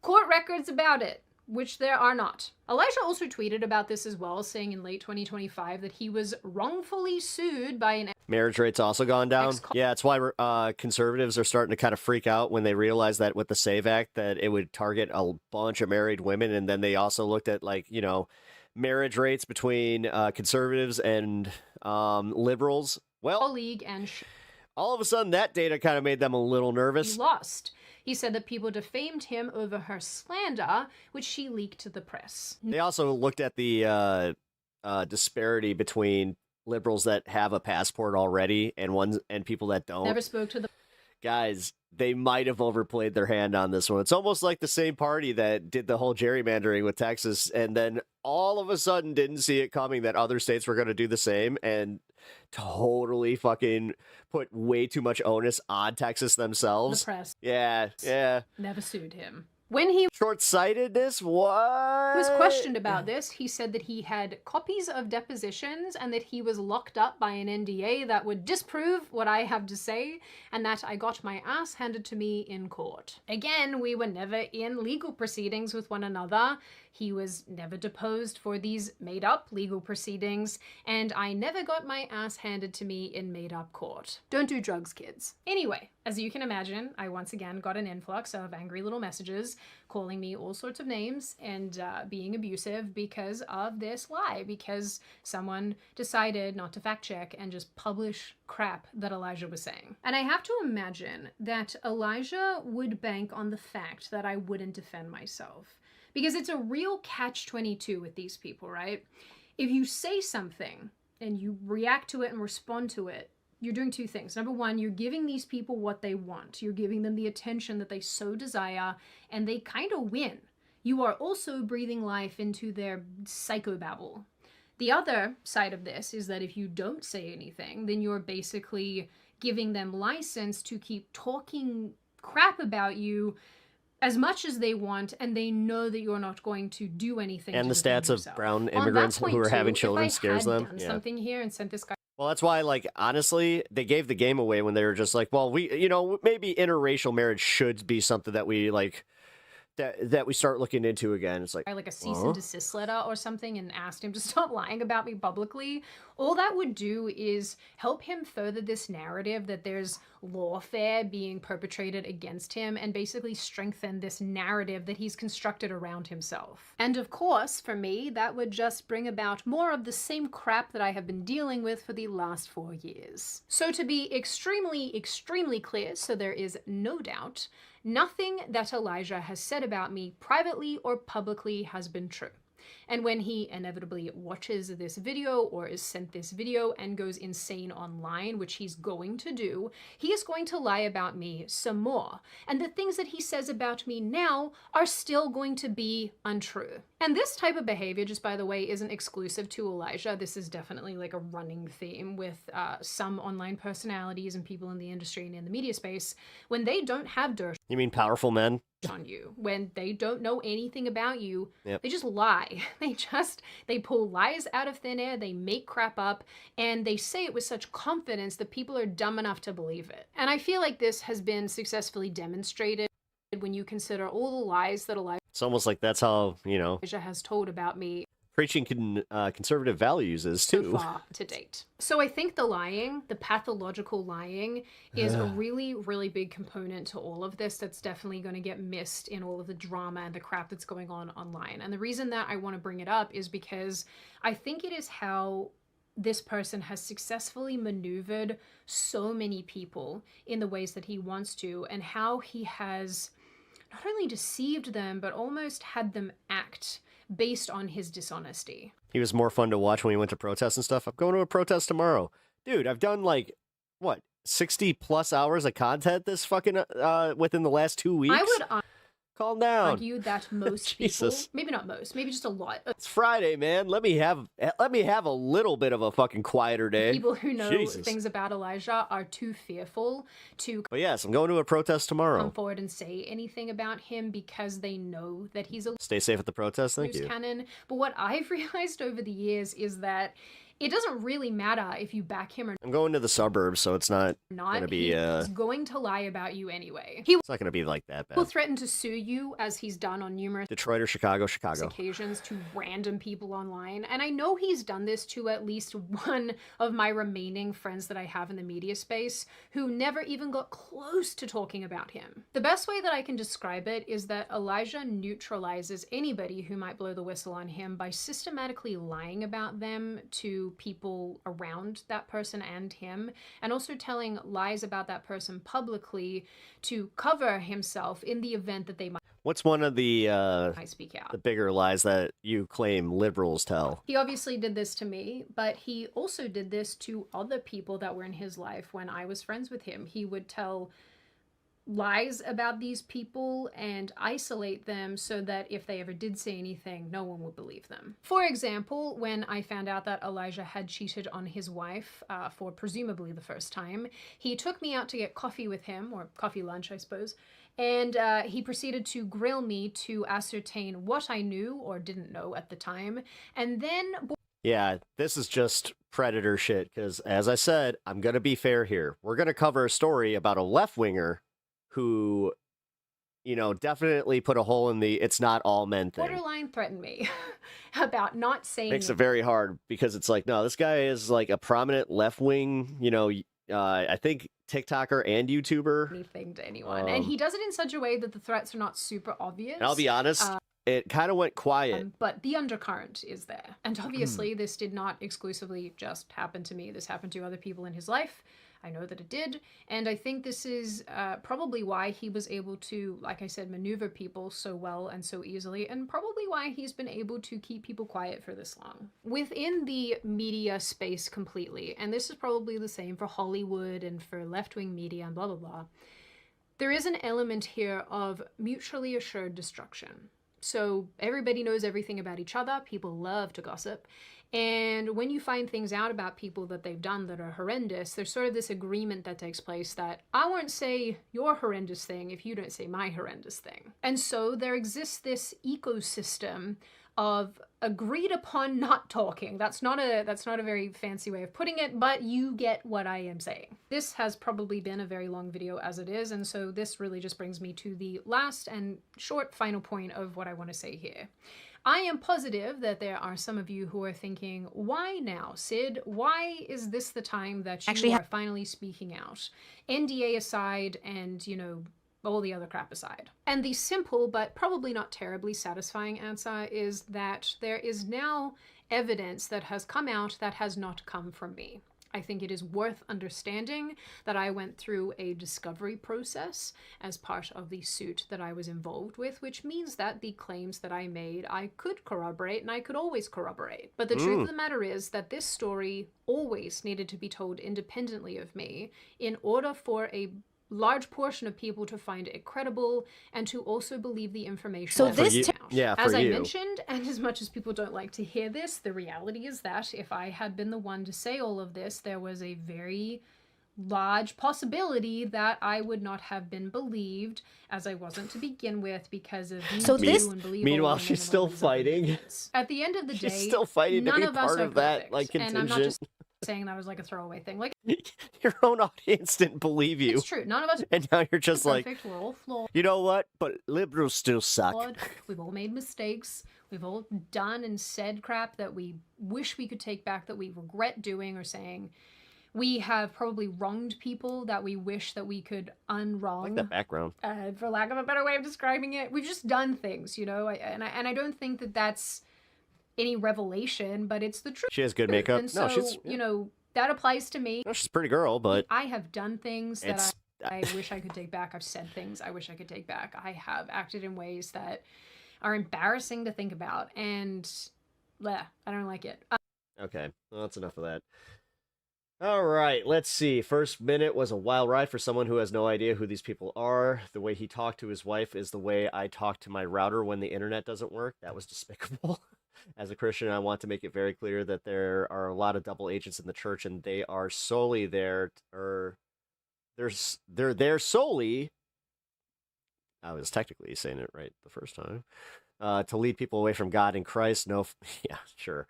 Yeah, that's their intentions. It's not to get laid. Shut the fuck up. No, some of you think that it's just yeah, they're actually trying. They're an agent of the devil. What they're doing is evil, yeah, but no. They are doing it to get their dick wet. Fucking A. And he thinks he deserves it because in this structure of Christianity, funny enough, they kind of tell him that he does. His wife and kids deserve better. I've been married for over 30 years and I am no saint, but I have never even thought about talking to my wife like that. To be fair, she did tell us, as a Christian, husband, father, conservative, and American in that order. This guy's actions sicken and enrage me on a deep personal level. I'm just glad that she had the courage to take the kids and leave. The divorce came out of nowhere. Elijah? Really? Okay. Well, I said I was going to be fair. All right. Hold on, I got to delete this so I don't give the whole game away. But, yeah. So there is a leftist creator that I immediately unsubbed from when I saw what was going on. So if you guys don't know the story, I'm going to just give you a quick breakdown before we watch this because she probably has a lot more to say about it. But there was a creator Potty Mouth Pollyanna. You've probably seen her if you watch any political content on TikTok or YouTube Shorts. She pops up everywhere. I know she's big on Instagram as well. Apparently, she went out with some leftist creators, and during a night out, one of these creators, who you can kind of see already back here, decided to do something really reprehensible. I'm again not going to bury the lead, but this just goes to show that it's like, no, we can call it out on our own, but we can call it out on our own side. But the difference is this guy does not have a career anymore. Like, this is true cancel. Like, this is true cancel culture, except this is good. This is a good example of like, no, I'm glad that he got exposed. I'm glad that we all came together and just said, fuck this guy. So let's take a look. So this TikToker named Off Jawagon is pretty popular. To be honest, I'm not on this bubble in TikTok. I'm not in this bubble. So all of the people I'm going to talk about are basically new to me, except, funny enough, kind of new to me, but actually been watching his content is Jamel. And Jamel just came across my feed and actually had a run-in with this guy named, sorry, let's go back to it, Jawagon. And Jawagon just put out a statement because this woman here, Potty Mouth Pollyanna, just came forward with allegations, and she's one of, I think, 4 women so far. There might be more. 4? Oh, damn. Oh, damn. I thought just the Potty Mouth Pollyanna thing got this, I thought that was just enough, but holy fuck. Some people are saying, and he's married. 3, some people are saying 4. And Jawagon, is known to be a huge outspoken, quote, leftist advocate. Yeah. And you can see from his work that Didn't he do it to a few girls too? See, I didn't know that. Covering now I'm learning. ICE raids and things related to that. So you can see this video here. Yeah. Yeah, we literally watched this guy. I think that I was a fan of him for like 2 weeks. I watched his video about how Nick Shirley was full of shit. I was like, oh, based. Yeah. Oops, I'm sorry. It's Immediately, when he got accused of this from Pollyanna, I was just like, oh, unsub. My bad. Changed tactics to target children. According to staff members on the ground at some Minneapolis and St. Paul schools, plainclothes ICE agents have been approaching volunteers and staff impersonating journalists and members of Indivisible. They have been asking about transportation operations for children, been asking to take pictures. So he's pretty popular. If you go to his main channel, he has almost 800,000 followers on TikTok. Jesus. Nothing to scoff at. 19 million views in total. He's got a ton of videos, okay? He's in Minnesota, so that's a pretty big deal. And he's a pretty big voice. But I don't know who he is. Isn't that amazing how people can have such big followings and I don't know who they are? But that's the bubbles, right? That's us being kind of like together and isolated at the same time. We're all doing different things. Well, he posted a statement after the women came forward. It says, in regards to recent accusations, this is his statement. I want to start by saying I am incredibly sorry to the people I have hurt and the people I have let down. Being intoxicated does not change any behavior that was mine and my responsibility. And while my recollection of the accusations are limited, I believe and take responsibility for them. I'm deeply ashamed of my actions at the bar, the pain I have caused, and the disappointment I am to myself and all whose trust I have violated. I am seeking counseling and will be taking a step. Shoot, his username is blocking this. Hold on, let me go to this one. I am seeking counseling and will be taking a step back. My sincerest apologies. Now, of course, this statement we've seen a billion gazillion times by predators, right? It's always this, I'm going to counseling. Always, always, always. And I think it's because they think that's what we want to hear, but that's not what we want to hear, especially in the way that he made the statement. So if you go to his comment section, people are very unhappy. And someone said, please check in on his wife and make sure she's okay, which I didn't even realize as I was reading about this guy this morning that he had a wife. So he's married. And now there's like all these women who have come forward. This person says you'll be charged and be jailed if women stand up, which I'm sure Mandy is raring to go. This is an admission of guilt. Drinking is no excuse. No. Bro, releasing a statement instead of showing your face. No, and the thing is, like, he was known to have like a pretty bad problem too. Like, dude, I gotta call it out because like guys like Jolly Good Ginger, like how did they not see it? Shame and actual remorse. Like they got like a creator clique now where you got Pollyanna or Potty Mouth Pollyanna is part of it. With Jolly Good Ginger, Off Your Wagon was part of it, and then that guy, the woke farmer, he's part of it. Is A Coward's Way Out. So then you go to this woman here is, I guess, the first woman to speak out. So Which I just want I used to have a different opinion until I started, in my like. I became a creator, and then I got invited to creator spaces and things go like ahead that. and let her speak for herself. Yes, if a clique forms, that's how that goes. And then we'll get to the other TikToks. Not sitting here shitting on it. What I'm shitting on is the fact that it's like, wait a minute, 4 different women, and then he's just kind of had this track record. He also had a track record of getting plastered drunk, and not once you just didn't see this. That I have ready for us. And he fucking violated that. Yesterday, Jordan released this statement with regards to the accusations that have been made against him. I am here to say that I am essentially victim A. I'm the person who came forward first. In this statement, which is really not taking accountability, he says, and while my recollection of the accusations are limited, I believe and take responsibility for them. So now let me tell you my recollection, because it's pretty fucking vivid. Friday, January 16th, we were all out in Chicago. We had all had some drinks. We convened at this bar at the end of the night, and at the back of the bar, Jordan and his friend sitting in a booth behind a table. I come back there. Jordan's like, come on. And they make room. And I remember getting a vibe. I could tell Jordan was super drunk. It makes me wonder if it was one of the Sky Bars. And like my spidey senses, and I saw the space. I go, my ass isn't gonna fit there. Like I was trying to like be just like, I'm just gonna stand, but they were like, no, come on. So I against my better judgment sat down. It's important to know I had this big winter coat and it was in my lap. That will be important in a minute. So we're sitting there. Jordan and I get talking immediately about Minnesota. I think his hand was like this at one point, and we were talking, and it was like familiar. We've been friends for a long time. I thought I could trust him. I didn't think anything of it. I see, according to this, when he broke it down for somebody else, he asked his friend what had happened, and it was like he was just flirty. I could see that. I could see how that was the point of view. Hold up. I'm gonna like this at one point, and we were talking, and it was like familiar. We've been friends for a long time. I thought I could trust him. I didn't think anything of it. I hate that she even used that language for herself. I still feel I hate that we do this. We train not her. I love her. I support her. I don't know who she is, but I support her. We use this language of like, I should have known better, or I thought I could trust him, or I thought this. Of course we did. Of course we do. Right? But hold on, I want to read this text. I see, according to this. Yeah, because didn't Brittany have her own thing with Destiny? Okay. The text is really small. It says, I appreciate you coming. Would probably help if I knew like all the ins and outs of all this internet drama. To me. I was certainly very I haven't been intoxicated into that and I have kind of little stuff for a while. recollection. There's no excuse. We were in a crowded bar.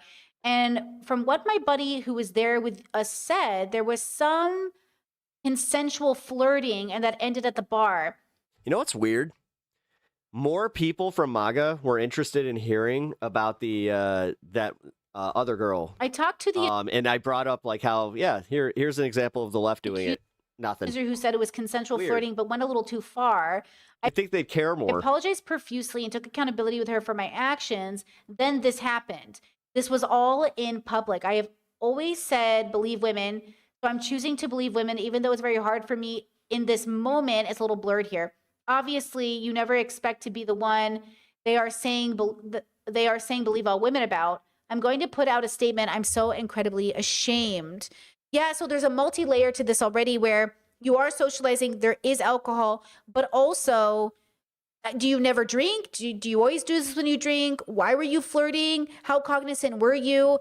But also, like, how frustrating. Like, how Okay, if we're doing this thing where it's just like frustrating for everybody in that situation. Again, we don't know he shouldn't have been flirting. It's like, what? the whole story yet, but you could just imagine it so easily.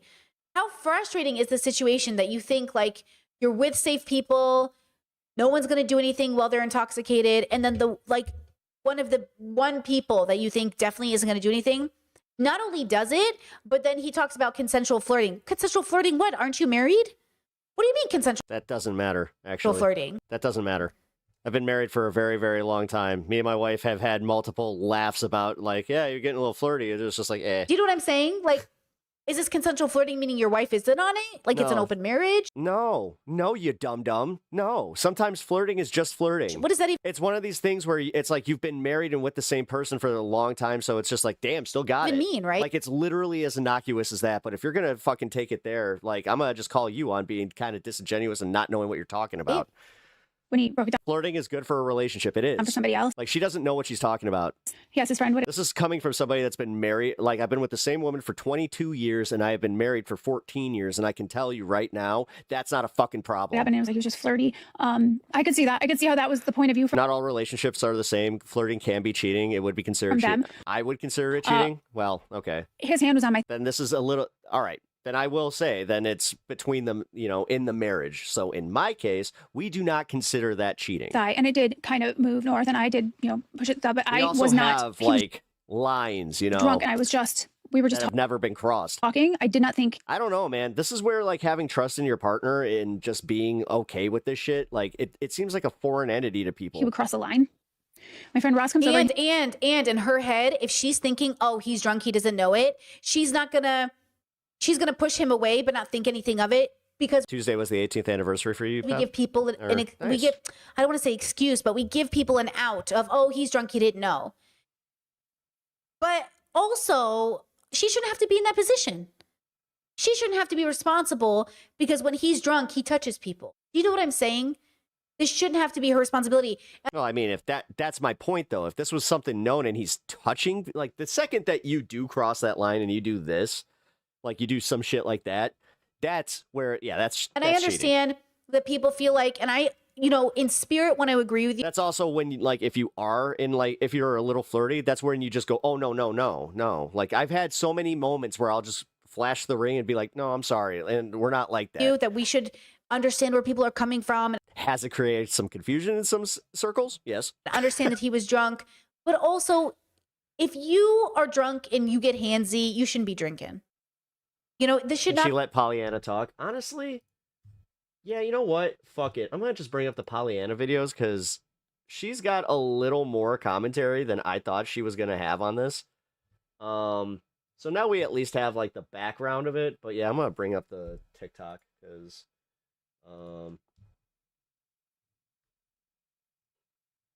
here we go. to Jordan, Okay. and he fucking violated that. Yesterday, Jordan released this statement with regards to the accusations that have been made against him. I am here to say that I am essentially victim A. I'm the person who came forward first. In this statement, which is really not taking accountability, This person you have up now is a little strange, not going to lie. he said, Well, the thing is, this isn't the first time that I've seen some content like this from her where she's been kind of off base. and while my recollection of the accusations are limited, I believe and take responsibility for them. So now let me tell you my recollection because it's pretty fucking vivid. Friday, January 16th, we were all out in Chicago. We had all had some drinks. We convened at this bar at the end of the night, and at the back of the bar was Jordan and his friend sitting in a booth behind a table. Where's she from? I come back. She just said bar. Back there. Jordan's like, come on. Is she from Chicago? And they make room. And I remember getting a vibe. I could tell Jordan I mean, was super that was drunk. either Wisconsin or Chicago right there. Like my spidey senses, and I saw the space. I go, my ass isn't gonna fit there. Like I was trying to like be just like, I'm just gonna stand, but they were like, no, come on. So I against my better judgment sat down. It's important to know I had this big winter coat and it was in my lap. That will be important in a minute. So we're sitting there. Jordan and I get talking immediately about Minnesota. I think his hand was like this at one point, and we were talking, and it was like familiar. We've been friends for a long time. I thought I could trust him. I didn't think anything of it. I see, according to this, when he broke it down for somebody else, he asked his friend what had happened, and it was like he was just flirty. I could see that. I could see how that was the point of view from them. His hand was on my thigh, and it did kind of move north, and I did, push it up, but I was not. Dude. He was drunk, and we were just talking. I did not think he would cross Wait, bro, like the line. I don't know, man. Like I grew up in a keep your hands to yourself unless you're invited type of situation. My friend Ross comes over, he hands me a little toy car. Now, I'm such a nerd. I thought this little car was so cute. And I am sorry, I forgot it, Ross. I think you'll understand why in a minute. So I'm sitting there playing with it. My hands are occupied. I have a coat in my lap. And under my coat, I feel Jordan shove his hand in my pants. Now, I stopped it before it got to the desired location, I imagine. But I fawned. I didn't know what to do. I was like, Jordan, no, we're not doing that. And I just remember him being like, yeah, we're not doing that. I didn't know what to do because I was so fucking caught certifiably off guard. Like, but they wouldn't have seen it because I had this fucking coat here. Do you not think I wish I... Honestly, no. This guy deserves... See, now this is the difference too. he pulls that shit in front of me, I'm sorry. I like that is where he's gonna catch a little bit of a physical reminder himself. I made a goddamn scene. I wish I would have fought. I wish I would have said something. I wish I would have not had a coat in my lap so they would have seen what he did. Absolutely, but I didn't. Yeah, I mean, and so because I have a feeling that Jolly and everybody there that didn't know what the fuck happened, they would have stood up for her too. I saw an opportunity to get up when people were going to karaoke. Stop I saw him go over doing that. and Dude, start kind of like my cat is trying to antagonize my dog right dancing and now, and it's literally like it's an episode of Garfield and Odie. not paying attention. And I saw my friend Maggie, Mermaid Maggie. I love you. I said, "Do you want to get out of here?" And she said, "Yeah." So we bounced. And I'm glad I did, because as we were leaving to hit that Uber, I remember the sensation of like, I don't want him with us because I don't trust him. And I was like looking over my shoulder, hoping he wouldn't see us leaving. That says so much. I was processing what had happened in real fucking time, and I was scared of him seeing us leave. Jesus. That says so fucking much. So we left and we got to the hotel, and I was right, because you know what he did? He called me. Oh, of course he did. Called me and wanted my room number. And I said, "Jordan, I am not giving you my room number." And he repeatedly was asking me no less than fucking 10 times, saying things like, "Oh, I just want to come hang out. It'll be fine." And I'm like, "That we both know that's not true. Go to bed. You'll thank me in the morning. Go to bed." I said no.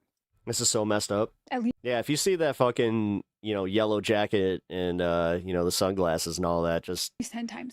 ignore it, delete He it. disregarded consent at least 10 times. No, and this is where, we have to stand up as a movement and just be like, no, dude, unless you make severe changes. I finally said, "Jordan." No. And I honestly, as much as I'm for,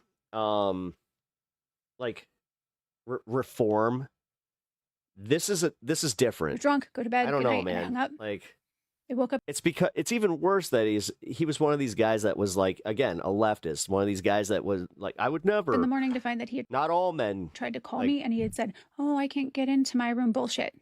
Go to the front desk. But like I was going to let him in mine. off your wagon.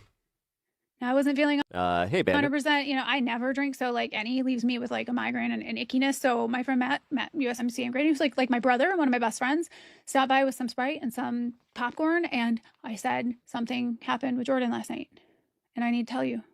And I said we were at the bar. His hand was on my thigh. It escalated. I left.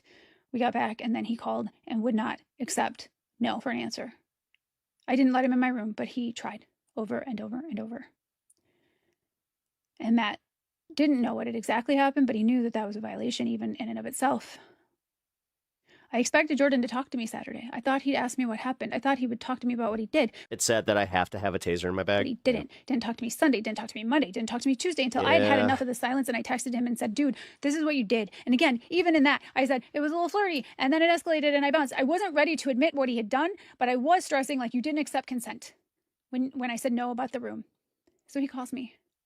And I replay the whole thing. And again, I say, "We were at the bar. You had your hand on my thigh. It escalated and I left." Do you think he asked me what he did? No. Nope. Didn't ask me what the escalation was. Now imagine if that were me and somebody said to me, "You were drunk. It escalated. I left." Like whatever it was bad enough that person just fucking bounced. I would have been like, "What did I do?" He didn't ask. And I think that's when I finally had enough pretending that that's all it was. In fact, he was more worried about who I had told. Jesus. He said it wasn't my fault and that Yeah, he knew that he knew he was cooked. he accepted responsibility, but also he was drunk and didn't remember things. But also, hey, who did you tell? So I called Matt after. And I said, "Matt,"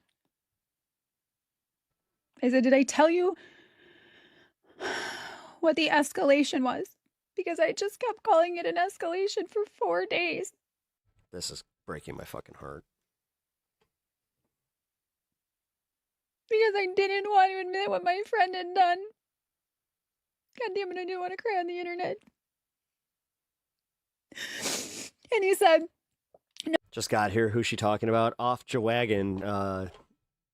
Fucking totally crossed the line. Tried to stick his hands down her pants, and then didn't take no for an answer when he wanted to go to her hotel. "No, I figured dude, you'd tell me when you no, he's cooked. were ready." I said, "He Honestly, I looked at his page. He still has over 50K fucking subs. put his hand in my Like, pants," and he got fucking mad. He's like, "Mandy, that is I understand sexual what it assault." means, And I like said, as "I far know." as like, I don't know.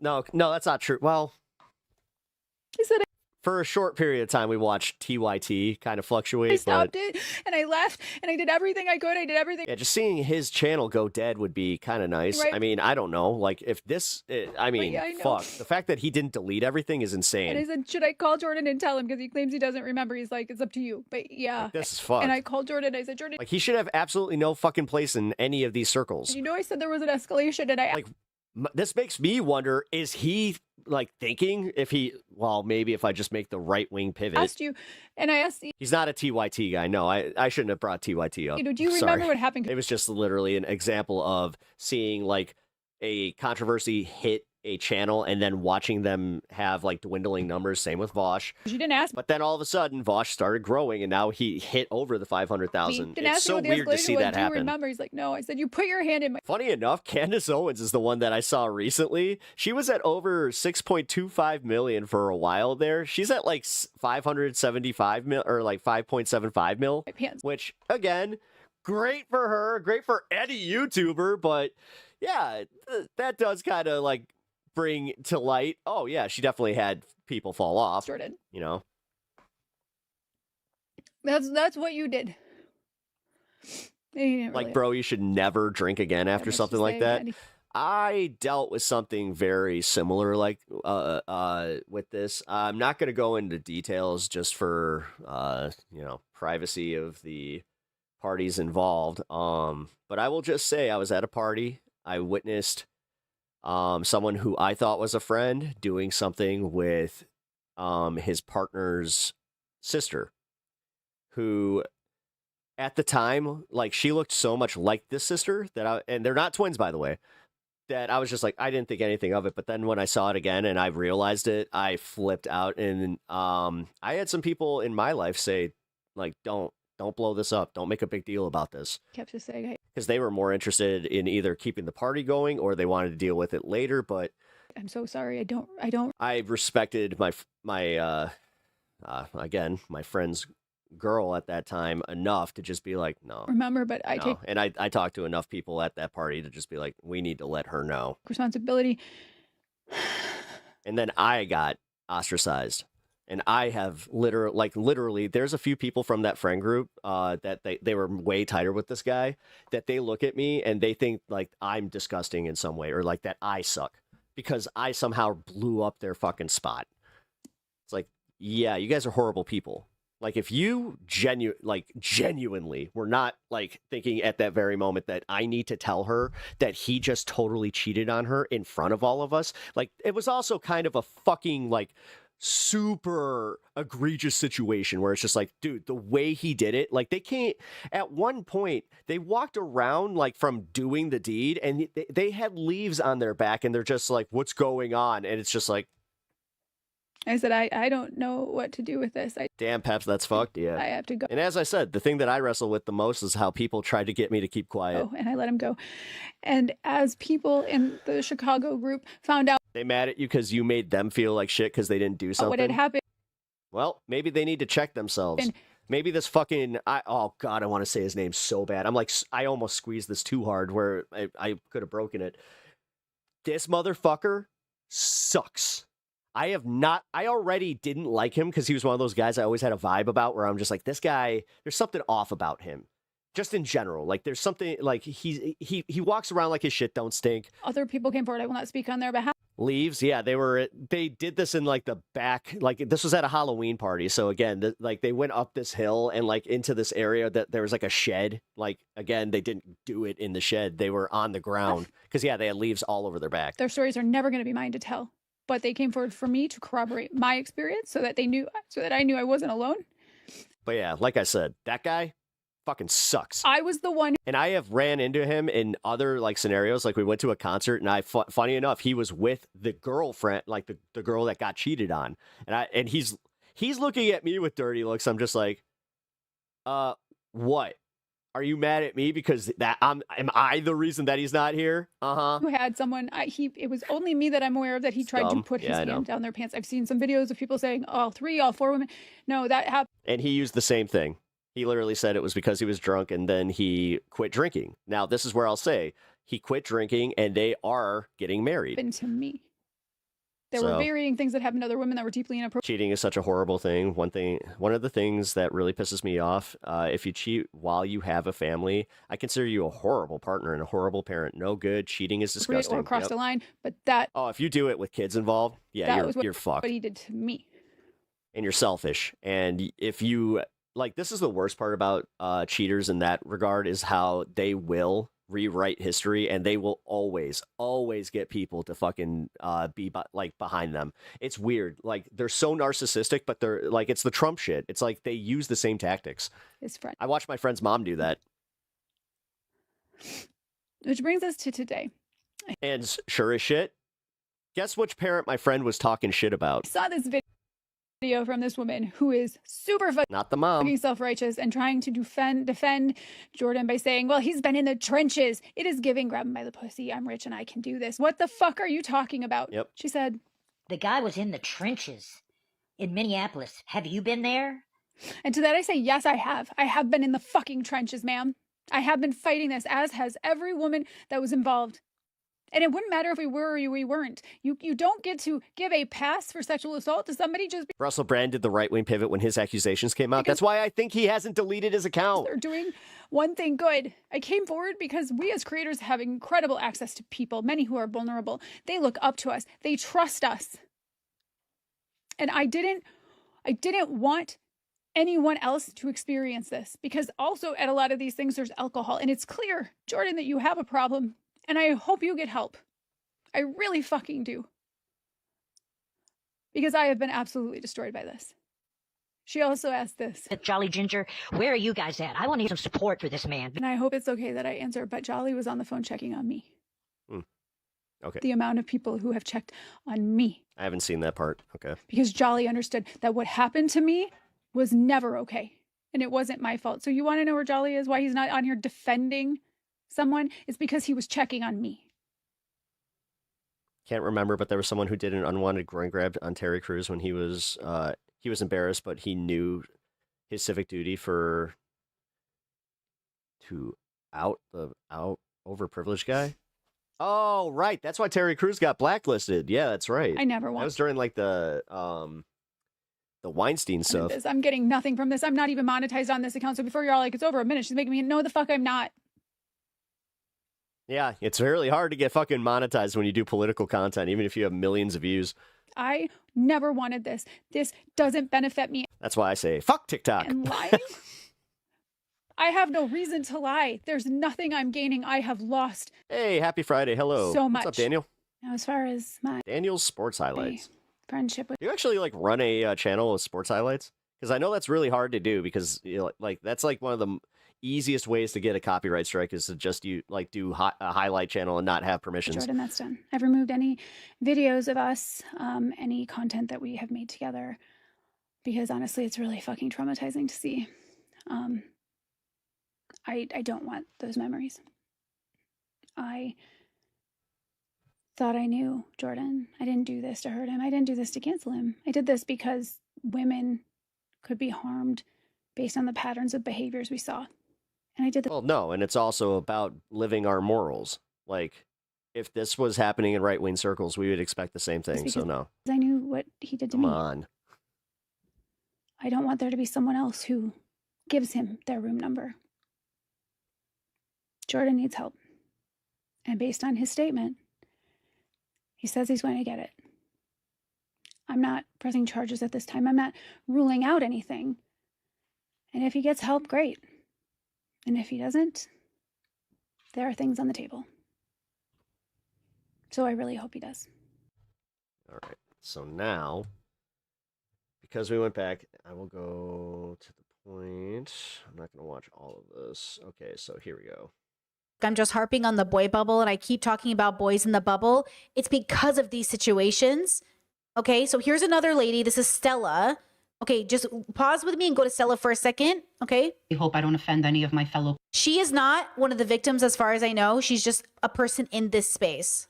I really hope I don't offend any of my fellow political content creators with what I'm about to say. But I made a very conscious decision a long time ago not to hang out with or get together with people on here. And maybe it's the cynical New Yorker in me. I don't I barely trust people I know in real life, let alone on the internet. And the news about Off Jowagon just solidified that decision for me. Yeah, good for her. I mean, he had reached out to me a couple of times to do something together, and I was always like, yeah, sure, someday. But that's crazy, bro. For real. Yeah. And am I going to say I'm surprised? No. A golden retriever is still a dog at the end of the day that can turn around and bite you. So the only thing... Look, I don't know her content. I don't know any of these people, but you don't have to know that this is a pattern. I don't know. But I was stressing like you didn't accept consent when I said no about the room. Exactly. So he calls me. And I replay the exactly, or him calling, him demanding for the room. Wait. Don't have your guard down. Either, girl. He just went down in my memory as definitely someone not to pay attention to. Okay, let's go to people's reactions. This is Stella. Thing I have to say is for my fellow female content creators out there who do go to these get-togethers or do collaborate with other influencers on here, just be careful. Don't have your guard down. I mean, these girls probably saw him out and were like, oh, we're safe. He stands up for women's rights. And then the next thing you know, his fucking hands are down their pants. Exactly. Just be careful. It's an easy dunk for these liberals / truly not informed on consent men to just say one good thing about women. And because again, I'm not in these bubbles. Okay. So I just started following Jamel. So, okay, this is Jamel. I just started following him. This is his presence on the internet. Okay. 298,000 followers. He's got all these great TikToks. Da, da, da, da. So then I come across, this is him. This is Jordan. This is the guy that's being accused. But I noticed he was doing a stitch battle with Jamel. And I was like, what is this? So this came first. Okay. So let's see. Watch. I'll just show you a little bit of it. Misleading. So once again, I will reiterate that my accusation stands. So this guy is still accusing me of being misleading. And I watched his entire response to me. And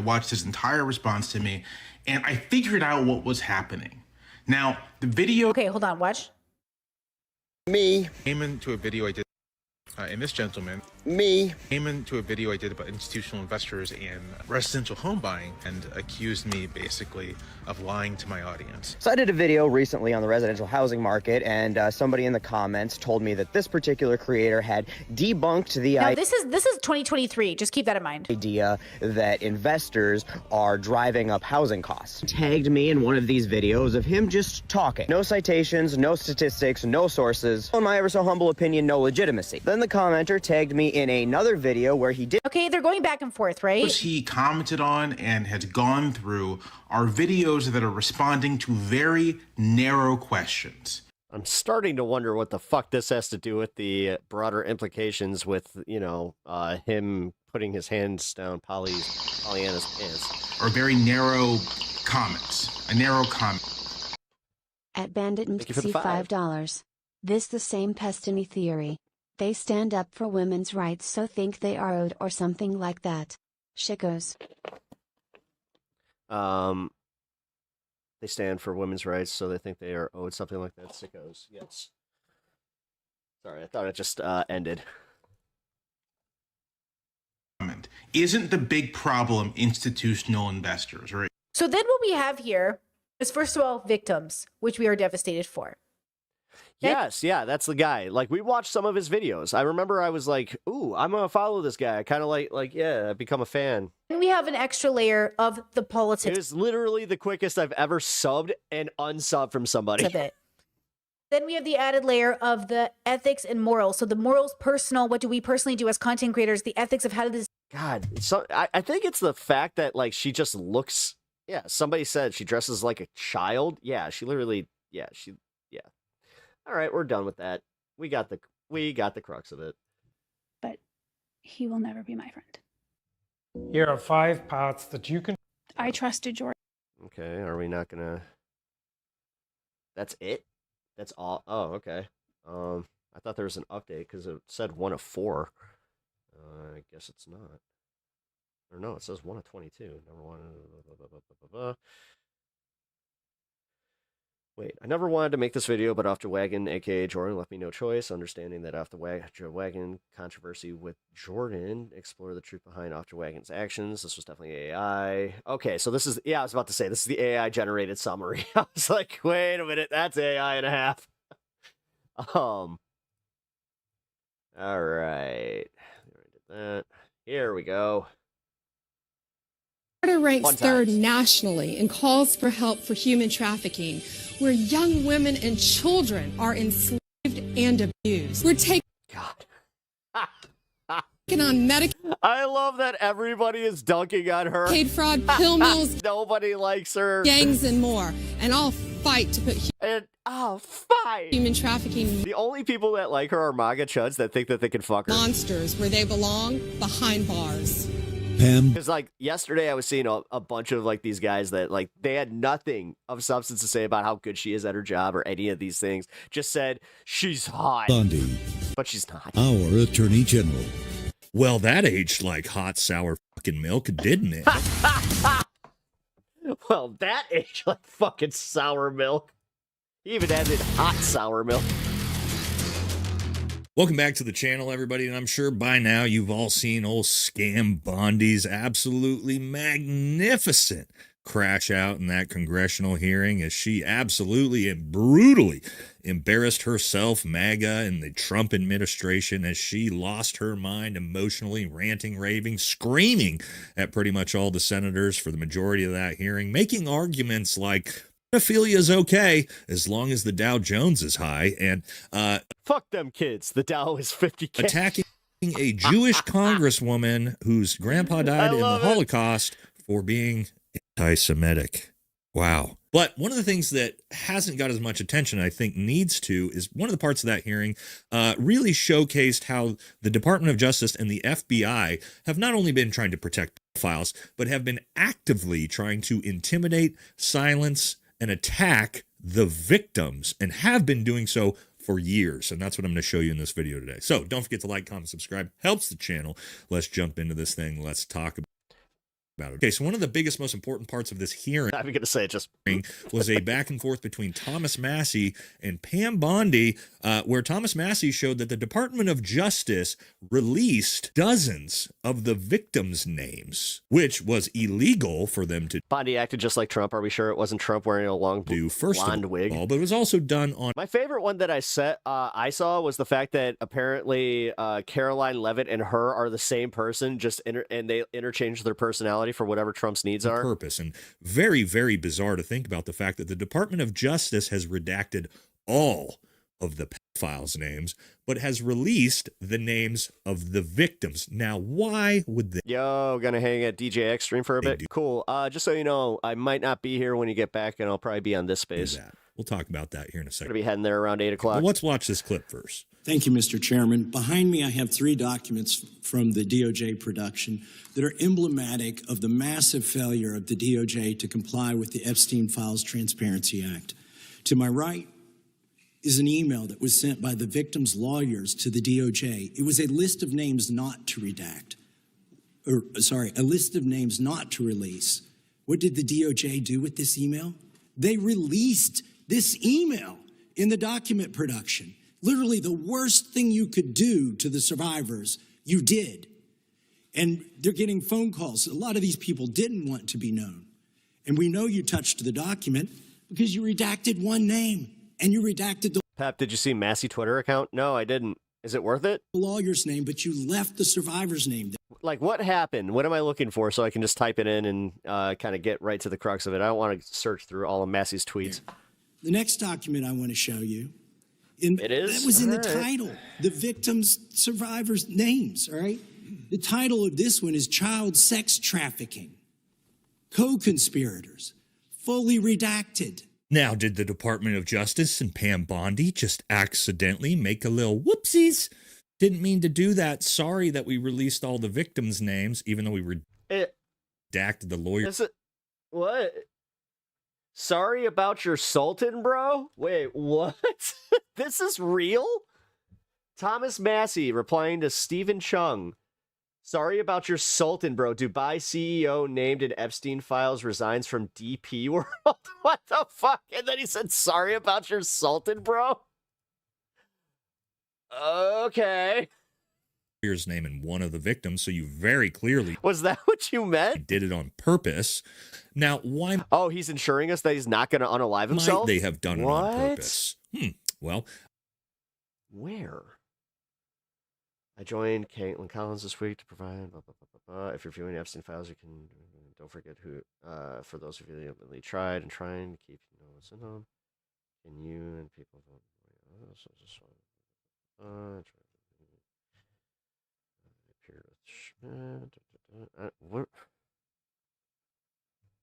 Where is this one? Inevitably, people aren't. I have a good reason. Just send me the tweet if you can in Discord, because yeah. As I said, the only reason that's kind of what I was trying to avoid. I didn't really want to like go searching through his Twitter. You can really think of is for sheer intimidation purposes. They are trying to punish these victims for having the gall to come forward and expose this entire thing. And the FBI and the Department of Justice that's been trying to silence and shut the... Hey, you stream really well. I love to become your dedicated fan and support you. Add me on these Discord. women up for years. I appreciate it. You can watch here. Follow me here and there. Is pissed off about it, and they want to put them in jamming, compromising, and potentially deadly. Thank you for the sub. Situations. That's the entire purpose of this. Absolutely disgusting. And you may be wondering, that seems bizarre because, I don't know, the people in charge said that they were going to protect the victims. Let's take a look. Florida ranks third nationally in calls for help for human trafficking, where young women and children are enslaved and abused. I knew we needed all hands on deck. Businesses and hospitals to spot it, our great law enforcement to stop it, and tougher penalties to punish it. We're taking on Medicaid fraud, pill mills, gangs, and more. And I'll fight to put human trafficking monsters where they belong, behind bars. Pam Bondi, our Attorney General.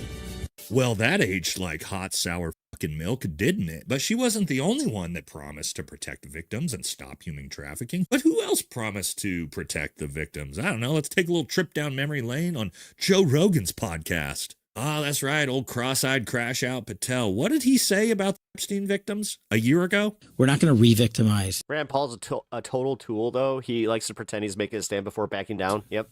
Women. We're not going to put that shit back out there. It's not happening, because then he wins. Not doing it. Oh, you hear that? They're not going to re-victimize these women. They're not going to put their identities out there, because if they do that, Jeffrey Epstein wins. Well, and now we've found out that, well, that's what the Department of Justice and the FBI have wanted this entire time. They want Jeffrey Epstein and all his co-conspirators and, I don't know, people like Donald Trump who are covering this whole thing up. Yeah, they want them to win. Now, the reason why this gets really sketchy and really scary is there's already been Epstein survivors who have offed themselves. Now, the majority of people following the Epstein files obviously already know who Virginia Giuffre is, but she is one of the victims who really blew this whole thing wide open with her memoirs that talked about the absolute disgusting shit that people like Prince Andrew and Ehud Barak were doing when they were raping her as she was being trafficked by Jeffrey Epstein. And yes, she, unfortunately, died by S in April 2025. Her memoir, Nobody's Girl, was published posthumously in October 25. Now, the reason what makes this so interesting is even right here in the Wikipedia description, it talks about what the FBI did to her. The FBI has challenged several of Giuffre's allegations, including her claim that Jeffrey Epstein was trafficking girls to powerful men, which was not attested by other victims. Now, who else told us that Jeffrey Epstein wasn't trafficking anyone to anyone? Because, as it shows there, years ago, the FBI has been challenging and trying to silence Giuffre. Oh, that's right. It was cash. Who, if anyone, did Epstein traffic these young women to besides himself? Himself. Whatever happened with that Guthrie lady, she died by S. No credible information. None. If there were, I would bring the case yesterday. Now, we obviously know now that Kash Patel viciously lied under oath when he made those statements. Massive case of perjury. He should obviously be fired. That's a baseline. And then he should be investigated and most likely face legal punishment for breaking the law. But what this really shows is that the victims have been bullied, harassed, and attempted to be silenced by the Department of Justice and the FBI this entire time. Oh, Guthrie. You're talking about Savannah Guthrie? Who knows? And that was confirmed by the victims in the hearing. So a question was asked to the victims at the hearing. Honestly, like, I feel bad for her family and everything, but realistically, there's a part of this that I'm just kind of also, you know, her mom had a nice long life. And if they had, I don't know, guys, not been contacted by the DOJ for any reason regarding their experience of being trafficked by Epstein. And as you can see here, they all raised their hands. Now, that seems a little bizarre, huh? If you were doing an investigation into a giant child sex trafficking ring, I know that's definitely like the most careless way they want to say that. To, but I don't know, contact. I don't know. What am I going to do? Go find her? Talk to the victims? The fact that you have live streams that are just sitting out there with their cameras pointed at the fucking front door. Actually, here, I think that's live right now. As I'm bringing that up as a joke, I swear to God.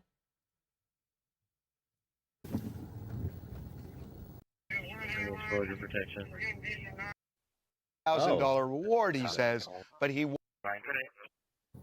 Keep listening. It's bounty hunters. Yeah, check it out. This is what they're doing. Fucking. They got streamers out here acting like they're bounty hunters that are going to go and solve this case. The ones who are being trafficked, but no, the Department of Justice. Which, honestly, with the way that the FBI is handling this, I could see it happening. Just had no interest in that. They didn't have any reason they needed to talk to the victims. Why would they? Their entire purpose and goal is to protect the pedophiles, not the victims, of course. And so you got to ask yourself, what the hell has the Department of Justice and the FBI been doing with this investigation? Well, it's become very, very clear it wasn't actually investigating anything. It was using 10 months and all the resources possible to redact all of the information about Donald Trump and pedophiles. That's it. That was the entire purpose of this investigation by the Department of Justice. And what do the victims think? A lot of the survivors cried. You know, we stood there and we almost felt like embarrassed that we even stood up and she couldn't turn around and apologize to us. And I think right now, I think the whole room is pretty much laughing at her. She has become a circus act. Yes, Pam Bondi is obviously a massive embarrassment and a circus act. I don't really, are we even pretending that we have an actual attorney general anymore? It's rough. And here's what the victims had to say about. I'm glad that there's some sensible people that came from the right that are waking up to this shit. I said this yesterday when we watched some of his content. Now, their names all being released God, I remember when we watched his first video about the ballistics thing with Charlie Kirk. Redacted in the files. I think we all realize now, oh, you guys really wanted to silence us. And you thought that you could scare us by putting our names out there. And it had a list of victims. It was shown, I think, a couple of times. Yeah. One was redacted. That makes no sense. This is a list of victims. That's intentional. Yes, it was obviously intentional. We see that. And the entire purpose was to intimidate these people. And the reason why this is a really, really big deal is we're talking about, I don't know, some of the most powerful people in the world who we know were raping and murdering young children. You don't think that they might not have the incentive to really shut these women up now that they have the list of their names? This is a lot bigger deal than I think people realize, especially giving the backstory of what's happened to some of these victims. And this is ultimately how the Department of Justice and Pam Bondi feels about the victims. You know, asking for a simple apology to the victims for doxing them. And they wonder why SA victims don't come out? Yeah. I mean, to be real, I've seen a lot of accounts that are just normie accounts posting this exact same video going, I can't stand up for this. My stepmom, I brought this up. My stepmom, hardcore MAGA, hates Pam Bondi and thinks that she's a disgrace to this country because of this.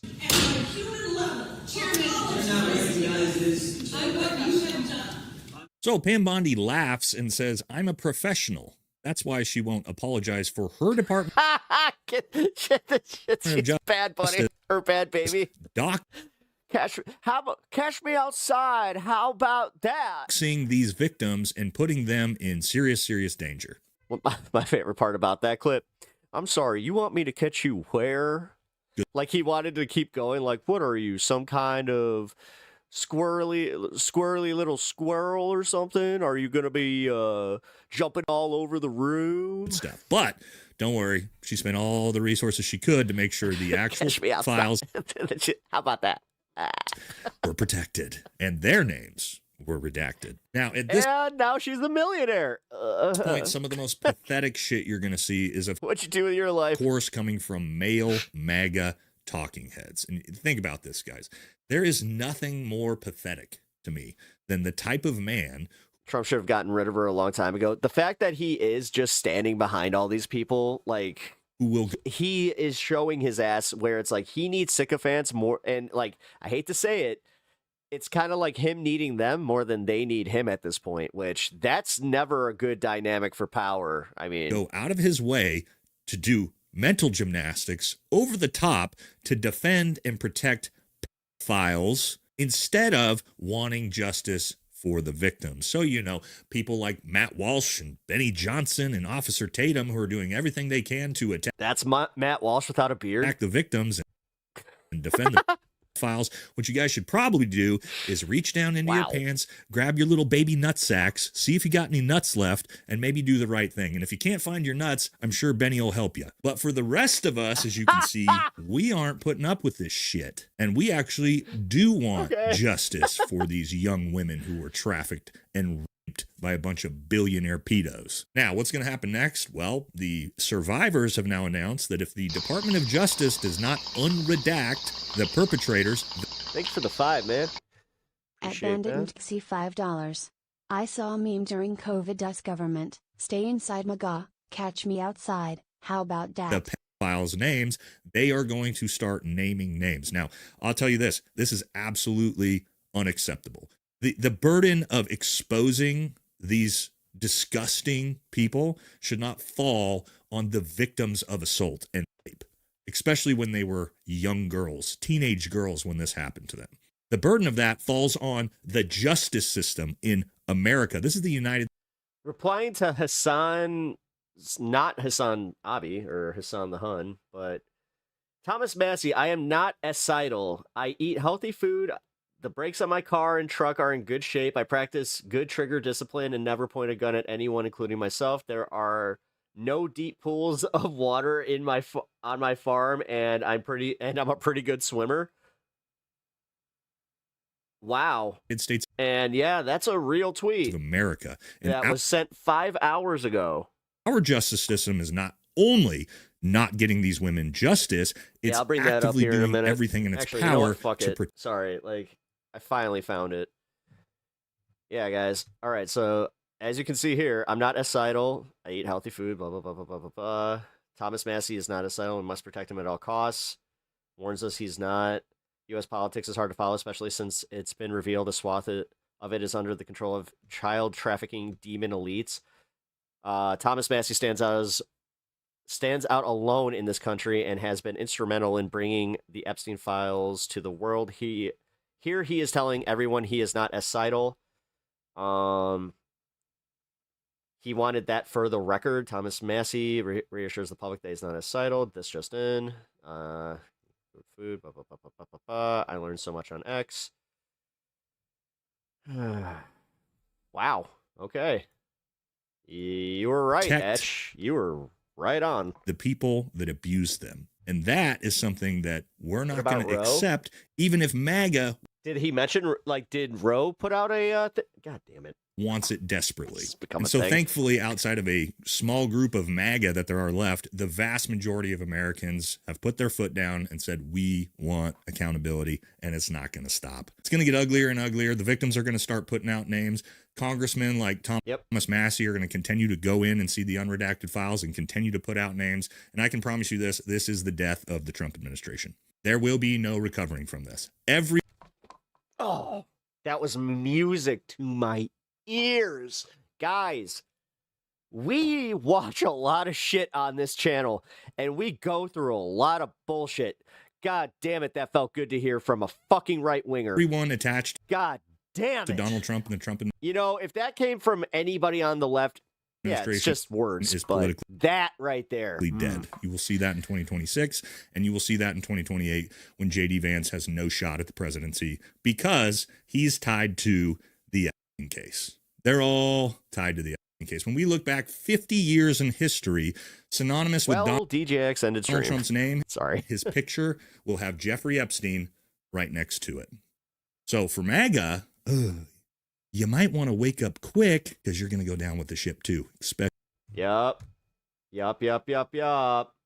Okay, so this is interesting. A little bit of a pivot away from just like politics for a second. We will be getting back into it because let me finish this one.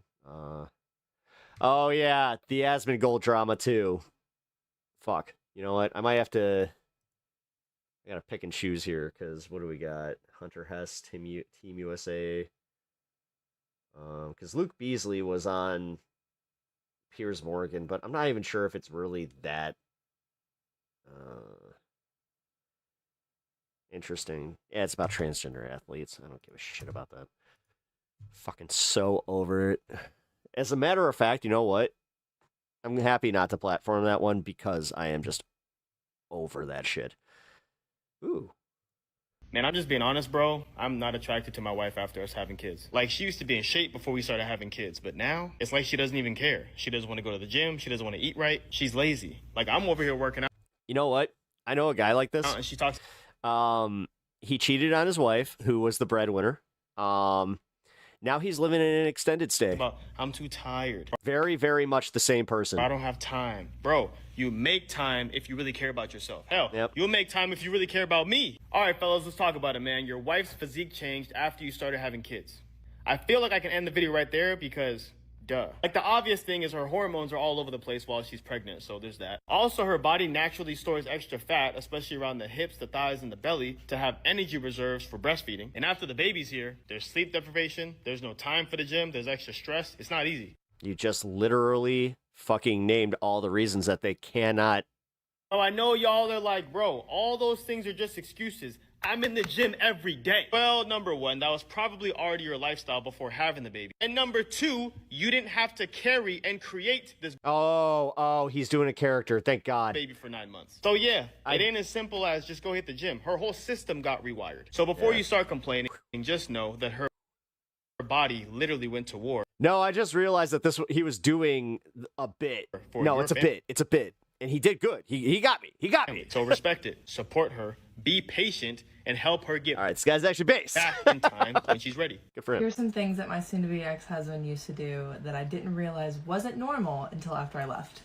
When the Wi-Fi guy came to install our internet, he made me FaceTime him the entire time because he said that I might try and sleep with him. And then he still accused me of sleeping with him, saying that I could have slept with him before I called him or after I hung up the phone. The fuck?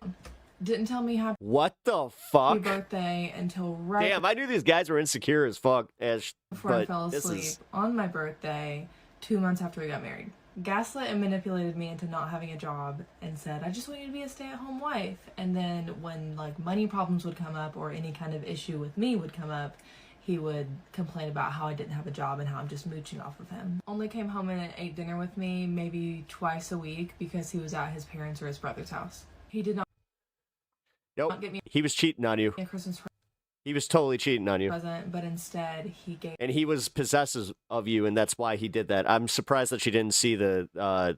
No, he wasn't with his brothers and his mom. me his debit card and said, don't know what you want, you got $50, go Girly pop. get yourself Like, I know that you were into the incel community because obviously you were married to one. But please don't fool yourself. You were being cheated on. something nice. Complained and told me I'm that sorry if I have to break this to you the hard way. I was folding his clothes wrong Maybe you should have actually fucked the cable guy. when he never ever did laundry, wash clothes, nothing. He told me over a year after we'd been married and I was pregnant that he wanted multiple wives, and then he was upset that I was upset about it. Got pissed when my parents bought us groceries As I said, one time. he thinks he's entitled to having multiple women. Told me that he didn't This tracks. believe that This tracks. our son was his Yeah. son And when I said get a paternity test, he said, well, okay, so maybe incel's the bad, toxic man. I don't even want to because this is literally the perfect embodiment of a toxic man. So close to my brother's DNA that you probably slept with that it would just say that it was mine and I would still never know. When the electricity went out on 2 of our rooms, including a bathroom, and our wash machine was broken, and I tried to get him to fix it for about 9 months, he told me that I should have been more grateful. 9 months. Yo, that kind of like, dude, my washer goes out. I'm fixing that within a week. And that it was a test to me because people back gotta in the love Gen Z. days didn't have that kind of stuff. So I'd feel bad, but I'm just kind of like, meh. That I had it in the first place, even if it was broken. Okay, that's all for now. Bye. A lot of MAGA husbands do not love their wives. Instead, they see their wives as live-in maids and somebody who could pop out kids for them. Yeah! So they can continue on. That's the whole point of the trad wife movement. Genes. They don't actually Man, I'm kind of glad that today's theme has been kind of debunking the whole, like, oh, hey, this is the great parts about trad wives. necessarily care about the women that are building their And these MAGA men, they're great men of honor that they live with. And the reason I know that is because I have gotten so many DMs from MAGA men that I can't even list them all here. And they have all said that they find feminist women so attractive and that they would love to have a wife that doesn't depend on them, even though they put themselves into that position on purpose by wanting to be a provider type. So yeah, here that's why they're all obsessed with AOC. Are some of the messages just to prove to you this point, and also to show that a man doesn't have to like you to marry you. You just have to make his life better and more convenient. And the sooner more Republican white women realize this, the better our society will be. Because white women have historically and consistently voted against our own interests. And even if care for human rights isn't enough to move you, the fact that your husband probably doesn't love you and is messaging random leftist girls on the internet asking to see her coochie, hopefully that will be enough. Okay, bye. This is... Yeah, but was that enough for you to change your mind on your politics? Because I don't know. It's almost like it's kind of a structural issue. A real post by a Trump supporter. This is what winning at life looks like. MAGA is trying to sell Pete Hegseth as a family man. But the woman in the photo is actually Hegseth's third wife. He had an affair with her and impregnated her while he is married to his second wife right here, whom he had an affair with while married to his first wife right here. She was only one of 5 women he cheated on with while married to his first wife. MAGA family values for you. Women are being charged with murder for miscarrying a pregnancy. Amari Marsh was a junior at South Carolina State University when she miscarried. When she woke up in the hospital, the police were standing over her, questioning her about what she had done to cause that miscarriage. And then a few months later, they arrested her without bail, as if she's a danger to society. And they held her for 22 days. And when they finally released her, she had to wear an ankle bracelet. She was facing 20 years to life in prison for a miscarriage. Thankfully, a grand jury cleared her of the charges. But is this the world that we're living in, where women are now being investigated for not being able to carry a baby to term? This should alarm everybody. So please, vote Harris Walls, blue up and down the ballot, make phone calls, volunteer to canvass. We must elect Democrats everywhere. I'm a far leftist who is fully taking advantage of the fact that MAGA men have a fetish for being absolutely dominated and humiliated. And so I've learned over the last few Hey, I like her. that I can use that to my advantage, to get my nails done, to get my toenails done. I just messaged one of these MAGA pay pigs earlier this morning and said, I want this hat from Planned Parenthood, and they immediately sent me the $25. Damn, dude! Ladies, take notes! Fucking A! This is an endless money hole, an endless honeypot. Go for it. Make that money. I was surprised and also not surprised at the same time at how many of these Trump supporting men, MAGA supporting men, that will actively seek out a dom, which is someone who can financially dominate. So she's a manipulator? Nope. Humiliate them.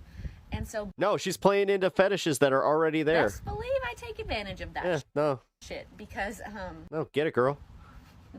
MAGA money The fact that you said it like that, you're a chauvinist. spends just as We get it. well as my own. We get it. You want the other. You want this. You want the other side. Like, you genuinely probably think that you deserve all women to be open to you Money, and I'd much because you're the prize. rather Yuck. drain their bank accounts than my own.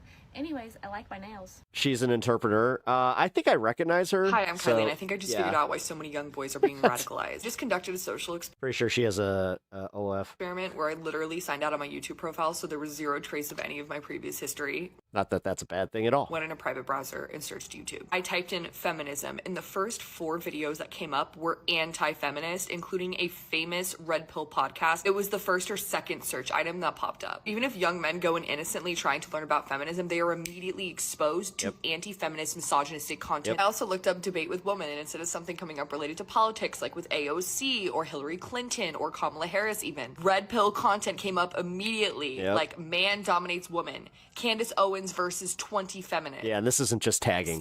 This is not like usually it's based on like who tags what at what time. Anti-feminist content that is designed to demean, That's an algo push. That's a blatant algo push. dehumanize, and humiliate women. I am so concerned at this point as a teacher because of the amount of people I've had come in say shit in my classroom like your body, my choice, and a lot of other boys being incredibly misogynistic to their classmates and belittling women. At this point, I think we need to pass legislation about mandatory algorithmic changes because these boys are being taught to hate women without even meaning to. Since Trump was re-elected, many women feel like their rights have been taken away from them. And it keeps going on. And some feel like divorcing their MAGA husbands who voted for Trump. Can you draw away years of friendship or marriage? I gotta say, this guy put together a pretty good because of different political opinions? Little collaborative, or what's this called? Friends in moral collection, like a collection of videos. Tell me your thoughts. Why can't I think? I don't know. Shut up, Joe. Leah and I have already talked about your search history. We all know that you love lesbians. Whoa. Because who else whoa. is going to make them feel as stupid as they are? Who? Being a menace is life-giving, okay? It fills my soul with an eye-rolling joy rivaled by only one thing, okay? As a straight white female, I am just privileged enough to be extremely problematic. I am becoming She sounds like my wife. a professional Seriously, my wife talks a little bit like, instigator. I that's why she's a badass. honestly didn't know that ruining their Marmalade Messiah fan fiction would be this fun. If they want to worship a little love fat it. man into pins, then I'm going to grab them by the wampus ween. And the more they squirm, the harder I'm going to squeeze. If they're not red in the face defending their 80-year-old Cheeto man, then I'm not working hard enough. I'm not here to make warm family memories. I'm here to make them feel as uncomfortable as they've been making others feel for the last 8 years. I'm not ruining the holidays. I'm just fact-checking their MAGA fantasies and calling out their wild hypocrisies. Every time they quote Fox News, I choose violence. I might as well feed my cold, dark heart with their discomfort and shock. Their cognitive dissonance is my love language. Their discomfort is foreplay, and I haven't finished yet. Story time. So Yes, this whole video is about women divorcing their MAGA husbands. Does that make you a uncomfortable? lot of people have asked me, what did it take for me to break from MAGA and how did I get there? If you go to my profile, you can see my turning point, but in order for that to have worked on me, I had to be humbled in my own personal life. So here's how the timeline goes. Jesus. I don't remember a whole lot of politics being talked in my house. Jesus. Is her name NyQuil? Like, Certain ideas what the fuck? were just implied, for the most part. There were occasional times where I'd hear something like, illegals are taking the job. Jesus, is this Ben Mycelis' daughter? That sort of stuff being pushed into my mind. This is Tina Marcellus, and I'm going to tell you a story about why I'm not MAGA anymore. Anyway, back to the story. I was in Xanax. middle school Really seems like it. when Obama became president, and Yeah. then in high school when he became president again. Personally, I had no problem with black people or a black president. What I had an issue with and was taught to think is that the Democrats were the enemy. Not necessarily in those words, but the idea was implied. And we didn't want a Democrat president, and I also heard that he was only president because he was black, not because he was qualified. 2015 rolls around and I finished with high school and I entered into the adult world. Got a miscarriage. Being raised in a Christian household, I had always been told that abortion was wrong. I was 17 and then 18 and indoctrinated. Fast forward into 2016 and I start to become more involved politically. The only difference was that at the time I trusted the people around me, like I've said in other videos. So I only looked into the sources that they provided, and everything else I just had this idea pushed into my head that it was all fake news. So in that 2016 year, when I would debate with people, I was just repeating the same talking points that I was hearing all the time.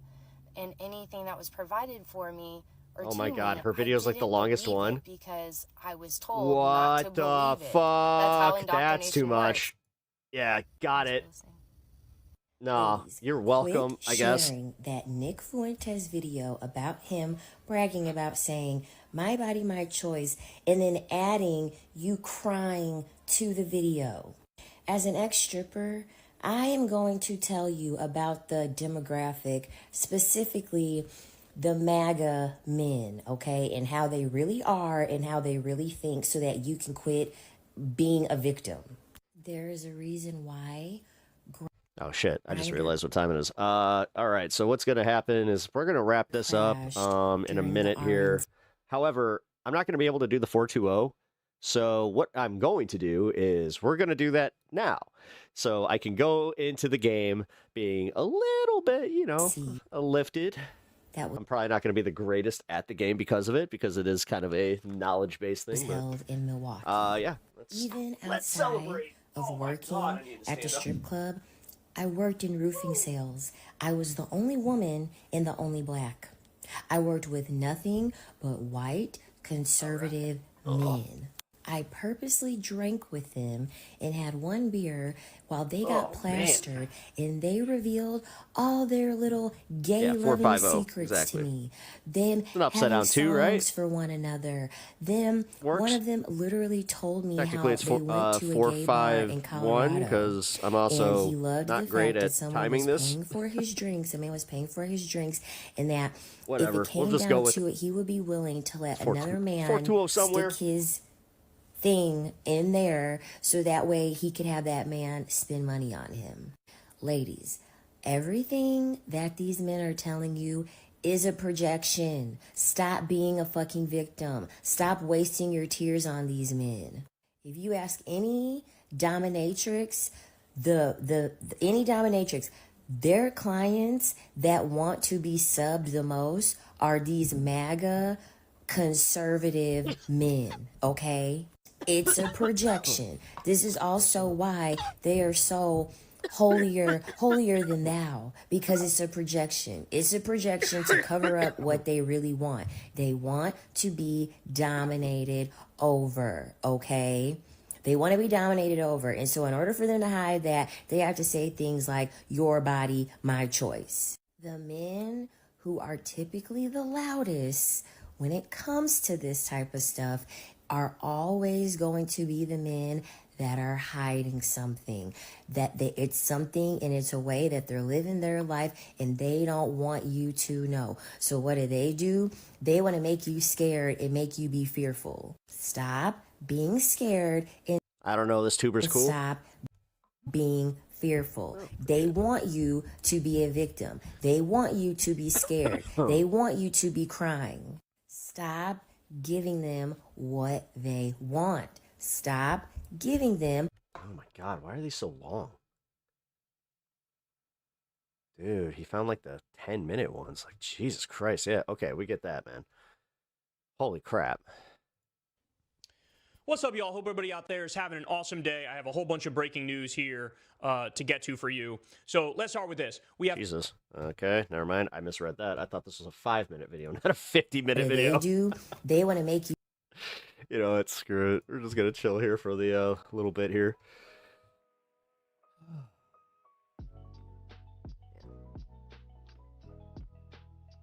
Oh wow. Just in time for, you know, somebody that is a little bit of a racist to come in. Cool. Fun times. Fun. 6-7 minutes? Huh? I mean, technically. You know what? Fuck it. This Philly D one's 3. Perfect. YouTube's lawyers just stood up in court and said with a straight face, we're not social media. And whether you buy that or not, this trial could completely reshape the internet as we know it and cost tech giants billions of dollars. Because we're watching the kickoff of a massive landmark trial centered around a now 20-year-old woman identified by her initials KGM, who's accusing Meta and YouTube of building addictive platforms that hooked her at a very young age and destroyed her mental health. Now, it's also worth noting that this suit originally included Snap and TikTok as well, but they actually managed to avoid trial by reaching settlements. I take joy that we ruined the 6-7 memes for kids. Yeah, because they ain't doing it no more. Terms. So now they look at you like you're cringe. YouTube in the hot seat. Now, as far as the specifics of the lawsuit, it alleges that Meta and YouTube made calculated design choices, infinite scroll, autoplay, algorithmic recommendations, specifically to make these apps more addictive to kids and boost their own profits. And during the trial, KGM's lawyers did not pull punches, calling Meta and YouTube digital casinos intentionally designed to get children and teens addicted. Where they claim that the platforms have engineered addiction in children's brains and argued that tech executives knew the risks and said they didn't just build apps, they built traps. They didn't want users, they wanted addicts. It's a pretty damning language, but here's what makes it interesting. This guy needs a shark tooth necklace. I'm pretty sure he used to wear one. I swear to God, I remember watching Philly D and he had a puka shell necklace at one point. I was like, is that a fucking puka shell necklace? Police are claiming that KGM's mental health issues were caused by her difficult Hassan had a puka shell necklace at one point. Family life, not social media. And they're denying that their products intentionally harm. Then he went to the pearls, which... bold move. Children, pointing to safeguards that they've enacted in recent years and arguing that there is no scientific evidence proving that their apps cause addiction. They're also notably leaning on federal law, claiming that it shields them from liability for content posted on their platform. But also maybe the wildest part, YouTube's lawyers are trying to distance themselves from Meta by arguing that YouTube isn't even a form of social media, where they're claiming that YouTube's actually an entertainment platform that more... They are going over rules and have 6 players so far, Pat. Oh, shit. Wait, how many did we need? I told her I'd be there at the top of the hour. What the hell? Okay, so do they not need me? Okay. Well, oh, they need 8? All right, yeah, I'll be there. I told her at the top of the fucking hour. God damn. Netflix. Honestly, that's actually a little insulting to me. I'm not going to lie. And Facebook. They say that it's different because people use it for streaming helpful videos, not endless scrolling. Right? And one lawyer pushed back on claims that YouTube's algorithm... Like, okay, I'm sorry that I have my own... by saying it's not trying to get in your brain and rewire it. It's just asking what you like to watch. So with that, you've had many pushing back, saying that YouTube has comments, community... Pat, recommend Hawkeye series? Yes, I do. Subscriptions, notifications, an algorithm that absolutely keeps you watching, and a shorts feature that literally is designed to compete with TikTok. But also a big factor here is that this isn't just a one-off lawsuit. Right? This is just the first to go out to trial out of thousands of similar lawsuits alleging that social media platforms deliberately addicted adolescents and caused personal injury or other harms. And all 4 tech giants, Meta... Man, all while they're trying to go after Section 230 again. YouTube, Snap, and TikTok, they're named in various combinations across those other cases. And actually, they're all relying on a novel legal claim that these apps can be as addictive and as harmful as cigarettes. These cases are specifically drawing from the legal strategy used against big tobacco in the 1990s, where plaintiffs argued that cigarette makers knew how harmful their products were, but hid that information from the public. And that strategy there, it worked. Those cases totally upended the tobacco market. Cigarette companies reached a $206 billion master settlement and agreed to stop marketing to minors, which paved the way for strict tobacco regulations and a massive decline in smoking. And now, with KGM's suit being the first to go to trial, it's being seen as a massive test case that could determine how thousands of other similar cases play out. And so if this case swings in her favor, it could trigger a cascading effect similar to big tobacco, potentially putting tech firms on the hook for billions of dollars in damages and forcing them to completely redesign their platforms. I mean, we're talking about potentially revolutionizing or destroying, depending on your point of view, the entire industry. And all the while, there's a lot of debate happening out there. It's almost like that was the point. About whether social media is actually as harmful as tobacco. The science is still developing and the comparisons, they're not perfect. But what's not debatable example is that these platforms are designed to maximize engagement, and that engagement equals profit. But whether that crosses the line into deliberate harm, especially when it comes to children, that is exactly what this trial is trying to determine. And YouTube's claim, that it's not social media, it does feel more like a legal maneuver more than reality, where the platform's evolved way beyond just posting videos. The algorithm doesn't just ask what you like to watch. It learns your patterns. It serves you content based on what keeps you engaged the longest and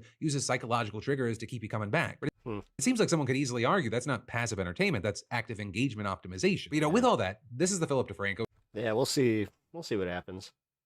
That was actually a really important story. That's why I got a little pissed there. I was just like, what the, like, not going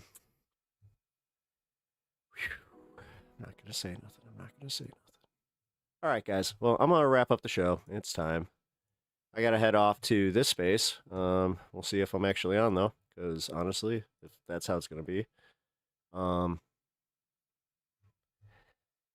going to be honest. I don't exactly like when I devote a lot of stuff to something and then I'm met with something like that. So thank you for the 5 gifted memberships. I appreciate that, Bandit. Really, really appreciate that. All right, guys, stick around because we're going to be rating this space, and I'm going to be ending the show. So I will see you guys tomorrow for the protest stream, but I have to go, and I will catch you then. Peace.